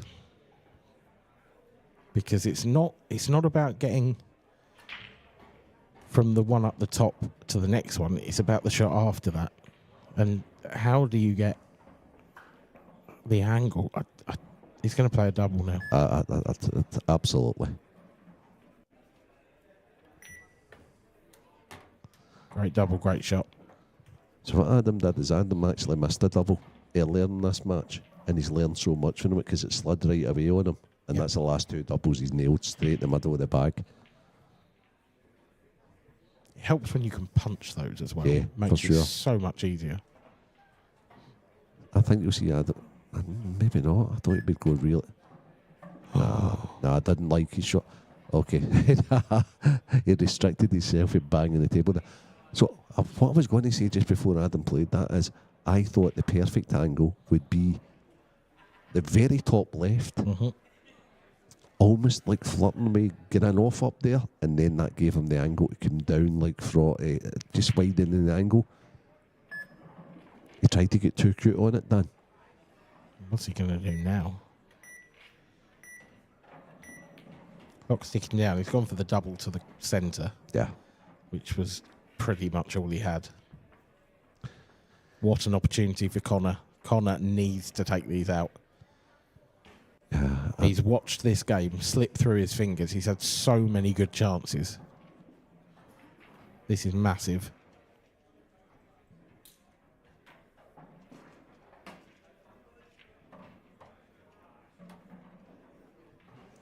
Oh, I think he's going to get these done. I said, He should.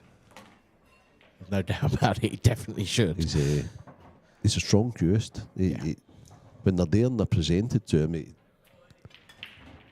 Oh, yeah, he's not the sort of player that misses these very often. No professional is, obviously, but... There's slight nerves out there, obviously, on the stream table and what have you, but... Slightly tricky positional shot, maybe, just now. Never easy playing. Well, he's not going to play position off the one over the corner. Oh, he's absolutely going to play position not. on the black from that.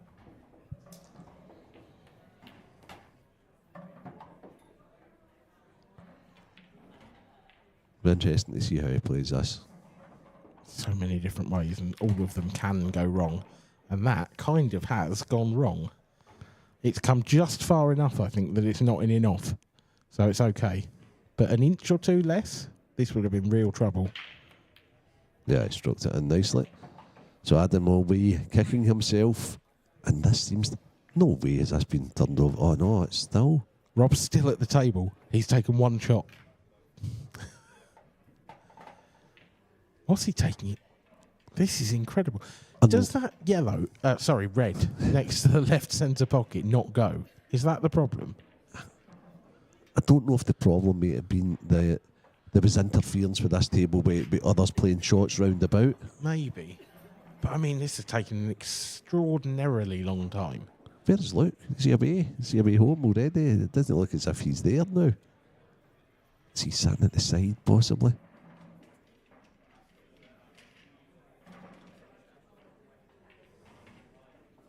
This is fine. He's absolutely fine. Marsh is in the way now. This is just what you want when you're in a deciding frame. Yeah. Craig Marsh running around the table next to you. Oh, no, that's a much better break. A much better break. So we have the last First chance, although it's not an easy one by any stretch, to win this match goes to Connor Jones. Yeah.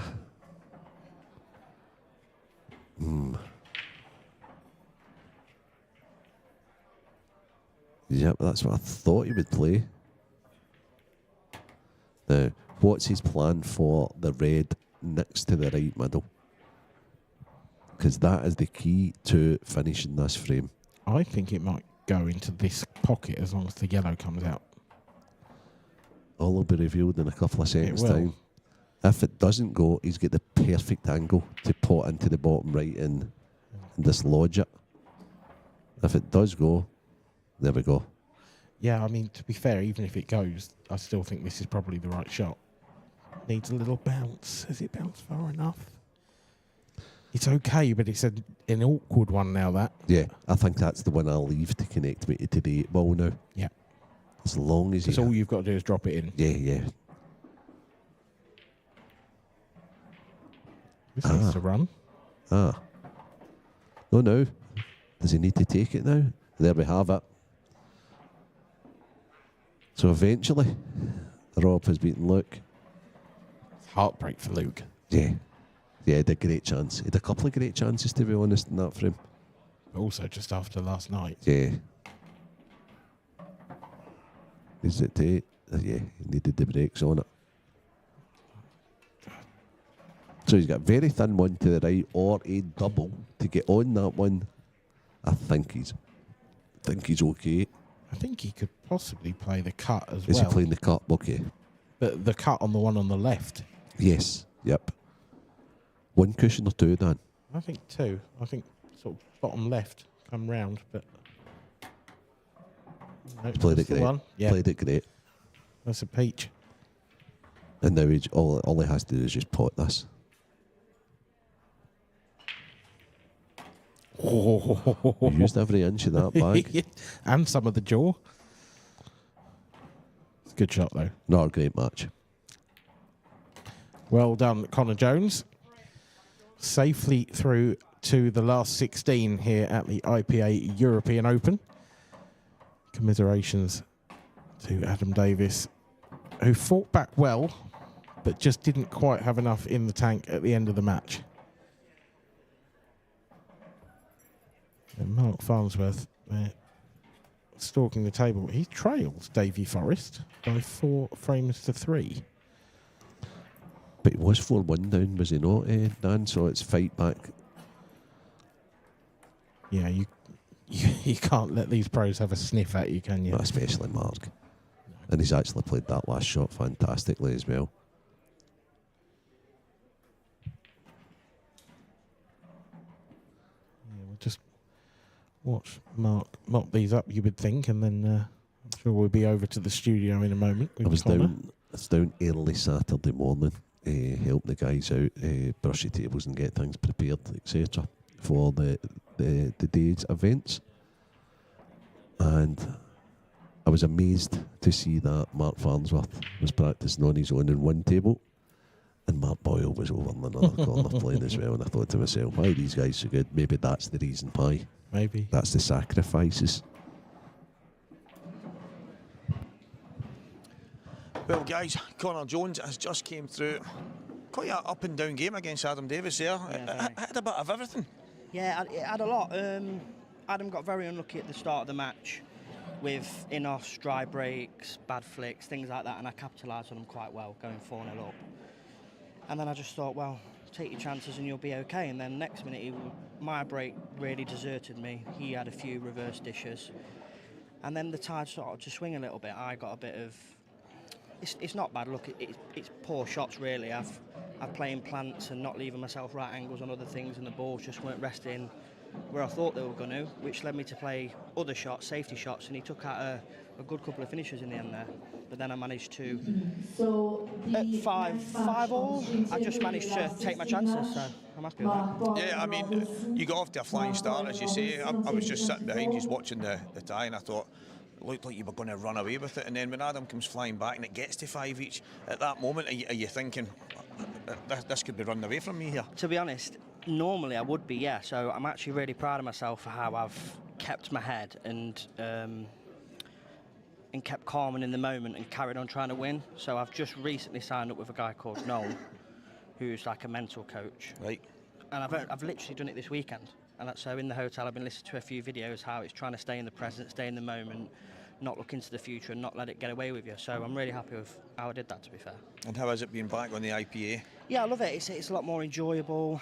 Not saying that the other tour wasn't enjoyable, but I feel more comfortable playing here, and everybody's really friendly, and yeah, it's good to be back. Good sell. It's good to have you back, Colin, and you're into the last 16, mate, so Brilliant. Congratulations. Thank you. Cheers, Cheers, mate. buddy. Thank you. Thank you, mate. It was a bit of a up and down game. Connor got off to a great start, Mark, and all of a sudden he was pegged back, but eventually getting over the line. Yeah, and I think, you know, Adam's one of them top players, he can peg you back. And, even though, Connor was 4-0 ahead, looked comfortable, especially in a race to 7, you'd expect him to go on and win the match quite easily.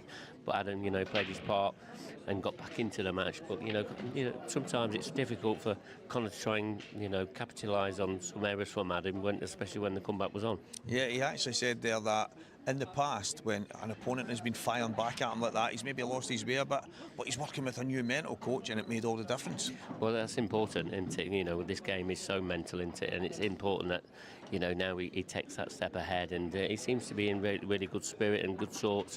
So, can he now go on another level and try and get through another couple of rounds? Well, he did mention he's feeling really good being back on the IPA tour. Says it feels really good to be here. He said it wasn't enjoying it elsewhere, but he's really feeling it since he's been back. Yeah, he looks very comfortable out there. He doesn't look out of place. We had concerns obviously to come back to the IPA ranks. It's never easy just to settle in straight away, but he's done a great job.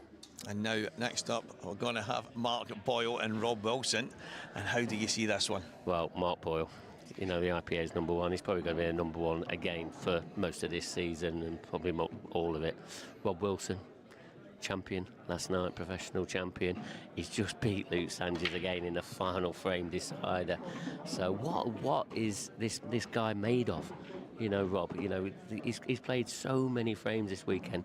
Can he go on and get the double? There's no better person to try and beat to get the double is Mark Boyle, because he's done it numerous times as well. Yeah, that's the thing. Mark has been there loads of times and done it.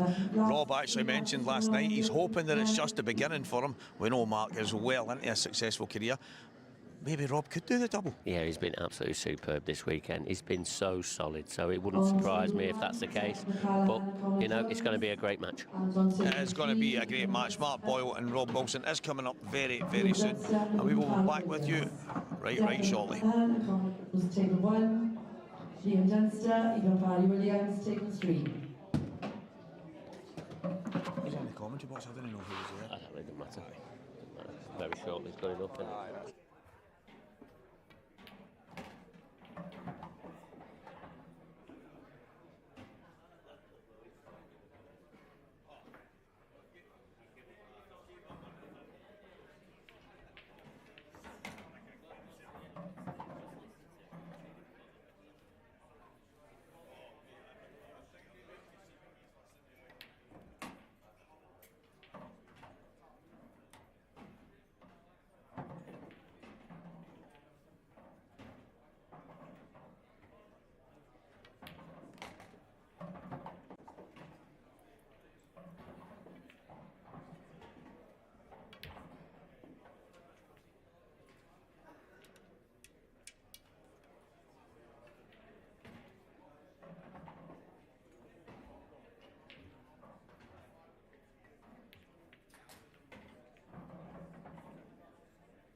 Well, guys, I've gone from one area to the other.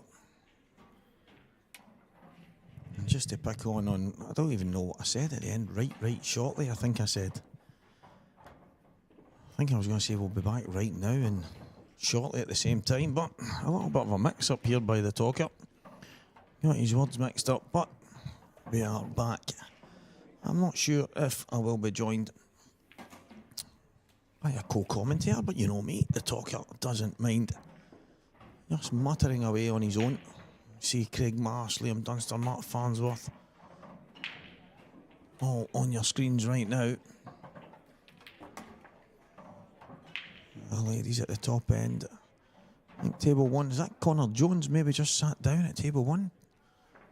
He is just off one table and on to another. Davy Forrest there, who's playing currently against Mark Farnsworth. Cracking player, Davy. More than capable of doing a bit of damage in this Open. Always at the business end. And most of the Scottish events that he plays in, he has both sides of the game.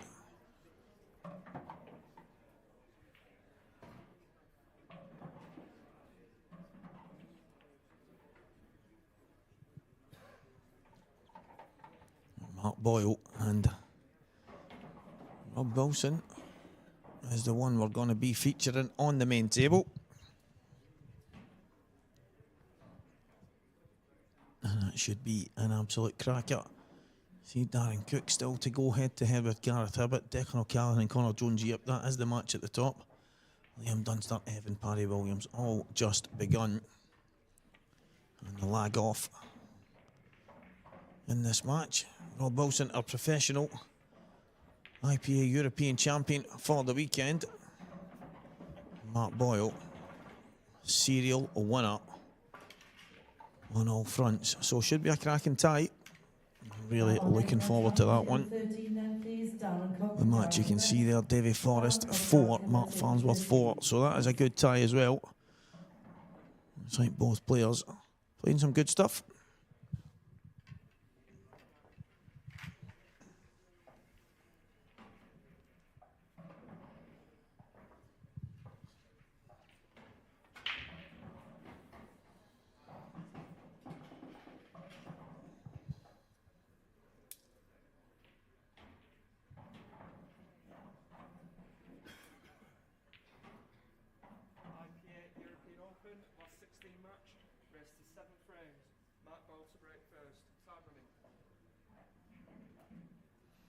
So Mark Boyle to break off first here.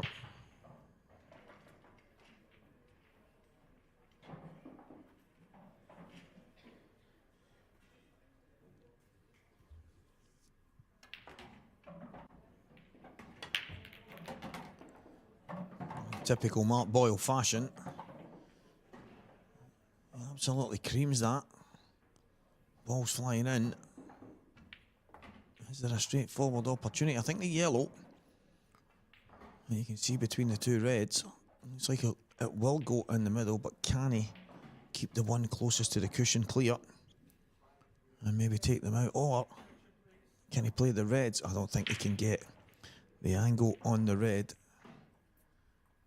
to open things up right from the start, so he would maybe have to push through and then flick the yellow away. Don't know if that's what he's looking at now. I tell you, I would imagine Mark Boyle will have a plan. He's gonna need to execute it quickly.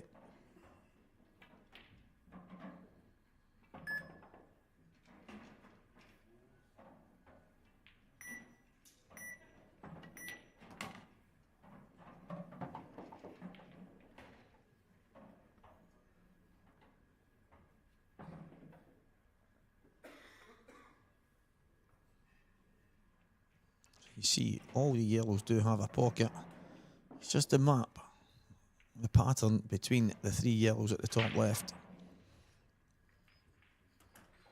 You can obviously take the one on the outside first, then one to the left middle.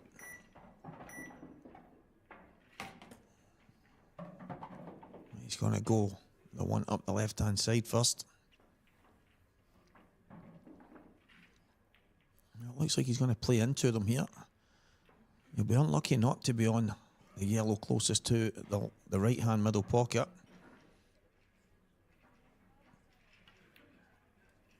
Oh, wonderful. Didn't think he had the angle to play that. You often hear the guys say that the cloth and the way the TV table plays is a bit different. And Mark cued that fantastically well. So I'll trace the left-hand side. I didn't think he could get out.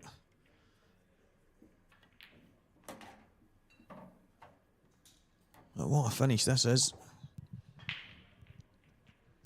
Did not go near, and you hear the top guys say it all the time. If you don't have to go and kick into things, well, you don't.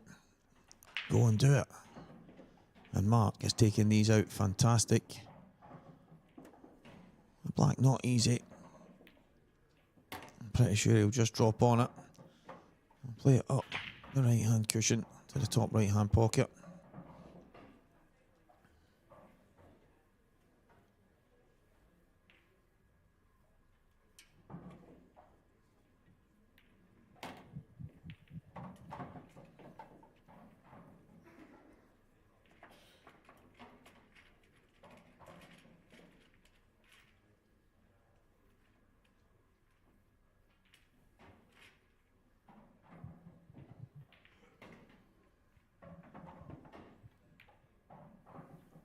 And Mark Boyle does take away a wonderful breaking dish in the first frame. Nothing Rob Wilson could do about that. Fantastic finish. It was a good break. They were slightly awkward, but the way Mark took them made it look so easy.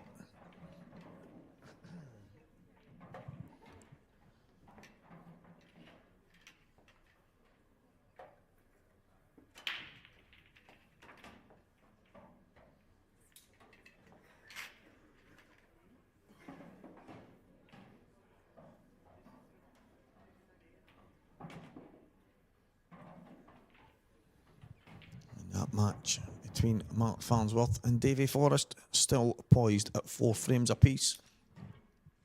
And I'll give you some scores very, very soon as the second frame is about to get underway. As Mark Farnsworth makes a big mistake there. Rob Wilson will be looking to get the break going here.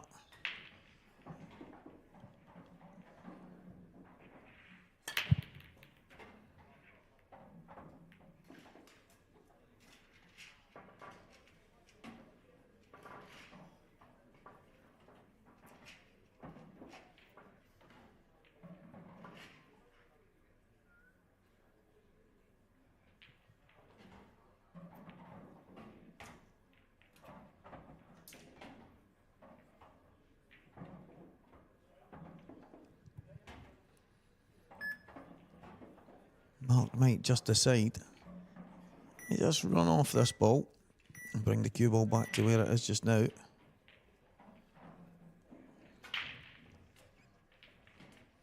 I don't think there's much else on there.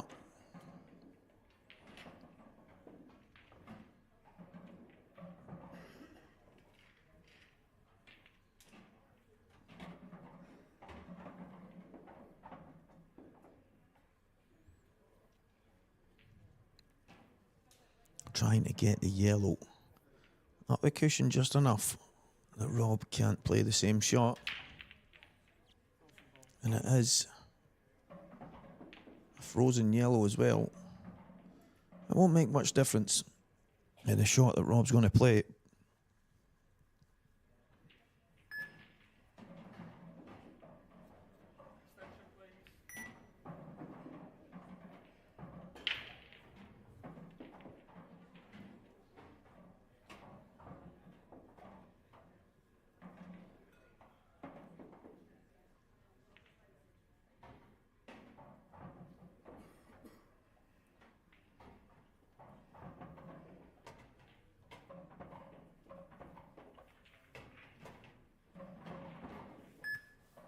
Is he going to try and just sneak back behind this red?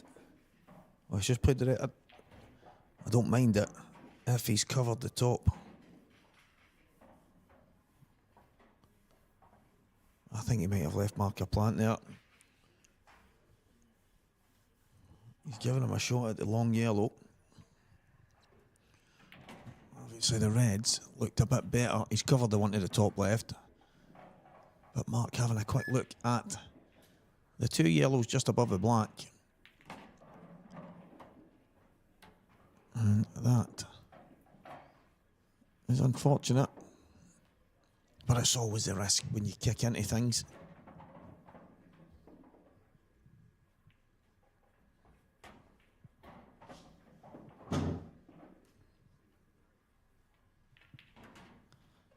So he's got to cut into the middle. Round the back it goes. Yeah, he's in a bit of a pickle here. He's not got much to go at. He might have to bring the cue ball. Yeah, that's exactly the area where he leaves it. Very limited for Rob. And just as Mark does go to play this shot, the legendary Mark Pickworth joins me once again.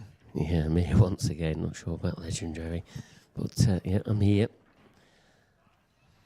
Interesting matchup, these two. Yeah, it's a battle between a current winner and a serial winner. Serial, yeah, definitely a serial winner. Could be one of them players. You know, he's going the right way about it, especially the way he played last night. And here he is again in the last 16. Doesn't give anything away, does he, Rob? Yeah, it's one of the things that Mark Farnsworth was speaking about earlier.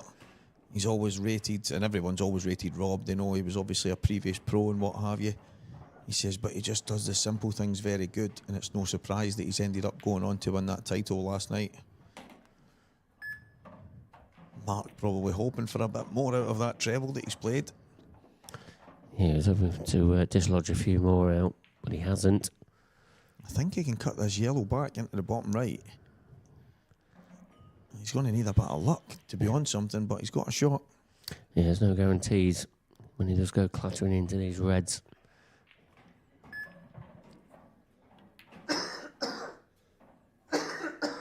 That.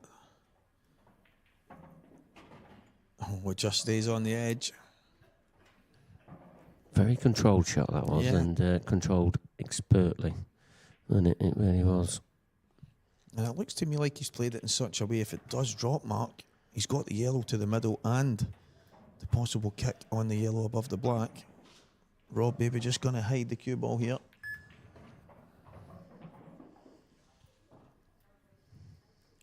One of the Maltese contingent just popping in there to have a look. And Lydon looking in the door there.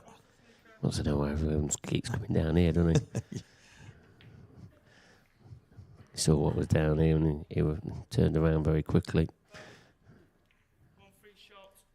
Yeah, he's just flicked the red on the way past there.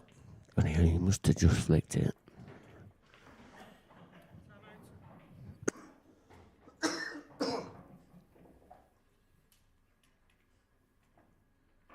Seen Rob last night. I had left my cue in the venue just as I was about to fall asleep. I've just popped into my head. I've jumped up, got myself ready, came down, and Rob is walking down the corridor, and he says to me, "This is the walk of champions." And it was him and his wife just walking down. Oh, this is the walk of a champion, and that was quite good. Obviously feeling top of the world, and so he should. Yeah, absolutely. You know, he's worked very hard at that. And deserved winner. Here he is again. Can he go on to get a double? I mean, he's not giving Mark anything, is he? Yeah, Rob broke off in this frame, and they didn't come out very well. It was a dry break.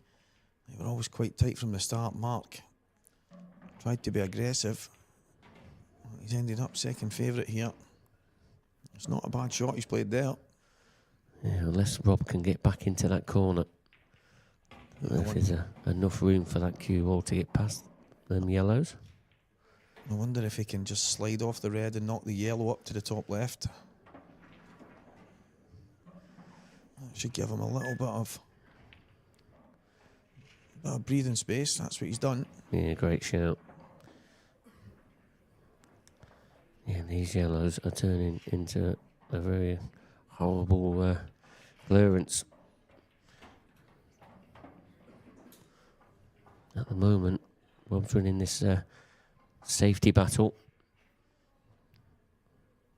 Yeah, there's the old thing that you would get in the pubs, Mark. I don't know if you remember the days that if someone was watching, they would think if you've got 3 on the table and your opponent's got 7, that you're the one that's big favourite, but it's the other way about. Yeah, it is. But yeah, you're definitely second favourite, even at these rules. I mean, the thing about the blackball rules sometimes, and something can just change around with the skill shot or combination shot, whichever one you want to call it. Now, Rob, this is the time to pull the trigger. It's all about this first shot.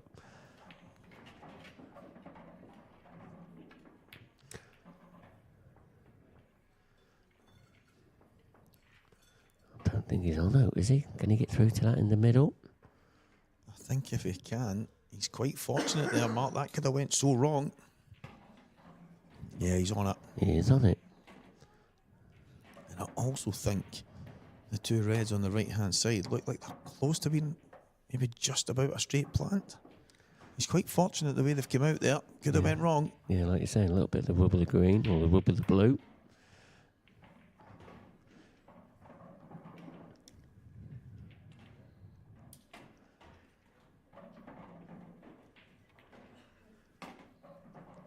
Yeah, he's given himself a chance. He played some good stuff in the frame. Had to just hang in there. It was a bit scrappy from the beginning. Yeah, and that red in the middle of the table, above the black spot, that obviously passes into left centre as well, so it could be making this clearance very easy. Just needs to get this cue ball now after this pot into the top left-hand corner, get this into a nice area. You really can't see where this is going to falter, apart from a careless mistake. We've not seen too many from Rob these past couple of days. Yeah, he's been really solid. I know he had a couple of really tough matches that he had to dig in, but to go all the way and win any tournament, that's the way it goes. And he's got it all to do again. And who's to say he can't go all the way again? Yeah, it's been done. It's been done a number of times. There's no reason why it can't be done again. Yeah, and his opponent is one of the players. Yeah, he certainly is. He's done it twice, at least twice.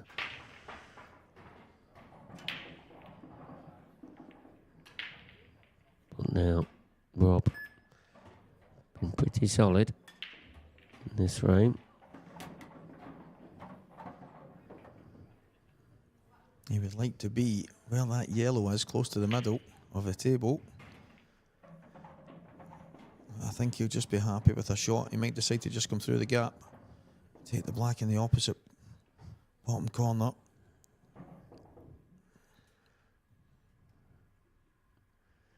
It's all about the angle here. Oh, fantastic shot. That was judged to perfection. Yeah, this is exactly the way that Rob's been playing. Little tap from Mark, showing his appreciation for a good finish from Rob. Yeah, squares it up now. I think even Mark knew he was second favourite for that frame. You're just relying on a Rob Wilson mistake, which doesn't come often, especially not this weekend. And this match closest to is Davy Forrest against Mark Farnsworth. Mark Farnsworth 5-4 in front. Good match so far. Been close throughout, I think, hasn't it? Davy always at the business end of the events in Scotland, Mark. Always up there. And he's playing well just now. Johan Attard, 5-3 in front of Corey Rees. Good result for the Maltese man so far. Craig Marsh, top left of the screen. He's just lost that result now. Where is it? Oh, yeah, it's 4-2 ahead now against Richard Swaffield. And one of them that stands out for me so far, Ryan Hopkinson, 4-3 in front of Adam Myerscough. I think Ryan had a really good result in his last match. He's been playing ever so well. Yeah, Dan Davey. And I think the one before that, he had a good win as well, I think. Yeah, beat Scott Anderson 7-6. So playing some of his best pool right now. But again, could we get another underdog story? Yeah, it's more than possible this weekend, It really definitely. is. But we do normally see some amateurs, getting themselves into the last 16. Don't be surprised if there's a few more. Declan O'Callaghan, he's one of them. He's 2-0 ahead against Connor Jones as well. Well, Declan, I'm pretty sure, is a 2025 professional. Is he? Yes, he is. He's one of our new pros. I knew there was a Declan. That was his second name. Well, got me there. Maybe I'm wrong, but I'm sure he is. You might be right. Yeah, I'm not seen the full list, since I've sort of stepped away from a few IPA duties. But I'm sure we'll get that all tied up after this first lot of rankings. We'll be able to see it all then. I know they're doing a lot of work with our website. It's probably not going to happen overnight, but it'll come. Loads of stuff going off in the background. Yeah, it's a fantastic time to be involved with the IPA. A bright future, but it only comes with all the hard work going on behind the scenes.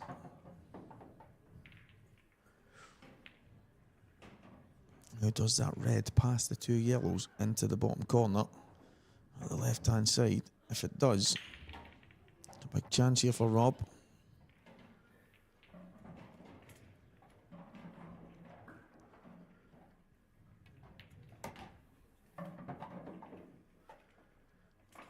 He could have done with that.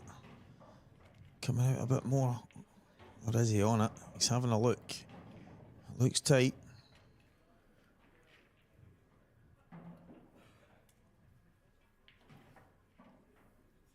He might be just about on this.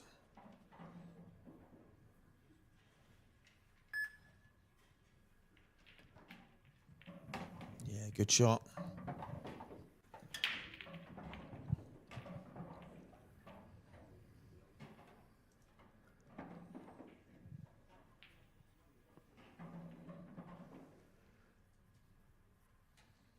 Again, I'm not sure where he's going to go wrong here. It's all about this positional shot here. This is about the only time it can go wrong from here.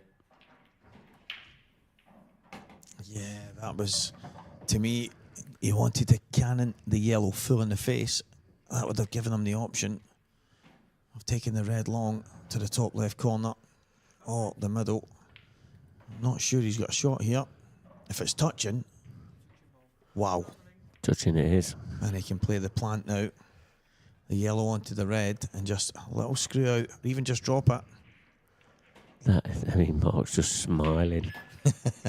It's just all happening for him. Unbelievable. Mark's face told the entire story there. He's still smiling about it. Another finish from Rob Wilson. I think we all heard that. We all know why he won yesterday. Shouted out by Mark Boyle. At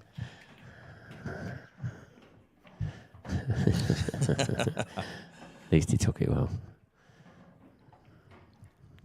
I think if that was for the match, if it's 6-all, I don't think would have had the same outcome. But a clearance from Rob Wilson. Davy Forrest at the table, 5 frames apiece against Mark Farnsworth. He's got a chance on these yellows. Richard Swanfield at the table with a chance on yellows as well. It is all go at this stage in the Sunday, Mark, which is amazing to see.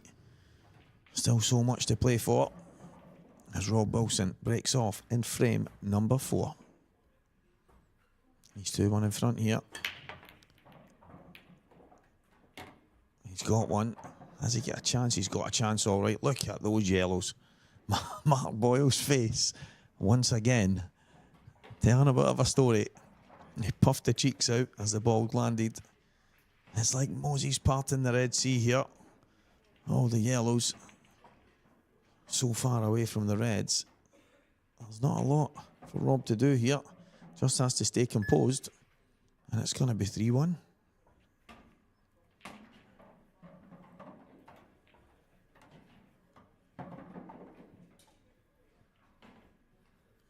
Mark will just be preparing himself to break off, I think, in the next frame. Rob will come up for...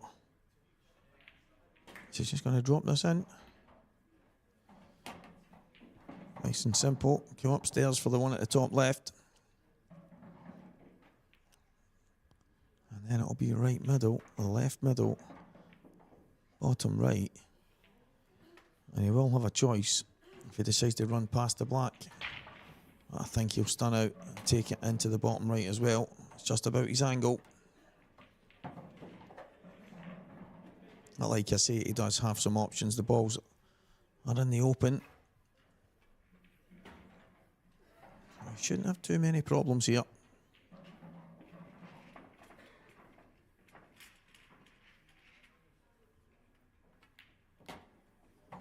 Runs off the cushion, trace aside. Just landed at the wrong angle. But like I say, these balls are pretty straightforward from the off. And just the right angle indeed. That is probably one of the best breaks I've seen so far this week. Yeah, it seems like Mark Boyle's been sat in that chair for a while.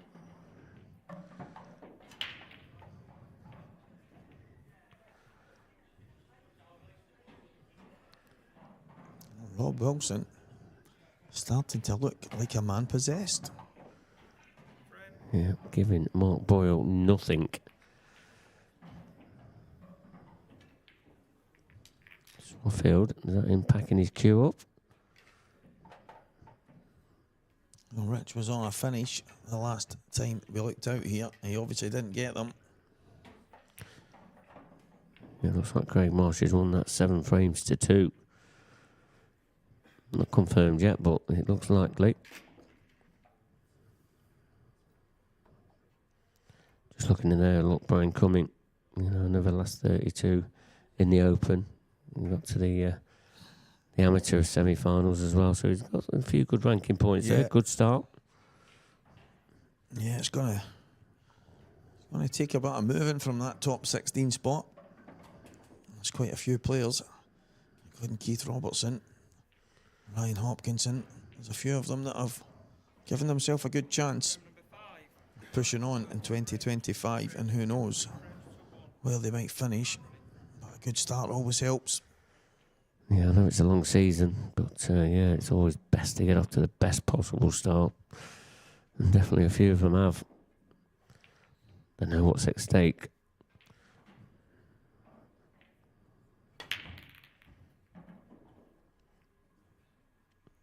These are dry. It's about how it goes sometimes, isn't it, when things are against you? He's not left anything too straightforward. Yeah, because if he takes reds, then he's got the tricky black. But the reds is the probably hardest opener. The yellows opening pot is probably the easiest of the two colour sets. But the two yellows below the middle pocket, and then the ones in the top half in the bulk area, don't think that's a plan. But it's tricky. But the way Rob's been playing, he's been playing solid. And leading IPA's number one seeded player by 3 frames to 1 currently. He's backing up my words. Yeah, he's going to go yellows. I think it's a more straightforward opener. But like you say, Mark, the two yellows at the right-hand side, and even the two that he's closest to right now, not so straightforward. So looks like there's going to be plenty in this frame for both players to try and work out. He's just going to push through with the cue ball here.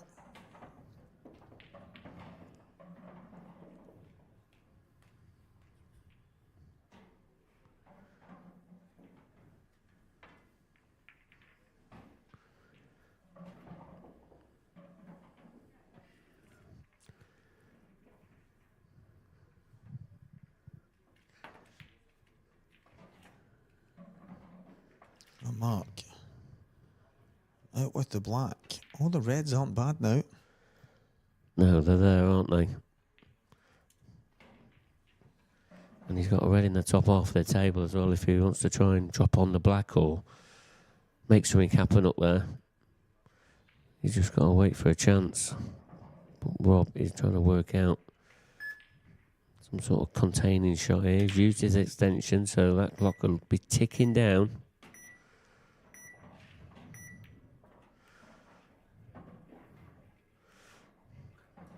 Not sure that was a shot he played. Mark's having a bit of a giggle with him as well. Not sure what was said then. He didn't say that one out too loud. Yeah. Yeah, the microphones never got that.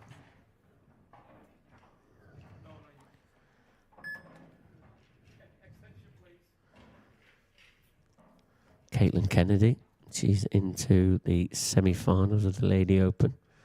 First lady in there. Second semi-final of the weekend for Caitlin. Yeah, that's some great consistency as well, isn't it?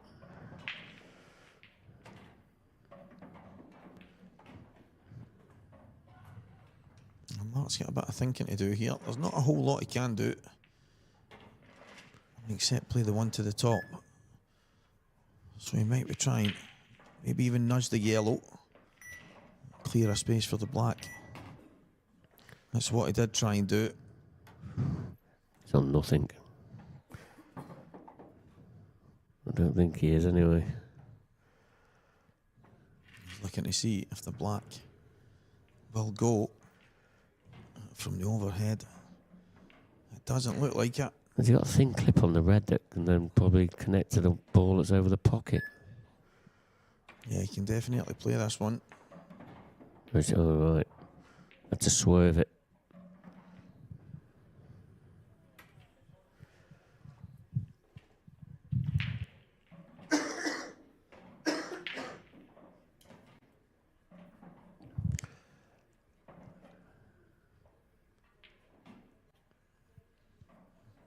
Rob still with some serious work to do in this frame. Is he going to? Oh, he's going to try and power screw off one cushion back to this yellow here. He's played it. He's unfortunate.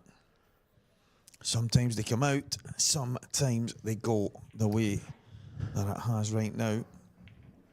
I suppose the only consolation is it's made that red in the middle a bit more awkward as well. Yeah, it has. But all the reds are in the bottom half of the table, so it's an easy one for Mark to get out. I think he's just going to trickle this down to the top right-hand corner, cover the black, and it gets his yellow out. Does it still go? Maybe it does. I think Mark's round there looking. I think it still goes. The only reason I say that because it's come away from the jaw. Yeah, and Rob's reaction. It looks tight from that angle, though. Yeah, it does, but I've got a feeling that that will sneak in. So Rob Wilson, not best pleased.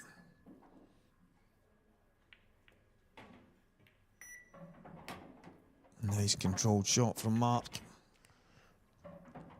The key shot now is dropping on that black because you wouldn't want to be playing it blind.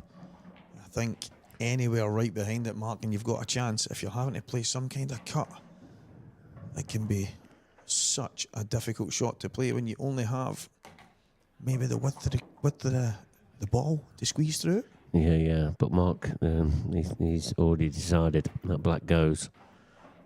So he's pulling the trigger. He's having another look now, but I think he's made his mind up early. And you don't want to be giving Rob too many more chances, especially opening up a 3-frame lead. So he feels this is a good opportunity now to pull the trigger.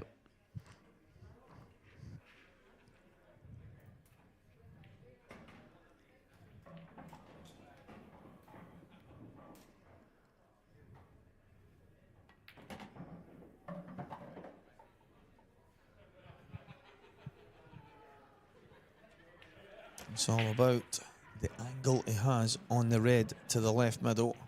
He may decide to take that now, pop down and leave one cushion maybe even a 2-cushion shot from right to left. Angle looks nice. Anywhere around the baulk line will be absolutely perfect. Just below the yellow would be ideal. He has gone 2 cushions. Perfect. He is just below the yellow, just above the baulk line. That is one hell of a shot and not easy to play. Oh, didn't even touch the yellow. It's a massive bag. Oh, wow. Yeah, made very light work of them.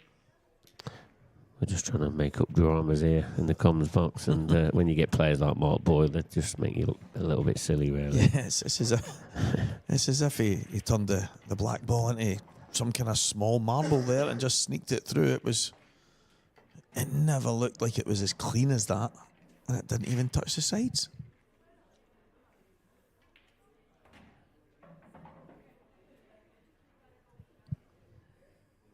Yeah, Deb Burchell and the distance has just beaten Rhiannon Graham 6 frames to 1 in the Ladies Open.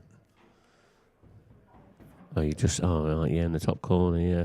Ashley O'Neill, she's through now as well, beating Kelly Egan 6 frames to 4. So Ashley's going to be playing Caitlin in a very all-Scottish affair. Deb Burchell will be waiting for the winner of Lisa Reynolds and Hayley Weston. That's on our other ladies dedicated stream channel. It's currently 1 frame apiece. The ladies are moving along nicely into the semi-finals now of this open event. Big break. Nothing down.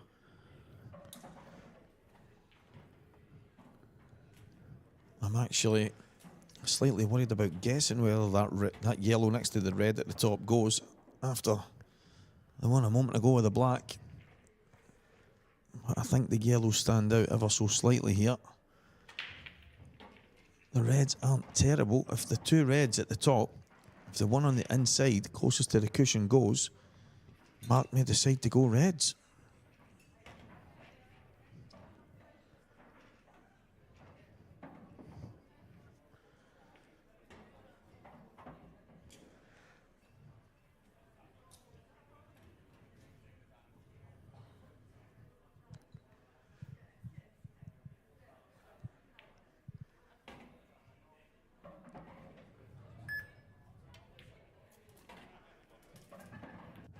Has gone reds.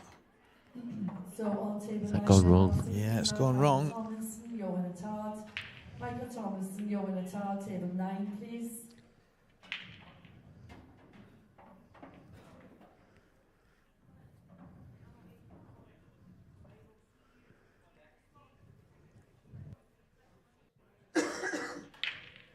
And Mark having to come downstairs.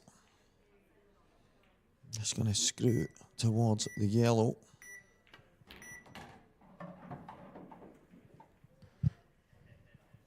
Yeah, good positional shot there, very clean. But still work to do in the top half of the table. Can he get through to that yellow? Also the red, that's just above that yellow.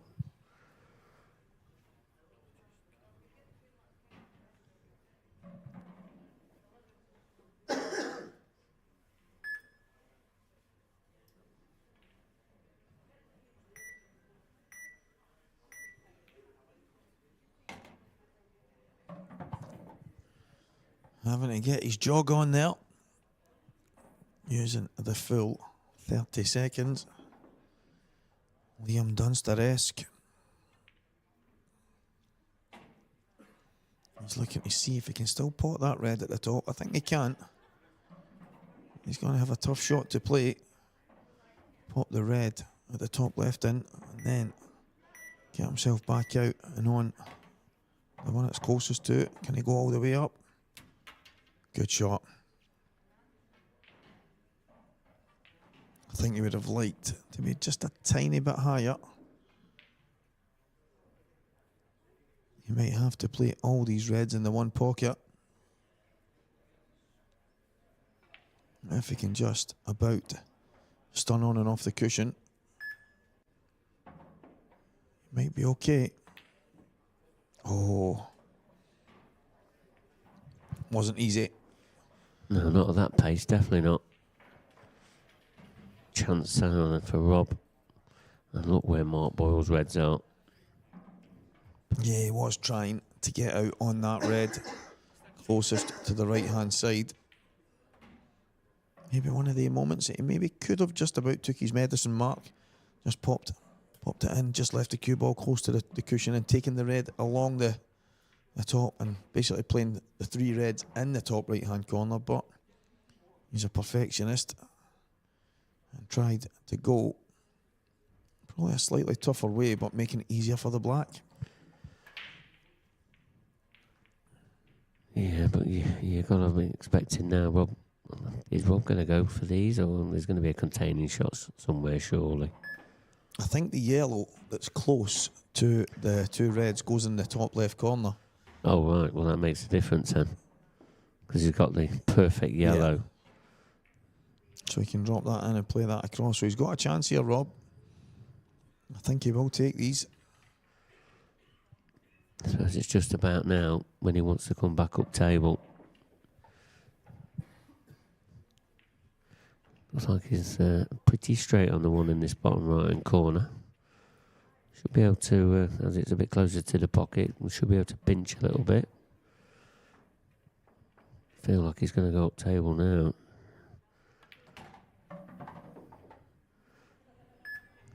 Not bad that.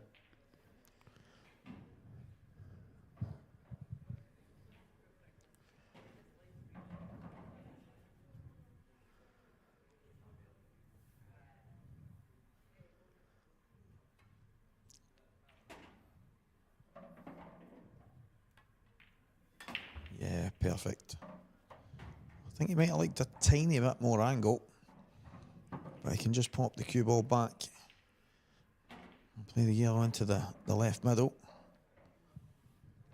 Again, he's going to want to be slightly lower on it so that it can go towards the yellow at the bottom left. Can he just drop through, play it in the middle? Oh, he was tighter than we thought, maybe. Yeah. Just glance at red. He obviously fancied it, but it was tighter than it looked. What's Mark going to try here? He's going to try something outrageous. I don't see a decent containing shot. You might just put the red on top of the yellow. It's not easy. Yeah, he is. Trying to tie it up a bit.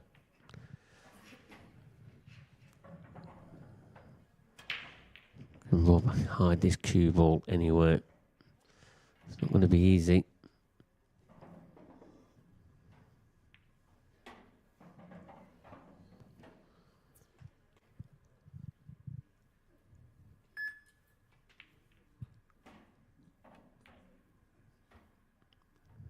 There was an angle there. Not quite a perfect one, but it could have been made.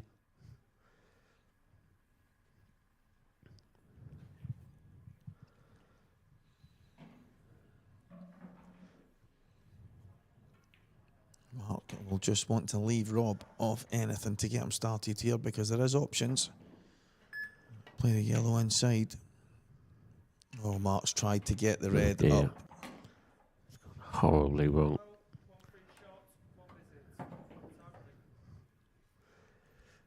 It was a big shot to try. Yeah, misjudged that one. And now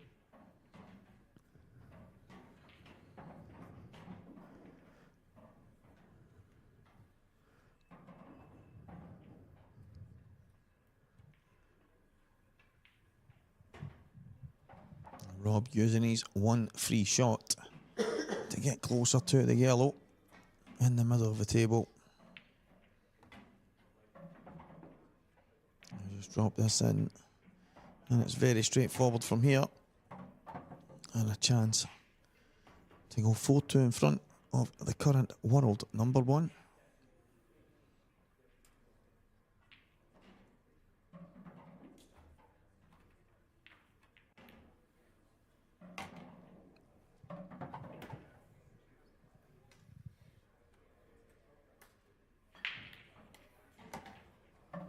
And it is 4 frames to 2.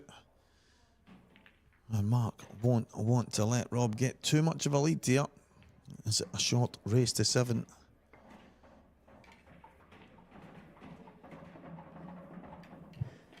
David Forrest. He's 6-5 behind against Mark Farnsworth, but currently at the table, and you've got to say, it's not a bad chance, just that black. Is he going to make this 6-all for that thing that doesn't happen very often, these deciders? It has been the weekend of deciders.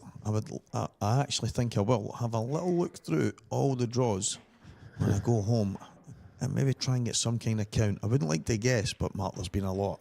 Yeah, there's been a lot, especially at important times. Are we going to get another one on this table? We'll keep you up to date with this, because I think we're going to go back to the main table now. But, yeah.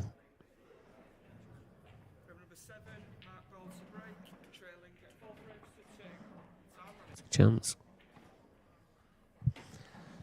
Looks like Davy Forrest is going to go up and play a double on that one, but we will keep you posted with the scores.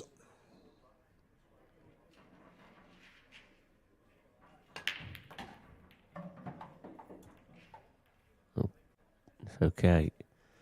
It's potted the ball. Looks like possibly the red closest to the black spot. Into the right hand middle pocket. Might be Mark's opener. I think the 2 yellows at the top left. Far too awkward. And the one you see on the right hand cushion.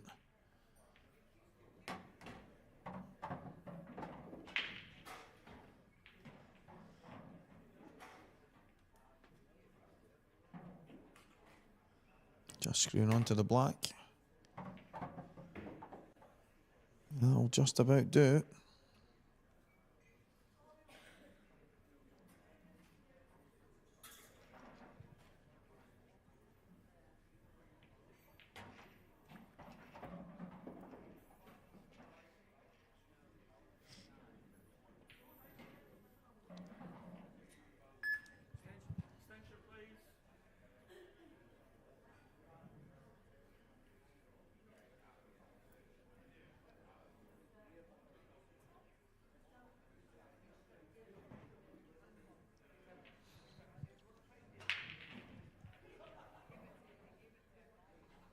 Needs to just drag this in with a little tracer.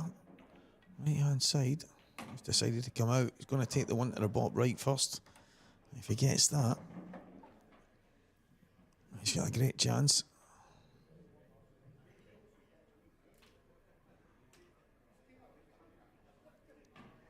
So the 2 at the top are going to be Mark's last 2 balls.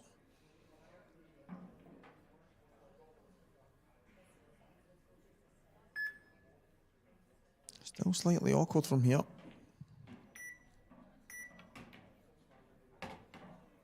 Cued that in like a dream.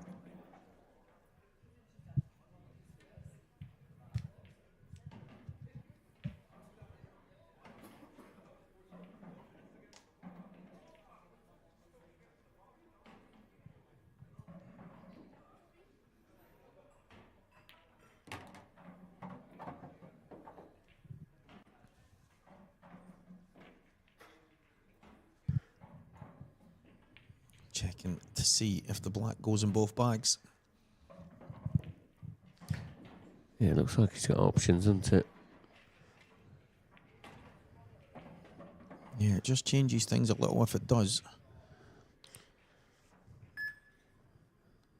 Or is it just the black that goes?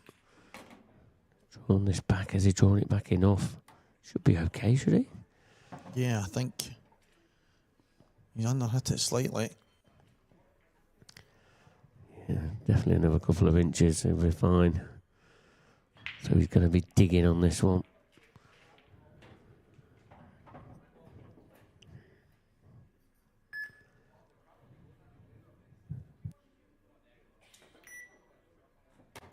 Yeah, nicely controlled.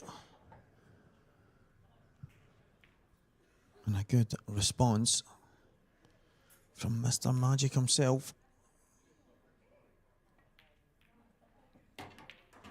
Just into the far jaw, but down it goes. 4-3 now to Rob Wilson. It's David Forrest. It looks like he's in some trouble there. Yeah, he's missed the black. That black was tough though, wasn't it? It was just on that cushion.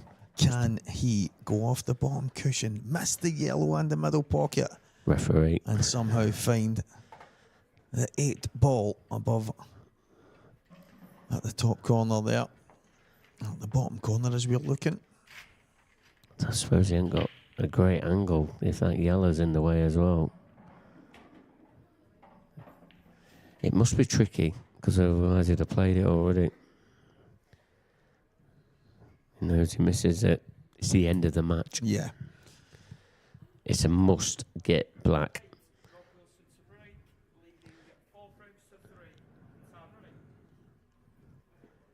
It's a shame we can't stay with this one, but we need to get back to this match. So can Rob get one of these monster breaks he's been getting so far? The answer looking like it might be yes. Absolutely yes. Wow. Everything's just opened up. Rob is breaking like a god here. Yeah. It's the best way of explaining it. Wow. And the thing is, he actually could take any colour set here. The reds all go, the yellows all go. I think pattern-wise, the reds are probably the balls. There's no traffic in that sense, but he could take any colour set there, Mark. Yeah, What's that arguments for break? both, definitely. So, but Oh, just in the far jaw. There you go. oh, Davey going 2 cushions. This isn't easy. Yeah.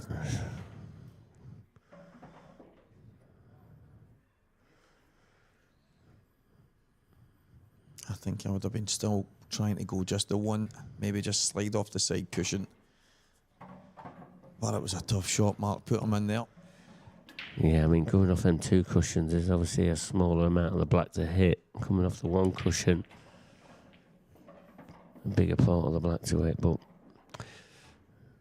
let's give that one free shot, one visit away to Mark Farnsworth, and now can he see that match out, I suppose? But that's where, you know, that match is going off, so's this one. Rob Wilson trying to get another frame on the board and go closer to getting through to the quarterfinals.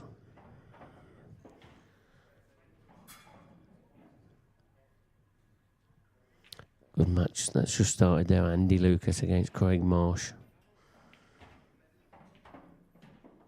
Andy beating Chris Douglas, who beat Michael Rhodes this morning. 7 frames to 4. Andy's beat Chris. That was almost a big mistake from Rob. He's played that quite loose there. Bit of a decel. He's ended up slightly overrun the cue ball, but he's been fortunate. He's landed on the bottom red.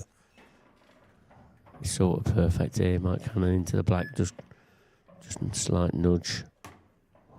Again, where's that red, this red go? Does it go bottom left? Got to take the one in the right centre next. Yeah, it looks like he's going to have to go off the top cushion. Unless he can maybe just screw across. These are the shots he's been playing well. Yeah, he is going to run up and down.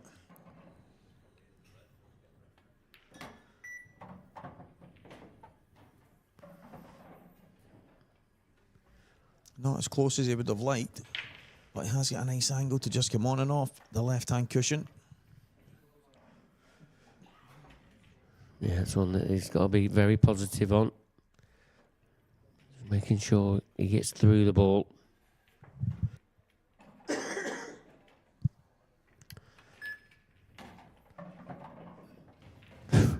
No mistake.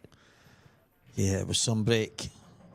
And although he maybe tried as hard as he could to make it more difficult than it had to be, I don't think there was ever any danger that Rob wasn't going to get those.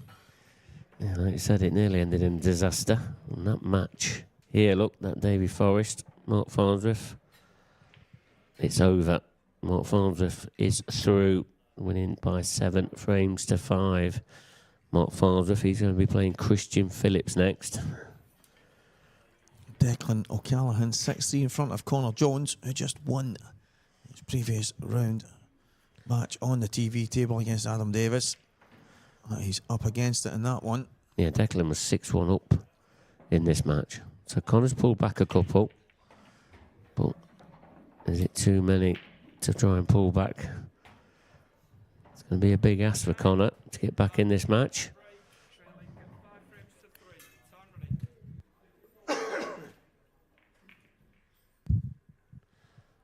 So frame 9, Mark Boyle to break.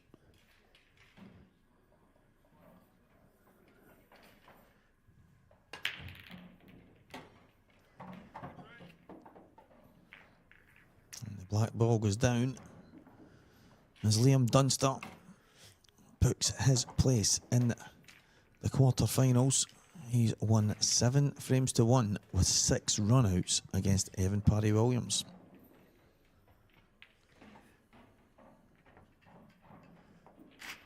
Yeah, Liam's the first player to get into the quarterfinals. And he will play the winner of that match at the top of our screen. Declan O'Callaghan and Connor Jones.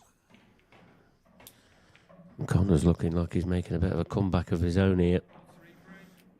He's not wasting any time. So yeah, that match is looking like that's going to go to 6-4. He's still in it. Attempt number 2 for Mark Boyle in this frame.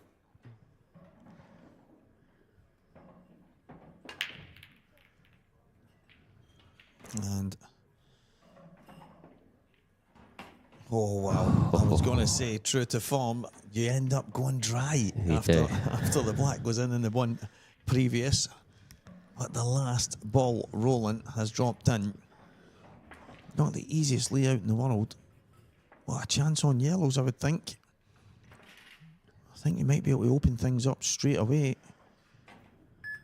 I'm not sure the two that's closest to each other, if the one bill at the bottom of the mark passes into the bottom corner, if it does, then he's got a chance here.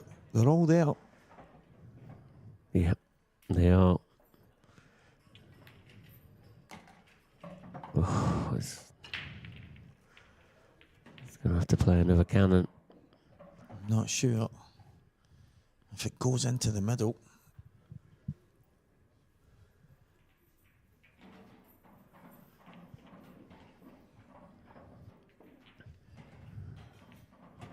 If it doesn't, then Mark will play another cannon of sorts, but he does have 2 yellows, and that's why he's leaving them there, because he'll then have a choice of either one of the 2 he's got at the bottom, and it probably will be the one closest to, and then he can play the one just below the black spot.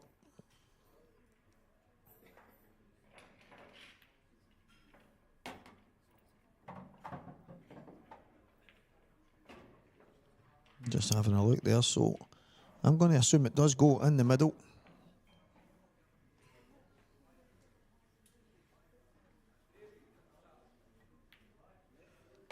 Yeah, that tells you everything you need to know.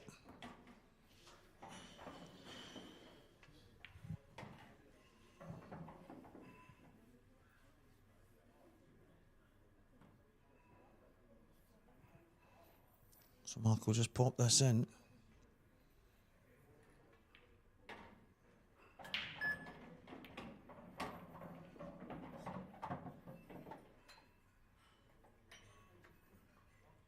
Just a little stop ball on the last one. One cushion and just anywhere towards the centre of the table will do nicely. That's totally fine. You just run this in with a tracer check. Just kill the cue ball off the 2 cushions.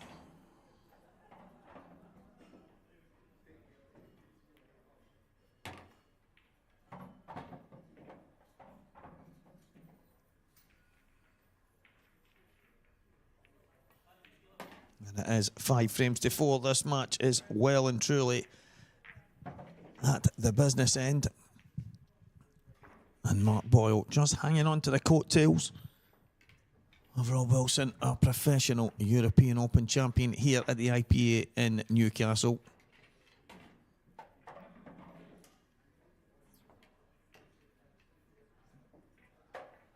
Ryan Hopkinson, Adam Myerscough. That one looks like it's going all the way. It's 6 frames all, so it definitely is. We're in a decider there.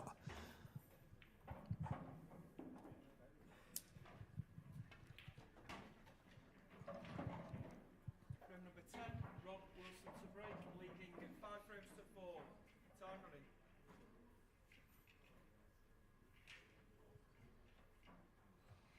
Rob's break has been nothing short of exceptional. Can he keep it exactly like that? Wow. Call it the commentator's curse. But Rob gets a ball as the red drops into the bottom corner, but the white has gone. The cue ball flying in to the top right corner. Is this the chance that Mark Boyle has been needing to try and square this match up? Yellows and reds not too bad. Just about how Mark decides to start this. He can maybe just... Does he pop that red in at the bottom right and bring the cue ball round and then map things out from there? Or does he decide to just play the reds from where they are?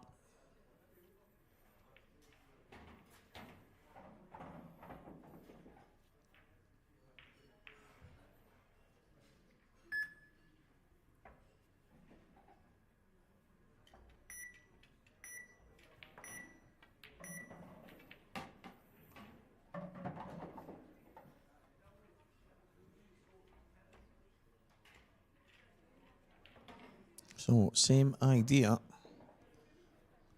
Just choosing not to have the cue ball swinging all around the table. Nicely controlled.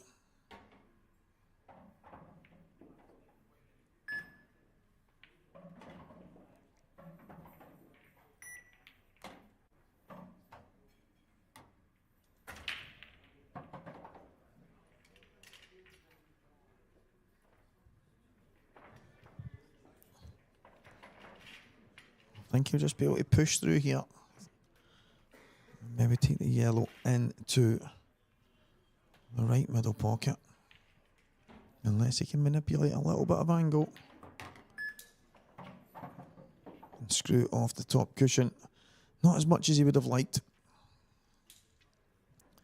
But to be fair, he's still okay.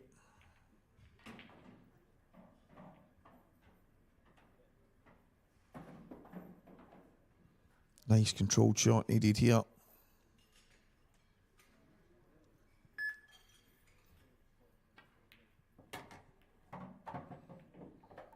That is all right. Once again, there is still work to do. Rob did go in off. There was always going to be a little bit of traffic, no matter what ball set that Mark decided on. He's going to have to get in the groove here as the time ticks by. Dead straight is what he was looking for.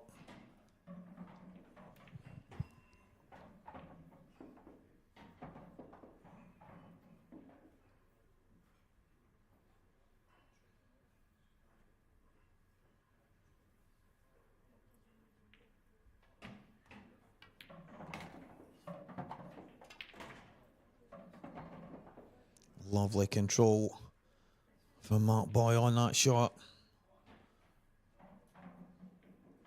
Just a nice stun on and off the cushion. Little trace aside, just to bring him inside the red. and get as straight as he possibly could. Mr. Stop Ball. And this match about to be squared up at 5 frames apiece. Mark Boyle, Rob Wilson, to this point, nothing between them. Table 4 then, Christian Phillips, Mark Farnsworth, please.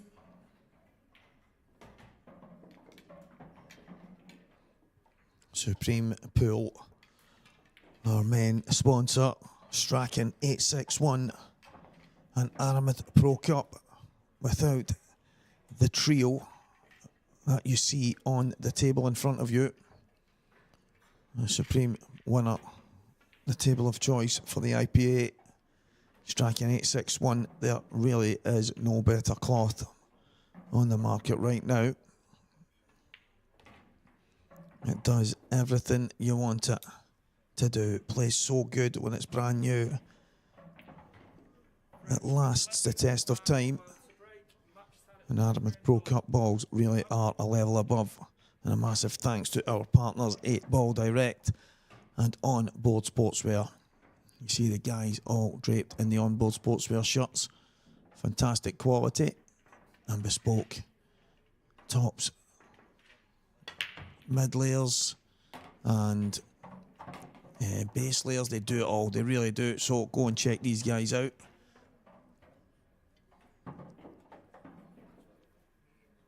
We're live from Newcastle. This is the IPA European Open. It is tour event number 1 of 2025. We are just beginning, and what a year we have in store. All the information on the Facebook page, on the website, and from any of the IPA players that you might know and like to follow. We will always get the information out to you.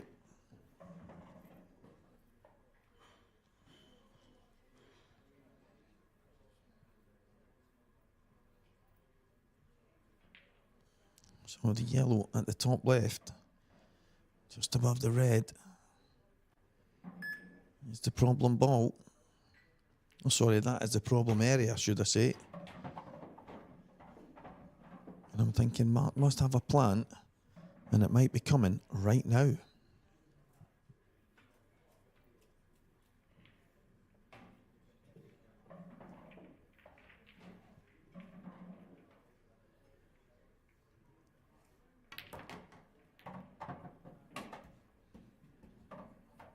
He did have a plan, and he executed it in typical Mark Boyle fashion.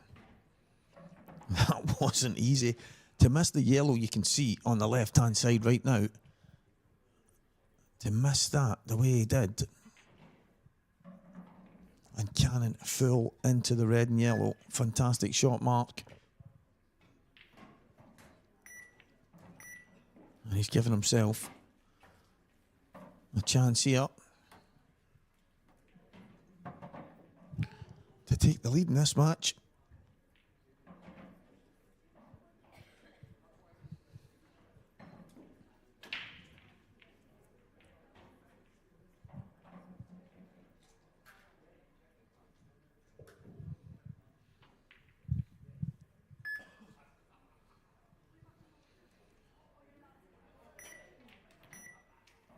Just off the cushion is just about perfect.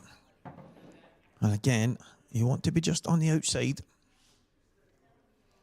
so he can go one cushion and out for the black to the top right corner. But it's been a good finish so far from Mark Boyle. He's taking these well. Yeah, he's got right back into this one, hasn't he? And this is, as you said, going to be a very good clearance, a very crucial time. He had to play a phenomenal kick-out shot.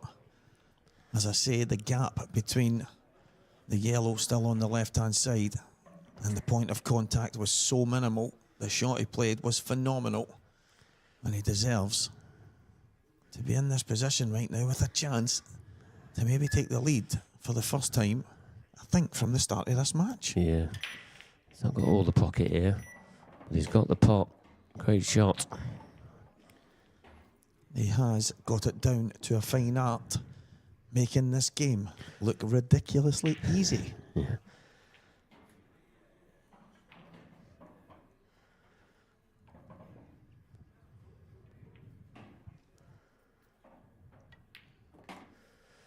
(6-5). Mark Boyle now leads, one frame away from knocking out the European professional champion.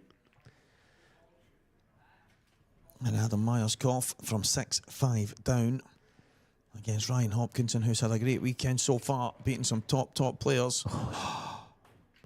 Wow. Missed it. Is that his last shot? It looks like it probably is going to be. Is the man known as Hoppo about to take out another IPA professional in the European Open? This is a phenomenal weekend for him so far. Yeah, incredible story. We had it off last year when we shared our love of football coaching and obviously playing pool. And he is definitely, yeah, he's a talented player, but he's got a little bit of fortune there, Mark. Yeah. Looked like he played it with a bit of extra pace than he needed. But it come out okay. And this is what happens. Crazy. All of a sudden, the monster break that you have been getting for so long has eluded you at the big... I mean, these are the business ends. This is the stage. He's not left anything that stands out as easy, but he's not at the table. No, he hasn't. It's a bit of fortune, if you ask me. I mean, can he cut this back? It's a bit of awkward queuing as well. But you feel like the reds are the balls. Yeah, if he can cut it back. And he is successful in landing on another red, you have to feel the writing could be on the wall. But this isn't easy. This is not an easy shot. And Mark giving it all the attention that it needs. Just trying to cue through the gap as well. Nicely done. Where's the cue ball going? That'll do it. It's pretty good. Mark, he knew fine well he didn't have much control of the cue ball. It was in the hands of the gods. It would have been unfortunate not to at least have some kind of shot, but that was a tiny little rub of fortune that at this stage of the match could be massive. Yeah, massive indeed.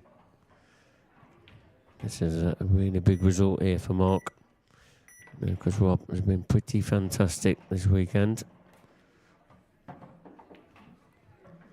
Yeah, regardless of how this match finishes, I'm pretty sure this weekend will live long in the memory of Rob Wilson, and it could be the catalyst for something more to come in the future. But Mark Boyle edging ever so close to getting over the line in this one now. Yeah, he's got his cue ball in a good position. Got a choice of reds. But he needs his cue ball in this area just to try and take out his awkward red. The one that he's closest to now, that's the awkward one. Not sure how much, I think he's got too much angle on it now to take it. But Mark will know. That clock though, just seems to run out of time all the time, doesn't it? Yeah, it's made it a little bit more awkward than Mark would have liked. The one that's over the bottom right-hand corner, you feel like if you can drop on that nicely, then you've just got to draw it back a little bit. Yeah. So, sounds easy. Yeah, I mean, you'll have the option to just... You might just drop it in and play the red into the left middle, but that in itself means that the black would be really difficult to get on. And the angle he's got now, I don't think he's got an option. He hasn't. But he seems like he's been rushed by this shot clock. So, yeah, it's all about this shot.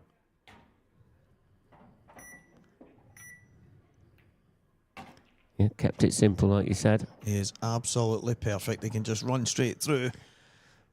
That was not easy. He's controlled it with a little trace of left-hand side just to kill the cue ball.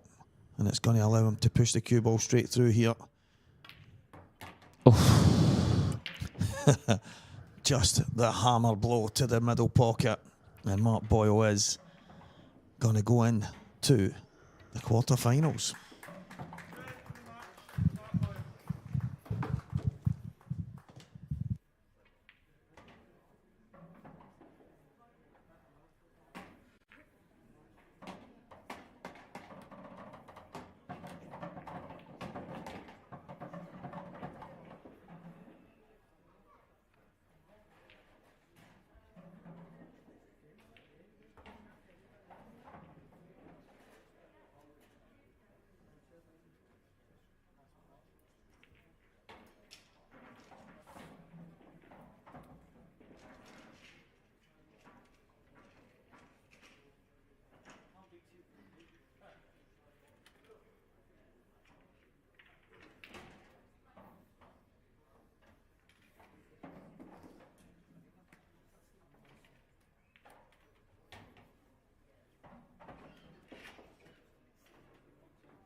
Welcome back, guys, and I am now sitting with our victor, Mark Boyle.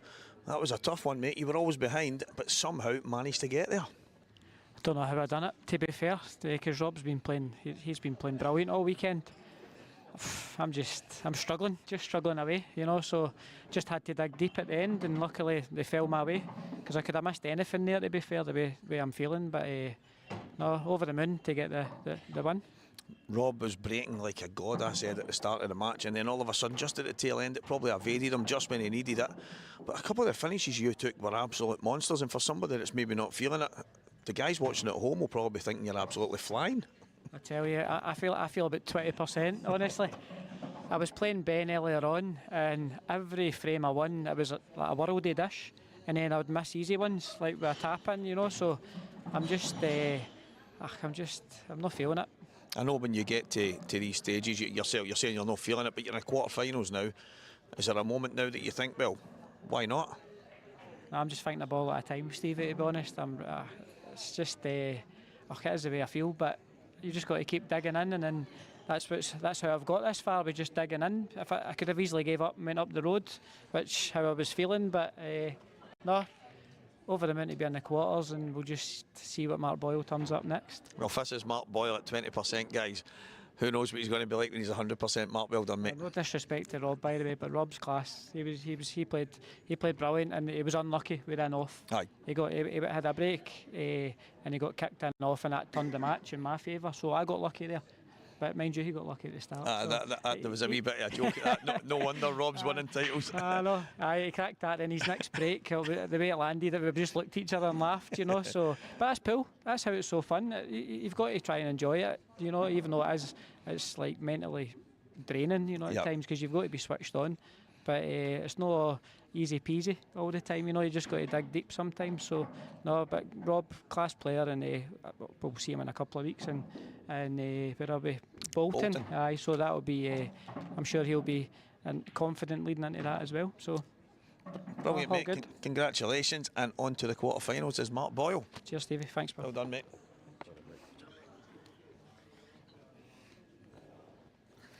Well, Mark, just picking up on if Mr. Mark Boyle is at 20% and playing as good as he did there, That's a worry for everyone else. Yeah, well, 20%, but big players get big clearances at the right times, and that's what we're just seeing there. Rob Wilson's played solid all weekend, and he's obviously been very complimentary, as Mark Farnsworth with Rob Wilson, the way that he's played this weekend. So Rob's going to be, mighty relieved, the way that he's played, and something for him to look forward to for next tour. But Mark, obviously relieved getting through, but who knows? It can ignite at any time. We know this, don't we? Yeah, as you say, Rob Wilson, he's had one hell of a weekend. He's a professional champion. He's obviously dropped now at the last 16 stage of the Open.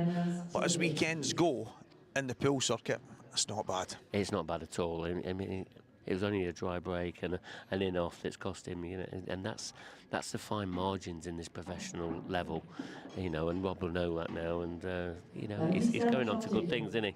And I wouldn't be surprised if he picked up another title very soon. Yeah, I think so as well. And Mark Boyle, just to touch on what Mark was saying there, obviously he's always very complimentary of his opponents. It's just the way he is. Mark's one of the guys. But to me, and probably everyone watching at home, he played some real solid stuff there. But right now, he's openly saying he's just not feeling it. Well, Mark Farnsworth also said the same, didn't he? Said he's not feeling it, but they're both still in the tournament. So, these big players, they know how to grind, if you want to call it grinding a result out. They still manage to do it, and they just do it consistently. And here they are, they're into the quarterfinals. Well, Mark Boyle is now into the quarterfinals. But we are going to go to the outer stream tables for the next while, and then we will be back very shortly with our main stream.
Okay, so on table 5 then, please, Ryan Hopkinson and Jake Newlev. Ryan Hopkinson, Jake Newlev, table 5. And on table 2, Depp O'Callaghan and Liam Dunster. Depp O'Callaghan, Liam Dunster, table 2, please.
Quarterfinal match on table 14, Mark Boyle, Gareth Hibbert, please.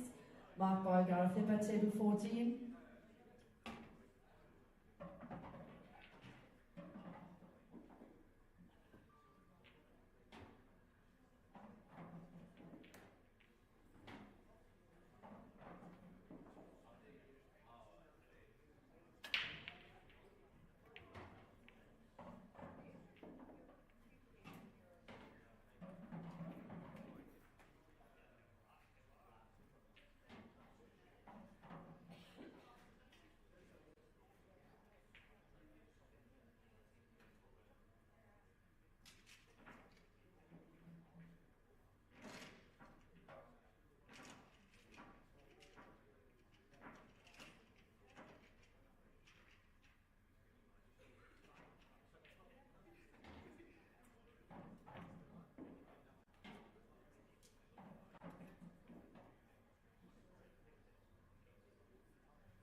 Okay, so on table 9 then, quarterfinal, Christian Phillips, Andy Lucas.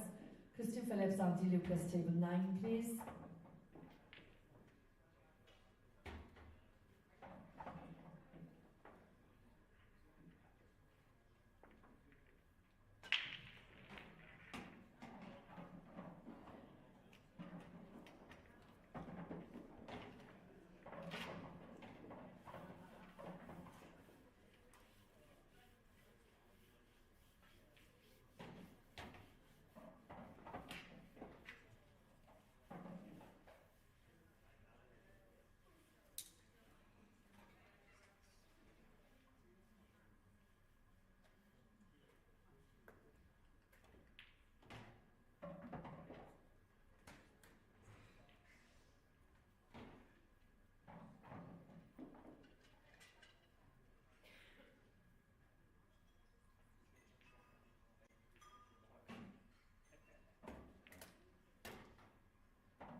So that's us back.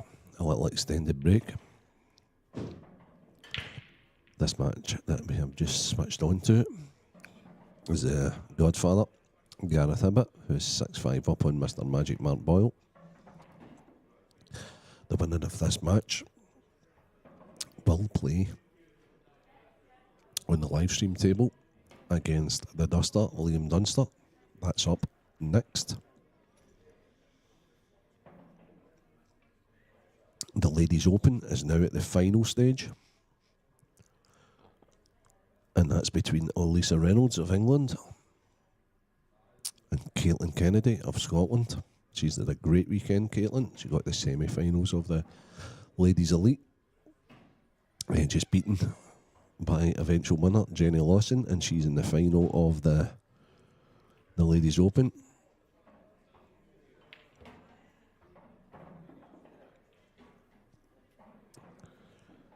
And a guy of Gareth's experience should possibly take his reds out. I'm sitting watching this live outside. It's been a high quality match as per normal between these two greats.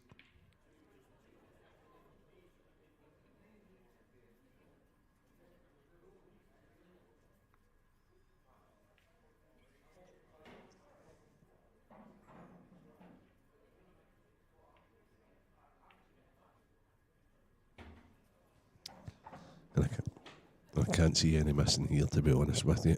I think he's perfect. Yeah, he's played that great. Just using the yellow to stop the cue ball.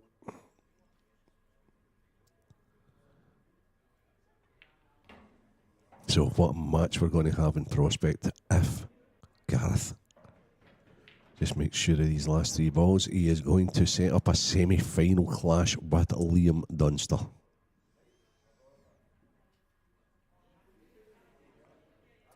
So in the professional event, all the seeded players fell by the wayside. But their second chance of the weekend, this open event, the usual suspects. Okay, now let's now the Gareth Ibbott has progressed to the semi-final.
This is Christian Phillips of Wales. He's playing against Andy Lucas, well-established pool player, played over decades now. And Christian's 6-1 down here in this race to 7. This is also the quarter-final, so this is to get into the semi-finals of the open event. The winner of this will play the winner of Johan Attard, the Maltese player, who is up against the informed Jake Dillon Newlove. So, Christian stopped the bleeding. And he's now 6-2 in front and breaking.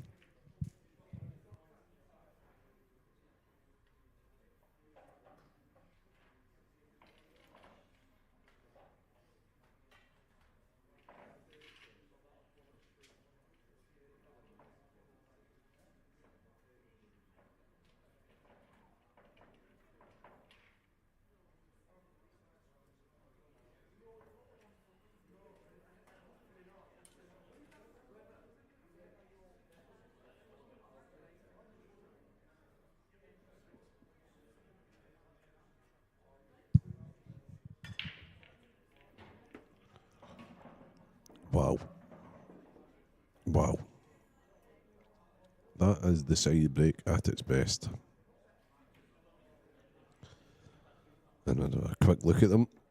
I think Andy will be taking reds. Okay, so we've got quarter-final match on table 14.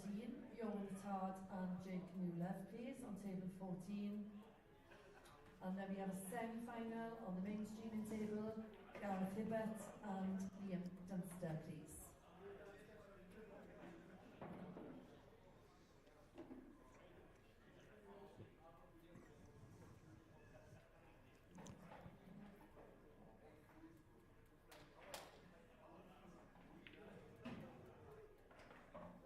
That's a very good shot from Andy. He's been down attacking the bad to it right away. Left himself a lovely angle. Yeah. Yeah, this guy's been doing this for many, many years.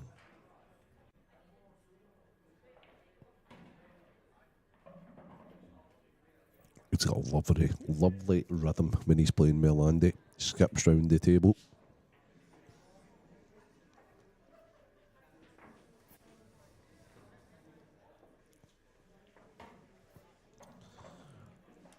He's absolutely perfect. So Andy's 3 balls away.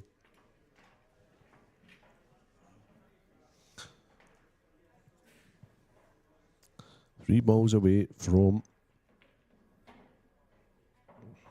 cementing his place in the semi-finals. As we say goodbye to our main man, Stephen the Talker Rocker. He's having to go up the road just now. He's travelling home with Mr. Magic. There it is. Well played, Andy Lucas. I think he's happy with that one. He's took out professional Christian Phillips. And there's now got a little rest period as he's awaiting the winner of this one.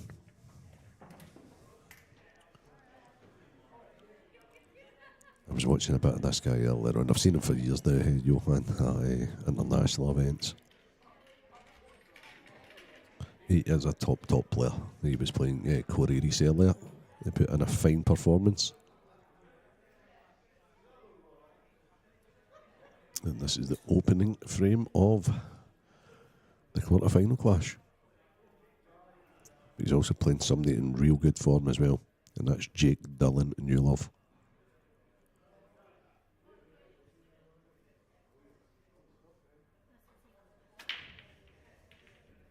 It's a heck of a break Johan's got.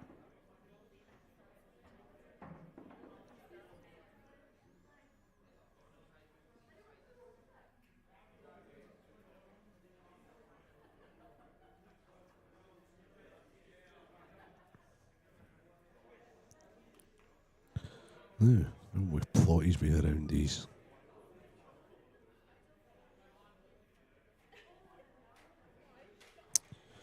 And we've got tells me yellows.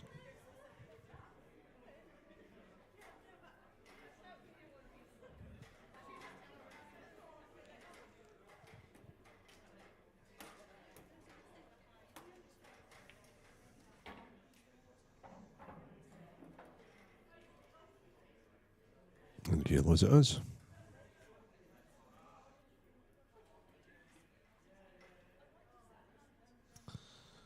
The only slight issue Johan has is the yellow upstairs sandwiched between the two reds.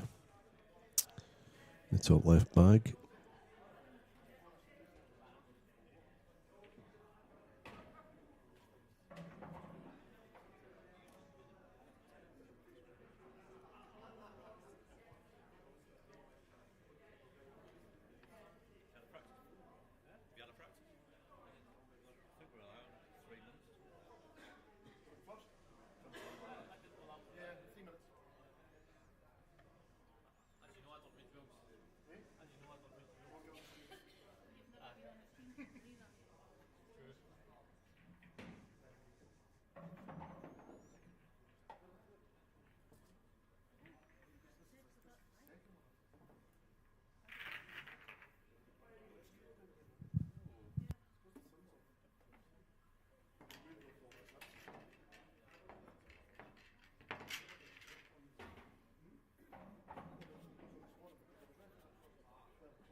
Sorry about that, guys.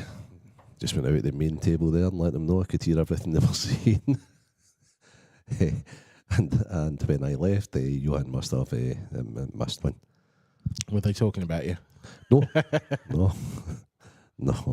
It was Fiona, Kevin and Liam. They were talking about I'll be allowed 3 minutes on the table. I thought, have you? So must have just been something that Craig did with one of the microphones.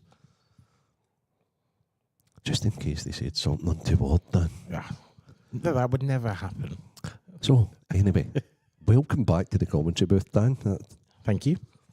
And what's happening just now is we have got the ladies' open final as between the informed Caitlin Kennedy, who was only picked by the winner yesterday in the semi-finals of the Elite. Yep. She's playing England's Lisa Reynolds, who beat Deb Burchell. So she must be a really good player, Lisa. England captain, Lisa Reynolds.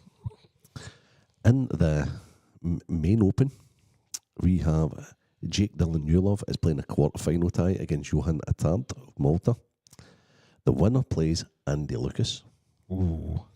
And Andy just took out a Welsh professional Christian Phillips 7-2 in the quarter-final match there. And the match we are waiting on is Liam Dunster. No introduction. Says he did a really tough match earlier in the day. I was talking to him. What?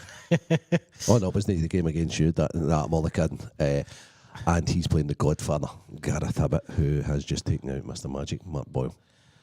I mean, you say that, but at the moment there's only one player who's taken more than 2 frames off Liam Dunster today, and it is yours truly. Well done, Dan. I know only too well, taking any frame of Liam Dunster, how difficult it is. Well, they were the only 3 where he didn't get to the table, put it that way. So obviously finishes, but... Okay, so this is a second chance in this first frame of this quarter-final for Johan.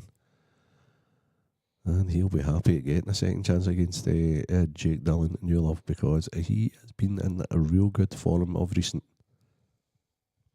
Yeah, Jake played an awful shot there. He completely misjudged the safety and big double kiss. Johan looking for his second title on the IPA. So, was it an open that Johan won, or was it the pro event? It was an open. Okay. It was an island battle in the final. He beat David Admiral. Ah, yeah, of course. Mm-hmm. It was Malta versus the Isle of Man, which I don't think is a fixture that happens very often in any international sport. No, of course. But great for the IPA, to be honest with you. Yeah. It was just nice to see two different flags on Cuesports coming up. It's nice to see the Maltese boys coming over. It truly is.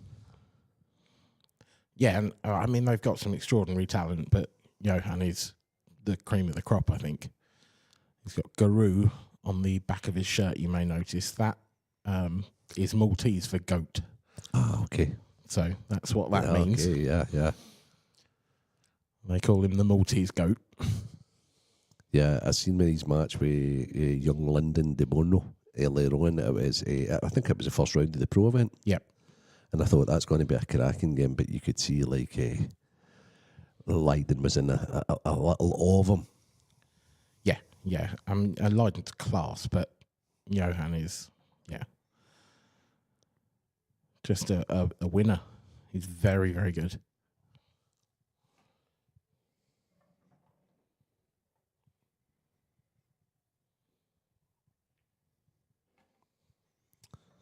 So, as he plods his way around the table here, the best is still to come today. We have got minimum 2 matches for you.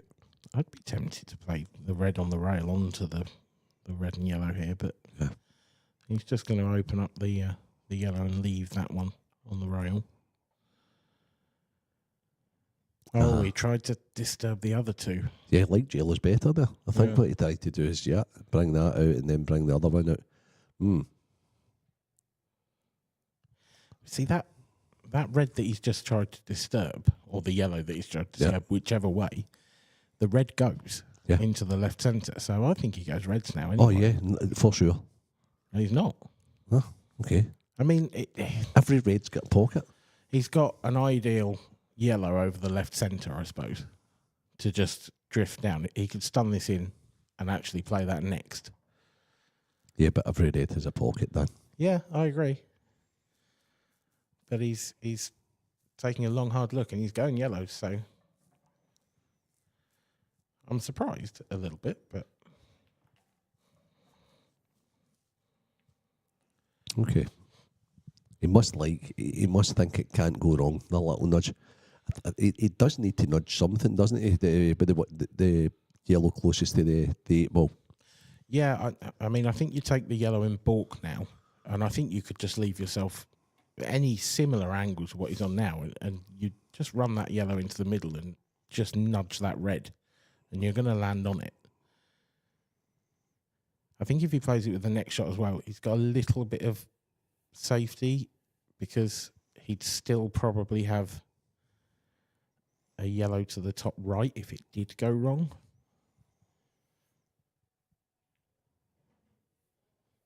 He's not playing it yet because he's left it thin now, unless he's going to actually just go into it, but I can't see it coming out nicely from this angle.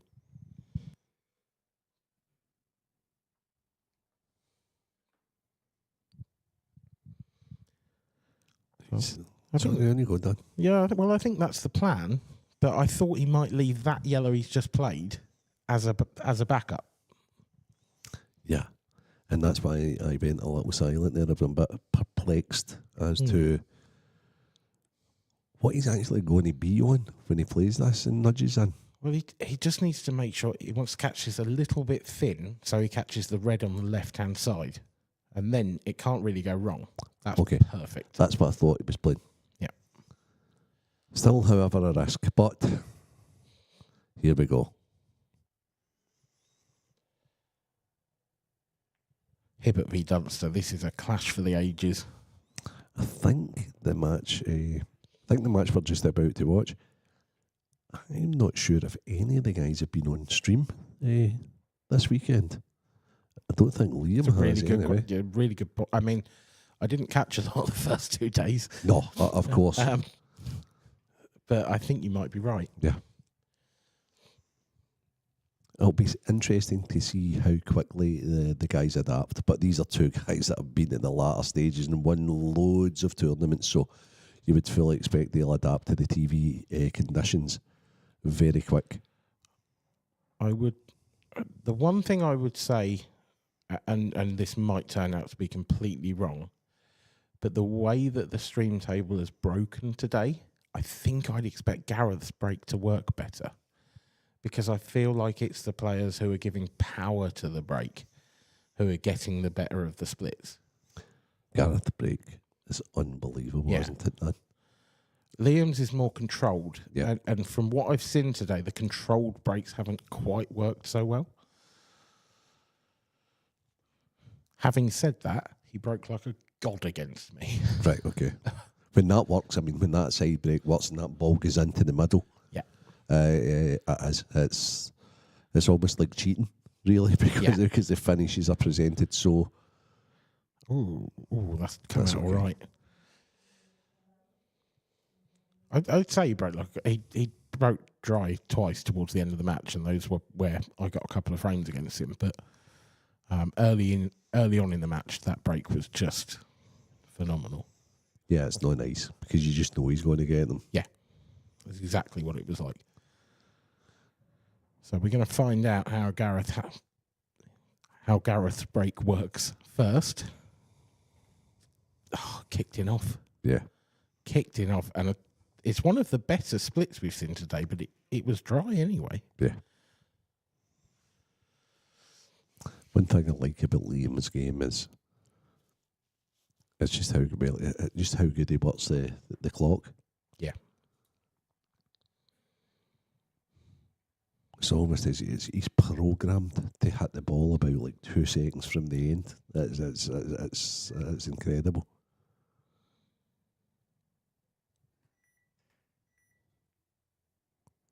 Oh, that's... it's okay, but he wanted to nudge that red. Just away from that yellow in the centre pocket. Yeah, he's made it a little awkward, I suppose. I still think he can get it, and I still think he can connect to it. Yeah.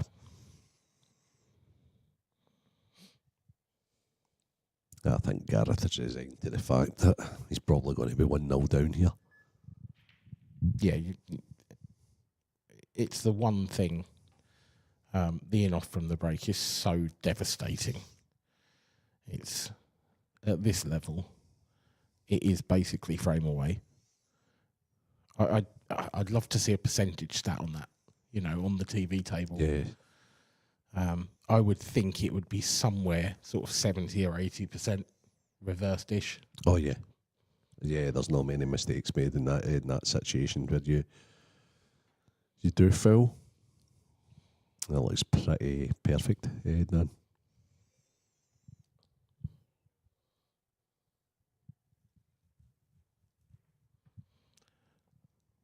For those viewers interested in the ladies' final, that is available. It's on our YouTube channel. It's on table 12, and that is just getting underway. Caitlin Kennedy against Lisa Reynolds.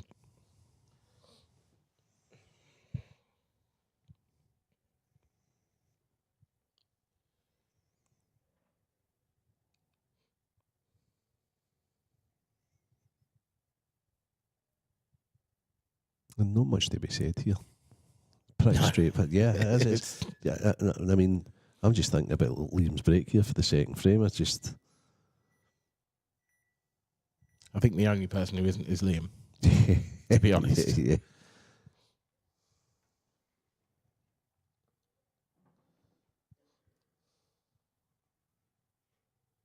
Have you managed to enjoy the sights and sounds of Newcastle at all, or has you been... I have managed to enjoy the sights and sounds of that road.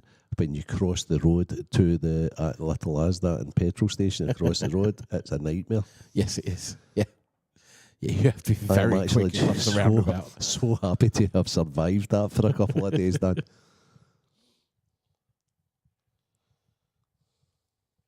No, however, I have enjoyed going up to my room once things have been finished the evening and sleeping, to be honest with you. Maybe next year.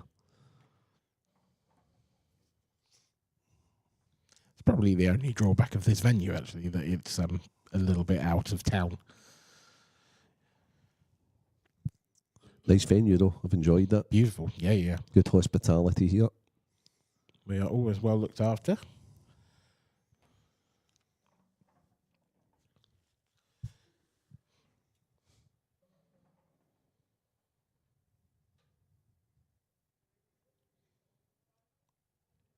And that's a double look from Liam.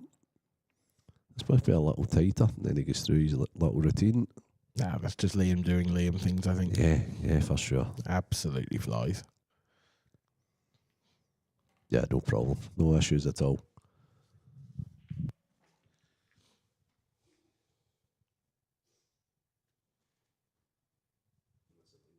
There is the ladies' final underway.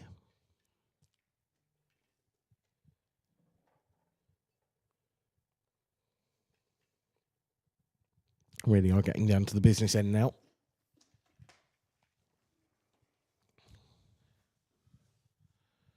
Just what, 4 matches left of the tournament. God knows how many matches there have been across the weekend. And by God, I mean Bron. Yeah. And a quiz question. How many matches? Lots. Yeah. That would be my guess. A lot for Caitlin. That's for sure. Yeah, yeah. She's run deep in both tournaments.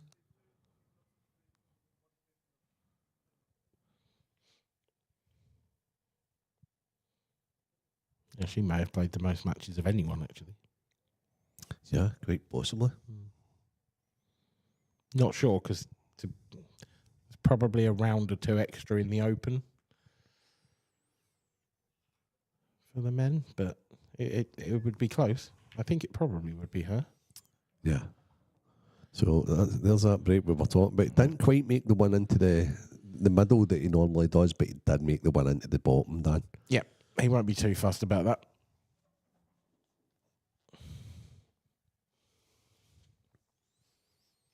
I think he's got an opener on both sets. I think he's got a chance on both sets. I think you'll see him taking his extension just shortly as well. I'm not 100% sure he's got an opener on reds. Oh, I thought that was okay. I thought he had that. I thought the way the red went down to the bottom right. It might do. It's pretty tight past that yellow. No, I think you're. It's pretty tight past that yellow. I can't tell. As tight. Yeah, I think he's going to be going yellows. More than certainly going yellows. I think he might have gone reds if he could see that. Yep. Can he just drift past that yellow and leave it to the centre? That's the plan. Yeah, and then he's got a plant. He's came a little bad on it, but all he has to do is pocket it because he's got a plant for the 2 yellows to the middle anyway. Hey, after he pots us. Yeah, and actually, even if he overrolls this a little bit with the hampered gearing, he'll probably be on the one nearest the centre pocket anyway. Yeah.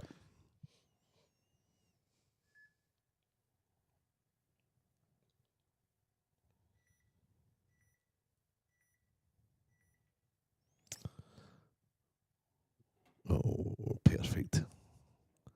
I think he's deliberately played that to there for that ball without having to take any plant on that. Yeah. I don't think he could have held for it anyway, to be fair. Yeah, sure. Because that really was pocket weight. And that was right on the 2 seconds. Yeah.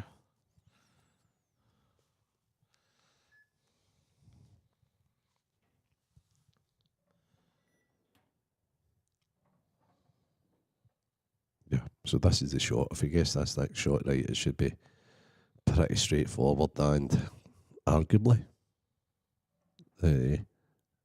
this guy's the best with the cue ball on the tour. Oh, yeah. Yeah, I'd agree with that. So in this situation, he's so robotic because he's just so good with the cue ball. It's just... It's easy to say, but he just never takes anything for granted. Yeah. He never, ever misses that silly shot that almost everyone else does every now and then. I think it's just pure concentration. It's just the concentration level to do what he does is mind blowing. Just to say that, I think he overdrawn it a bit, and he's not like that. Okay, so he'll hate that because his last shot he slightly overdrew. Yep. I still think he'll get out, but the fact that he might have to go into this red that's closest to the left middle. I think he does. I think he needs to almost play off it. Judge the cannon. Just kick the cue ball out to the right off the red. Look at that, how delicate that is again. And he used the full pocket there. He played it thick. Yeah. It didn't look anything that shot, but it was he controlled the cue ball really good because he used all of the pocket.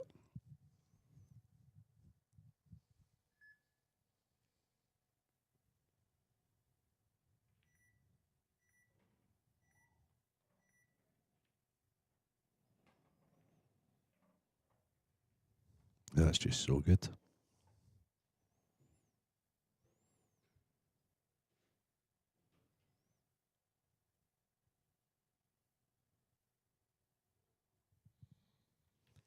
Well, all Gareth Hibbert can do is sit and watch as Liam Dunster takes a 2-0 lead.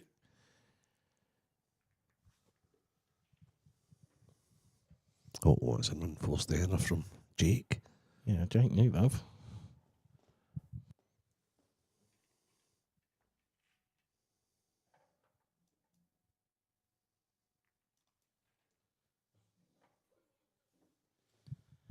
We'll just bring you the score on this one any second now.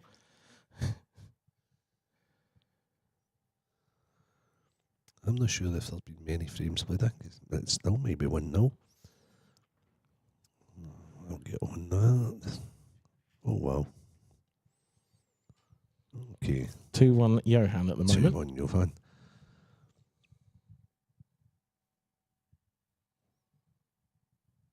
Winner of this one will be facing Andy Lucas in the second semi-final. I don't know about you, Dan, but when I was talking to Andy on Friday, and it was great to see him again, I just knew he'd run deep in some sort of a tournament. That's what Andy does. He is a special player. Talking about special players, that's more like the Oh, where's this cue ball? No, it's safe, isn't it? Just, but wow, what an awkward table that is. Yeah. What sort of an opener do you have? Oh, I have no, some sort of a plant. I mean, that's what he's up looking at. It's at least 3 balls, if there is one. Yeah.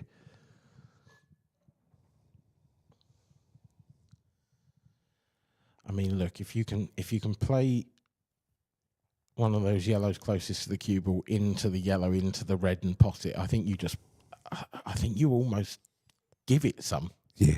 Because you've got to clear that yellow back out of the way. Yeah. I don't really see anything else. Yeah. I wonder if you're just not, and it's not in his DNA to not have a go. Oh, he has. That's an unbelievable shot. Not only is it an unbelievable shot, but look at the outcome. Yeah. Wow, what a shot from Gareth Hibbert. He has absolutely nailed that. Now he needs to capitalise, though, Dan. He really does. Oh, yeah. But he will. Yeah. Oh, no. Oh, wow. Okay. I tell you what, I think Liam might have a plan here. And that's the first thing he looks at. Yeah. And if he is, Gareth will be 3-0 down. If that's a plan over there, it'll be 3-0 Liam. I have no doubt about it. I think you can make that. What do you think happened there, then? I don't know. Just I'm amazed. It's not absolutely set. No, that plan. it's not set.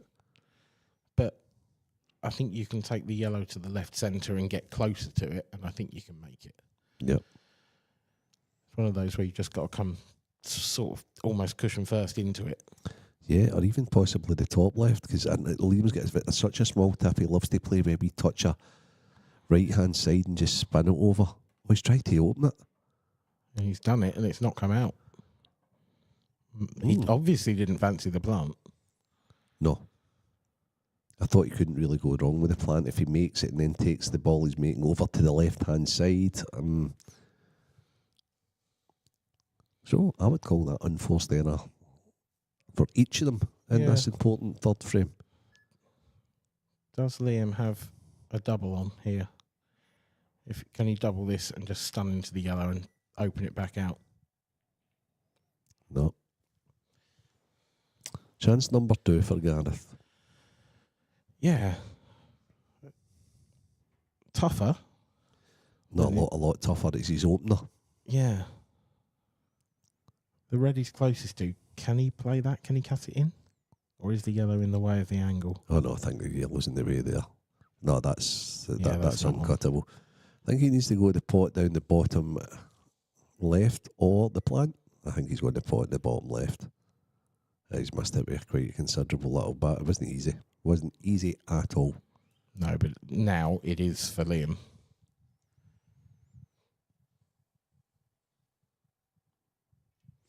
Those are the sort of pots that you normally see Gareth baking, no?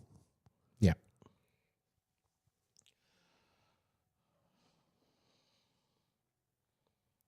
Yeah, everything about this frame's been a surprise so far. Yeah.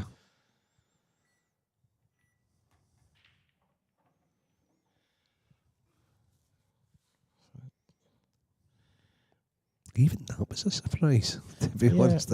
Has Liam played on the plant now because he wants to get rid of it? I suspect so. You've got to be careful with this one. Yeah, because he needs to be on the ball that he's hitting first here after the plant. He's got to catch it full ball. You can't catch this half ball. The yellow will go towards the side rail. And I thought that would take a forward motion.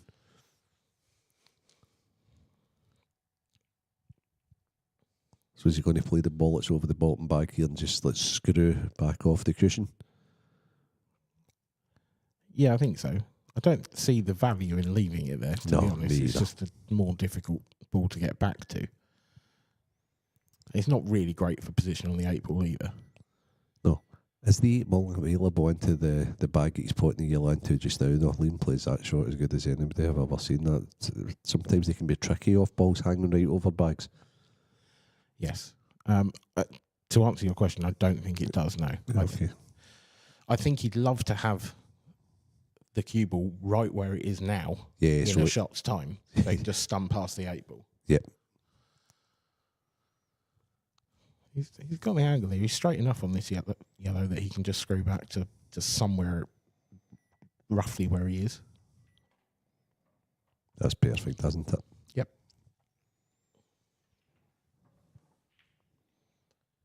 He keeps looking at that pocket though. He's a way around for another look. Maybe it does. But he's looked a few times, so it must be tight again. Yeah. He doesn't need to take the risk of putting it in that pocket. That's quite tight. Really? I think it goes. Yeah, it's very tight.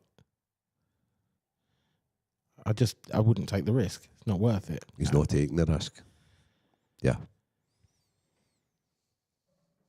Thing is, he had options there. He could have played that a bit firmer as well and even played the black into the left centre. There was no risk in coming over that side of the table.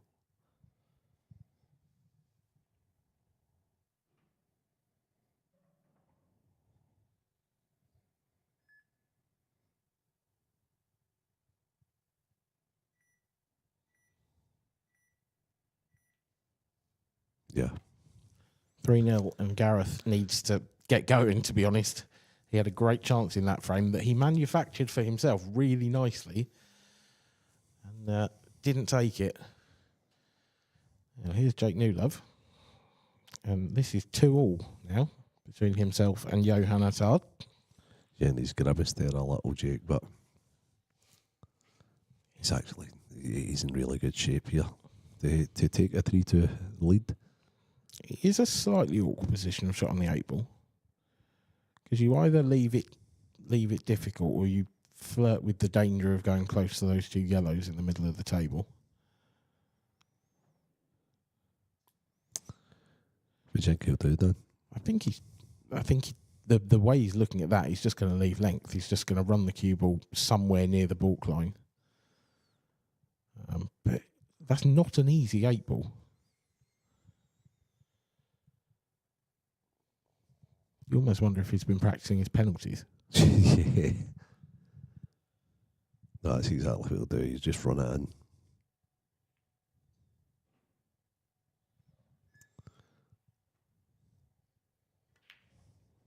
Yep, same ball, same bag. Yeah, you're right. He's nowhere near that usual yellow to the right centre, or left centre. That's Jake. Oh, it's a beauty. No problem. What great cueing. It's a messy little split, this, from Liam. Yeah.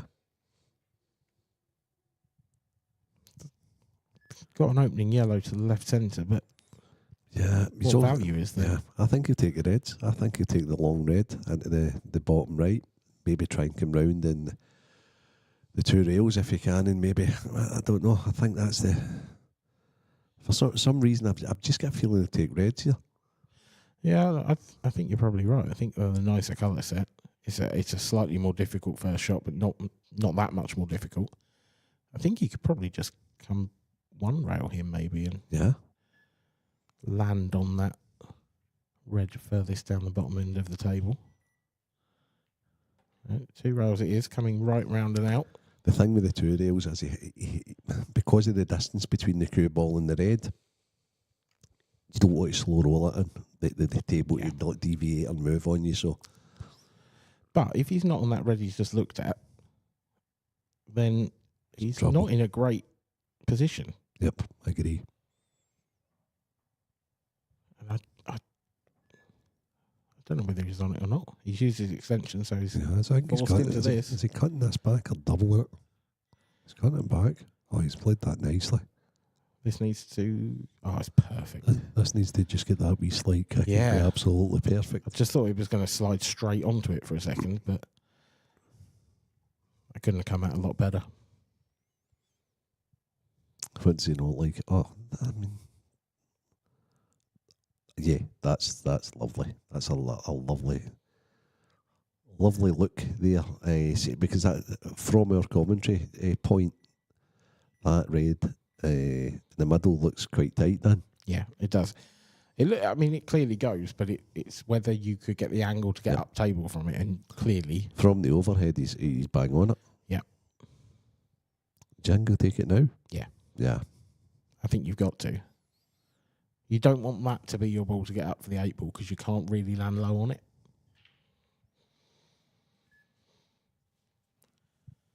And that really is the key to the frame now. It's just how you get from final red up to baulk.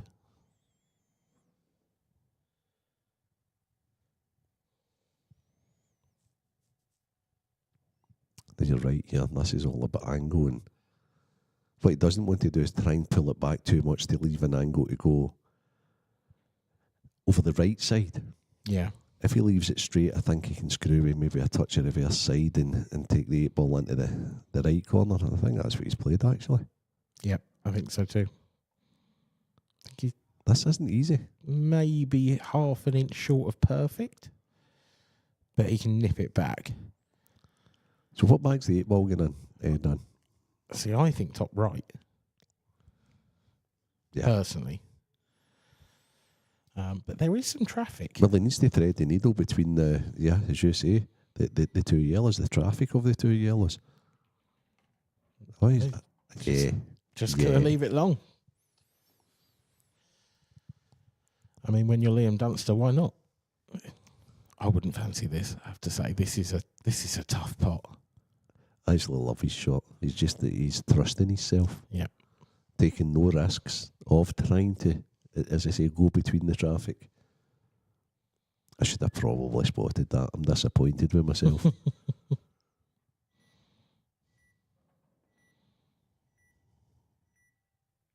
I feel he rushed the pot in the end up though, and he got it though. He was 1 second. Look at the shot clock. Aye. He's very good at managing the shot clock, but that wasn't his usual approach. So Lisa Reynolds is looking at yellow and 8 ball. She's looking at it for a 3-0 lead. Oh goodness. That would have been a horrendous error. It was a bad shot. Make no bones, but it's not over yet. It's not an easy 8 ball, Dan. No. I fancy her to make this, but this should have been 100 times easier. Cue ball's the worry here. Yeah, she's played it really, really well.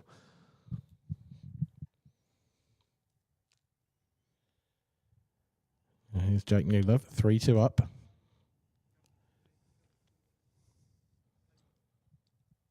Bit of a safety battle in that one. So Canada will be desperate for a ball here. Oh. we both thought it. We both thought it was going in off. It is going in off. Yeah, we should have kept Owen there. Yep. That would have been quite long though. Yeah, a long one did O. I think people would have had to retune their sets if we'd done that. Well, just another great opportunity for Liam. Just got to find that one shot to unlock everything. Yeah. Liam's on it right away. See, when it comes to this is, as I say, it's like meat and drink to him. He's not even taking his extension here, Dan. He's keeping that in the bank. Yep.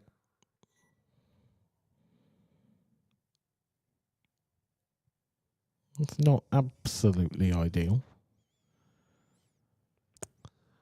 You still fancy him to get them? Oh, of course, 100%. There was a small part of me that wondered if he might change his mind and go Reds, but I think because the 8 ball doesn't go right centre, he probably won't. And again, he's still got his extension. Yeah. And he's not worried about it just yet.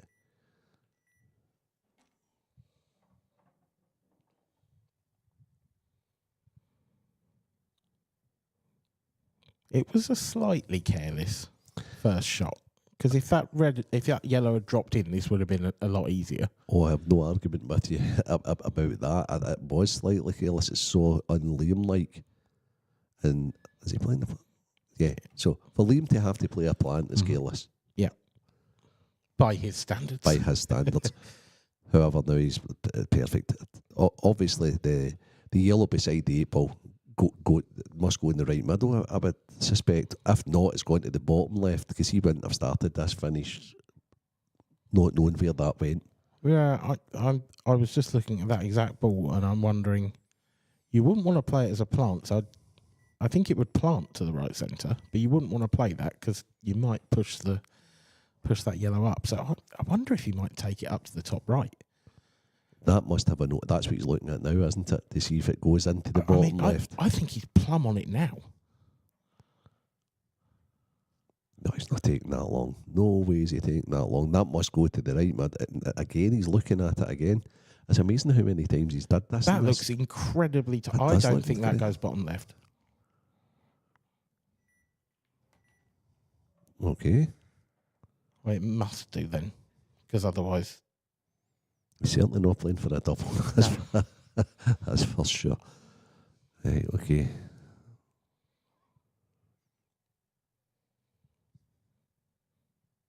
Another look again, Dan. It either goes or it doesn't. Yeah. So what's he going to do? Screw this in with a wee touch of right hand side. Go on the ball to the middle. He's playing that one he's looked at 3 or 4 times last. It's not great. He's off angle here. Yeah. So he can't get close to it.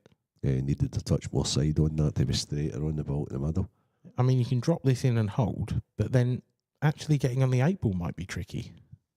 Yeah. Because the cue ball's running into the red. He's going to steal a bit of the bag here again, isn't he? He's going to make this look as if it's a straight pot. Is he going to come around the back of it? Nope. Okay.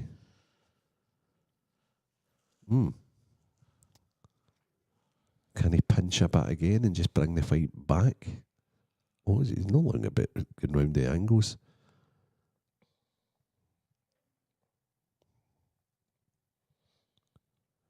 So he keeps looking to the left. I wonder if he's going to try and stun round the angles here for the black to the same pocket. Yeah.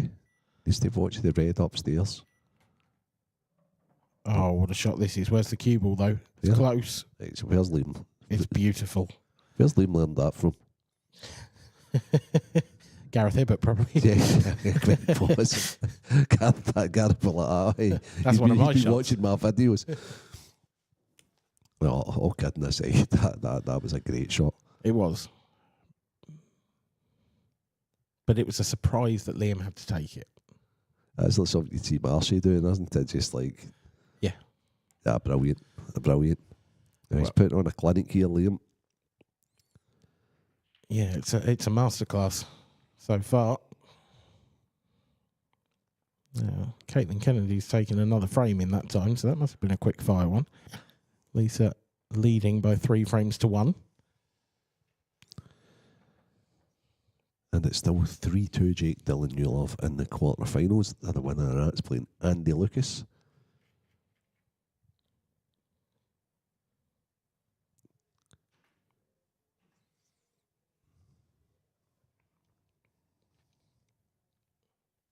New format here this weekend. It's all been single elimination.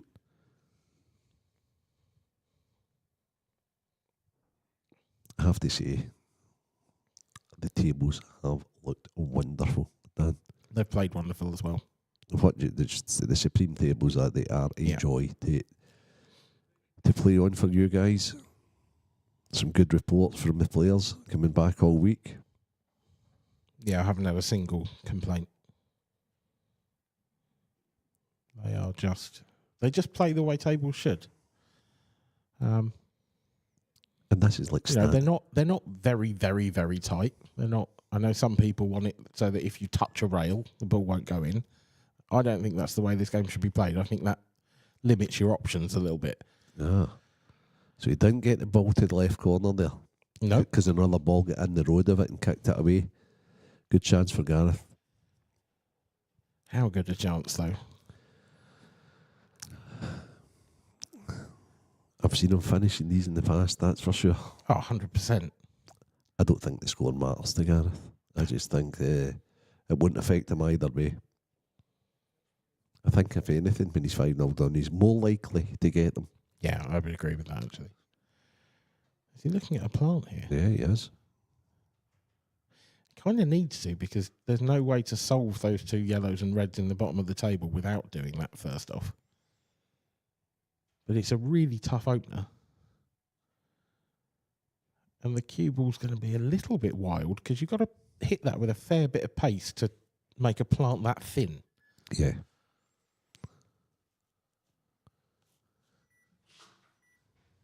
Well, he's played it well. He has. Now, however... yellow off the red in the centre. Yep. The only thing about this is, can he actually control where the other yellow's going to go? Or is the yellow going to move at all? It looks to me as if it's going to move up towards that ball over Liam's left. Yeah, I think it Liam's might just slide past that and go towards the top rail. But he's missed the plant. That's 2 shots that Gareth's missed. Yeah. I don't think I've ever seen him miss shots like that, ever. No, that was a surprise. Not as much of a surprise as the first one. That was awkward. Yeah, that was awkward. Especially when you're trying to make something happen after you pot it. What an opportunity now for Liam, though. Because everything's opened up for him. Gareth's done all the work for him and just left him an open table of reds. And he's got an easy starter into the left middle. I think, and it's a little premature, but I think you'd have to go back quite a long way in the history books to see a 0 next to Gareth Hibbert's name at the end of a match. Oh, yeah.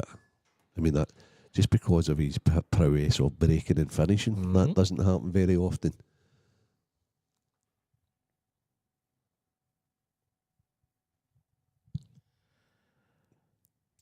And in terms of days play where you've conceded the least frames, so far Liam's has got to be up there as well. Yeah. Oh, he's on a mission, hasn't he? He's no doubt.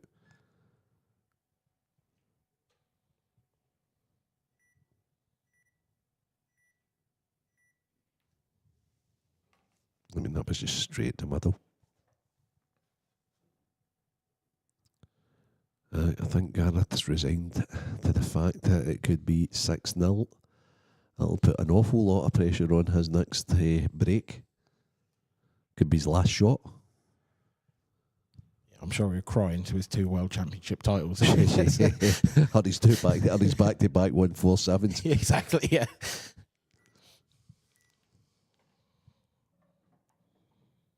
I mean, if this does end up being 7-0, anyone in the world could lose 7-0 to Liam. Oh, yeah, Webster.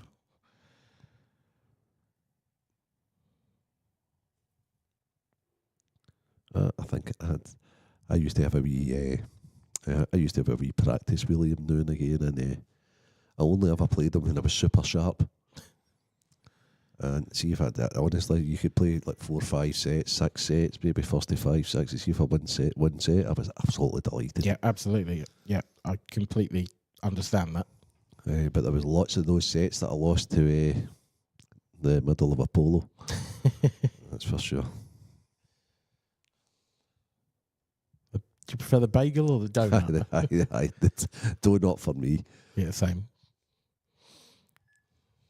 Sweet tooth.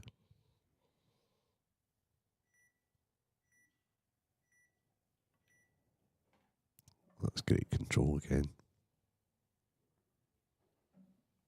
It is just effortless. Yeah. I think that's what... today was the first time I'd ever played Liam. Sure. And that was what struck me, actually, about everything he did. Although he takes his time, and he's well known for that, what really struck me is when he's down on the shot, just how effortless that he makes everything look. You know, he barely touches the cue ball and it goes exactly where he wants every time. It's just magnificent to watch. Yeah, he is magnificent, but that's what I'm saying. It's maybe not everybody's cup of tea with regards to the pace that he takes. But however, I mean, he's playing the shot clock here. He's got it down to a fine art. His cue ball's absolutely sublime. And he even produced the shot of the day, the shot of this match, getting off the 2 cushions and putting himself like right behind the 8 ball. So I think that's the thing. He doesn't use those flamboyant shots because he doesn't have to. But when he needs them, they are in the locker. Yeah, of course. I think he's like a modern day Ronan McCarthy. I thought Ronan was very much like that. He never needed the big shot because he was just so good with the cue ball, so good with the cue ball, so good with the cue ball all the time. Here's a big shot for Lisa Reynolds. She's nailed it. And this finish would be for 4-1, so it's just getting down onto the 8 ball, really. Pick your centre pocket, I suppose. Yeah, for sure.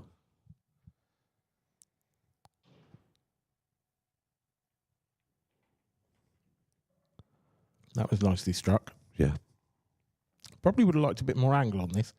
I think she's overhit that a little. Yeah, but I still think all she has to do is get the cue ball down on the bottom cushion.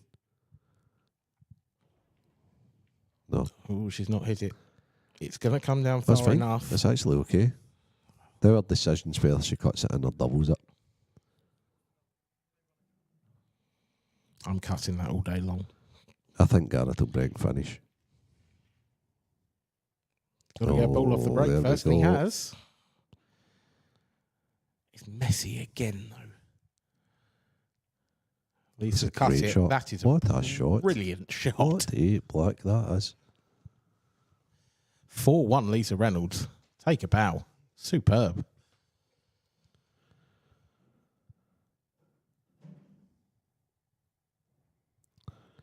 So, Dan, you are bang on. This is not easy. Liam's sitting there like Liam's licking a his vulture. lips. Yeah. And he knows this isn't easy. He knows Gareth's going to go for it.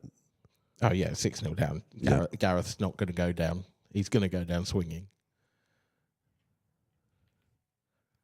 Okay. Yeah, went for the carom. Didn't work out. Yeah. You almost hope when it's like a great like Gareth, you almost hope they present themselves and he gets that frame on board. Having been in this position earlier, Yeah. he has my sympathy. I was 6-0 down. Was that when he eased up, Dan? I mean, that was when he broke dry. I was 6-0 down, and I went dish, dish, dish. Okay. So yeah. And then I broke dry, and that was it. Game over. It was actually a really good game. So yes, he did ease up by giving me a dry break to Gareth. Yeah. I don't think he'll ease up here. No, but it's not a straightforward finish, this. No, but he's going to attack, isn't he? He's playing this with a touch of side on it to try and get an angle to disturb them after the shot after this. Yeah. He's came a bit straight on it. He'll be disappointed with that.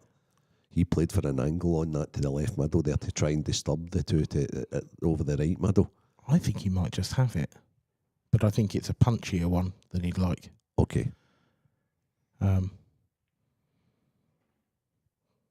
may be wrong, but I think it's one of those that you can punch and force the cue ball off. You just don't want to stick to that first red. Sometimes the angles here, you have to be right. Yeah, you're right again, Dan. Yeah, there you go. Good spot. Great chance. Yeah.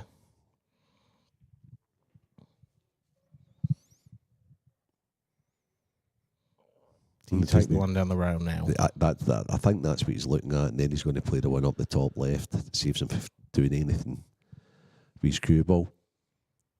Everything's got a bag. He doesn't even need to play a plant if he doesn't want to here, because that red also goes to the top right.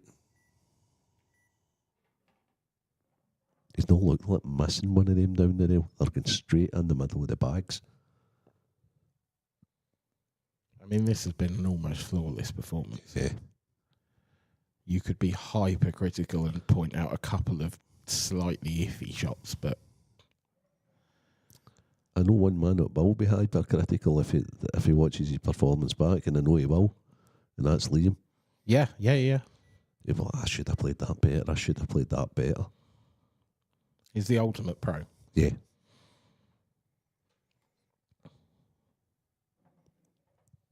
I mean, he's rolled that an 18th of a millimetre, just too far. Yep.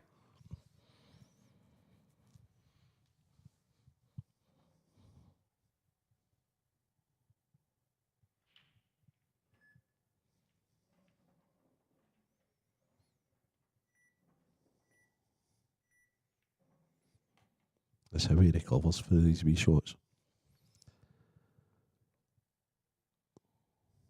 Is he on any of these? Is he on both of them? Is he? So, I mean, I think it's a trace of side.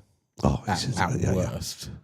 What they call that is a horse and cart they could get by there. Yeah. Again, it's the view. The overhead's excellent. No, it is. It is difficult to tell. And different people see it in different ways, which I find weird, to be honest. You wouldn't mind the cue ball exactly where it is just now after this shot? No, that would be lovely.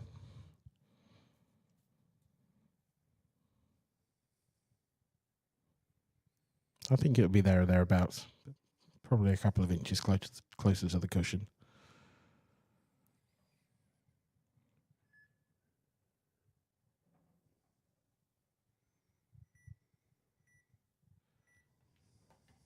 Yeah.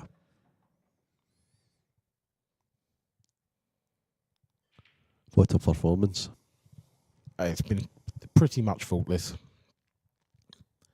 Just this 8-ball for a 7-0 victory over Gareth Hibbert. Nobody does this.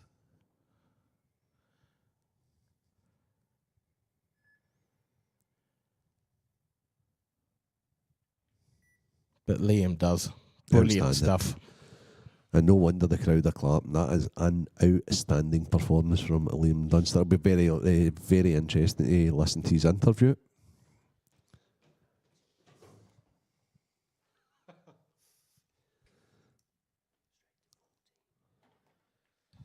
Well, we're going to just stay on table 14 for a while. Jake and Johan. Jake is 5-2 up here at the moment.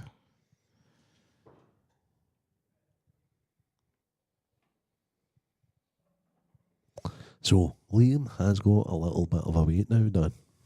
Yeah, he will do. Yeah, because he's got to wait for this and then the next game to finish. So maybe a bit of fid for Liam.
Johan really does need this frame.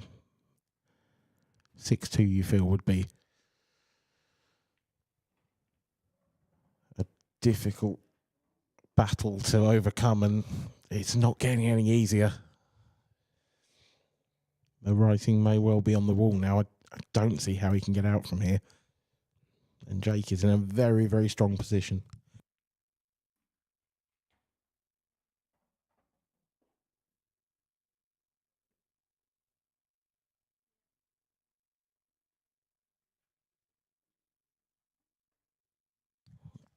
Delighted to be joined for a quick post-match interview by Liam Dunster.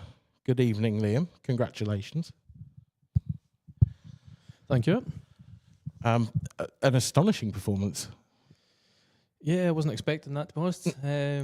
Yeah, played really well and broke really well. He was just putting the weight off every break just a bit and then just leaving it easy, to be fair. Yeah, I mean, he helped you out at times, but it must feel good to get a 7-0 over someone like Gareth. Yeah, definitely, yeah. Honestly, like, the way I was playing like yesterday and the day before was just shocking. So I don't know where that's going through, to be honest. But you feel like a new man today, clearly. Yeah. That's what happens when it's not handicapped. So it's been obviously a hell of a run. I mean, I think, how many frames have you lost today? Is it possibly less than 7 overall? I'm actually not sure. You should probably look that up. I mean, let's have a look. So 7-0 against Hibbert, 7-2 against Deco Callahan, 7-1 even Perry Williams, 7-2 David Adenall, 7-3 me. Oh, I had to get that one in there. Of course. And 7-2 Nicky Mercer. So, yeah, it's not a bad run, that, is it? Yeah, it's all right, yeah. You've had worse. But, yeah. Nah, yeah, I played well. And it was a bit of I was out of position a few times, but managed to still finish it. Just the table's different to the rest.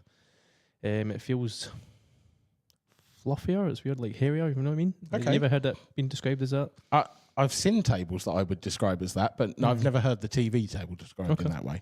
Yeah, it's just the bounces off the cushion are just so different. Feel that usually the TV table, the cloth itself is quicker, whereas I felt that it was slow. Interesting. So yeah, it was just a few adjustments here and there. There was the one frame where you ended up having to play round off 3 rails for the 8 ball. Did that sort of Just in case I'm thinking of the wrong one, is it the one? I don't want to correct you here, but was it 2 rails? Was it like just like I took the last ball just past the black? Yes. And it 1-2. Yeah. I was just all over the place with the white ball there. Yeah. I just wondered if that was the table catching you out. Yeah. There was a few times like on my my fourth last ball. That was a poor shot. I tried to just top it off the cushion and it just dies. I was nowhere near where I wanted to be. So therefore, I've had to play my third last ball differently, and then landed pretty poor on my second last ball. And so you need to be a bit more careful. Just with the reactions off the cushion is just so different. Do you feel like that puts you in good stead now for the final, having got that experience on the table? Yes and no, because now I'm going to be sitting here for about an hour waiting. Like I said to you before, I'm just too quick. That was my next question. What's your plan now? Because obviously you've got another match to wait for after this one that we're watching now. So, are you just going to get some food, or like, are you even hungry? I don't even know what to do. Maybe just join Fernie and get on it. I don't know. Oh yeah, do it. That I would pay to see. No, I don't even know what I'm going to do, to be fair. So how's other games going on? Well, we've got Lisa Reynolds is 5-1 up in the ladies' final against Caitlin Kennedy. And this one here, Jake Newlove, is 5-2 up, looking like 6-2 against Johan Attard. So I imagine you will now be hoping that Jake wins this, just to get it over quicker. Yeah, I suppose so, yeah. Not too fast. Well, no. Well, if this 8 ball goes in, he's going to be 1 away, and it has. I'm assuming Andy against the winner of this is going right back on stream, or I would think so. I've not been told, but is there any other? There's no other. I can't see why not. Matches. This is all of the matches that we've got left today of the weekend. Will you be attending the English Grand Prix next month? Yeah, we'll be. Yeah. So you're sort of looking forward to a positive season then, I suppose. Yeah, definitely. Yeah. I don't want to repeat what I said earlier about my break in case I jinx it, but I'll just say it's going good. It seems to be working well. It's going good. Well, Liam, thank you for your time. Appreciate it. Cheers. Go and get some rest, and we'll see you in the final.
Jake Newlove with the chance to put himself in the semi-final.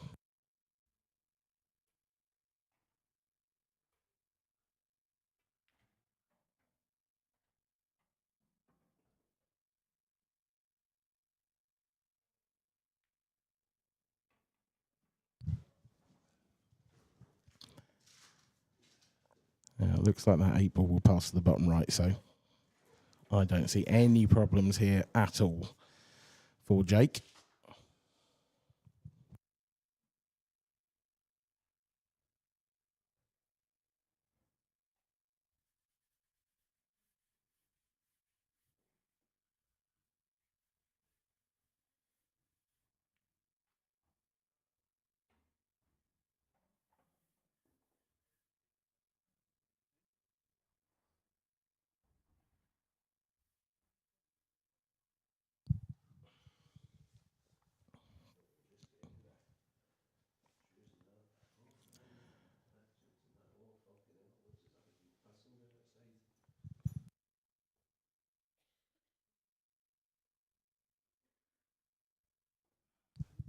Jake just taking his time, steadying himself.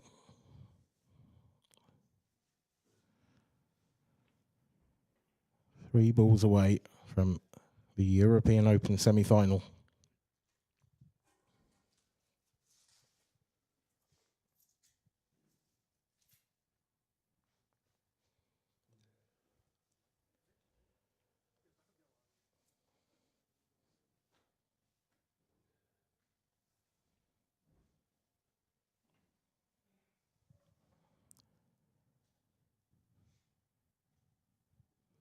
So just got to bring the cue ball off the cushion and back across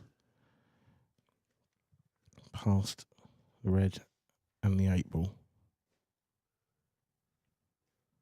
Oh no, it doesn't go to the corner, obviously, so he played for it in the middle and he's played a great shot. Tons of running side. And this 8 for a semi.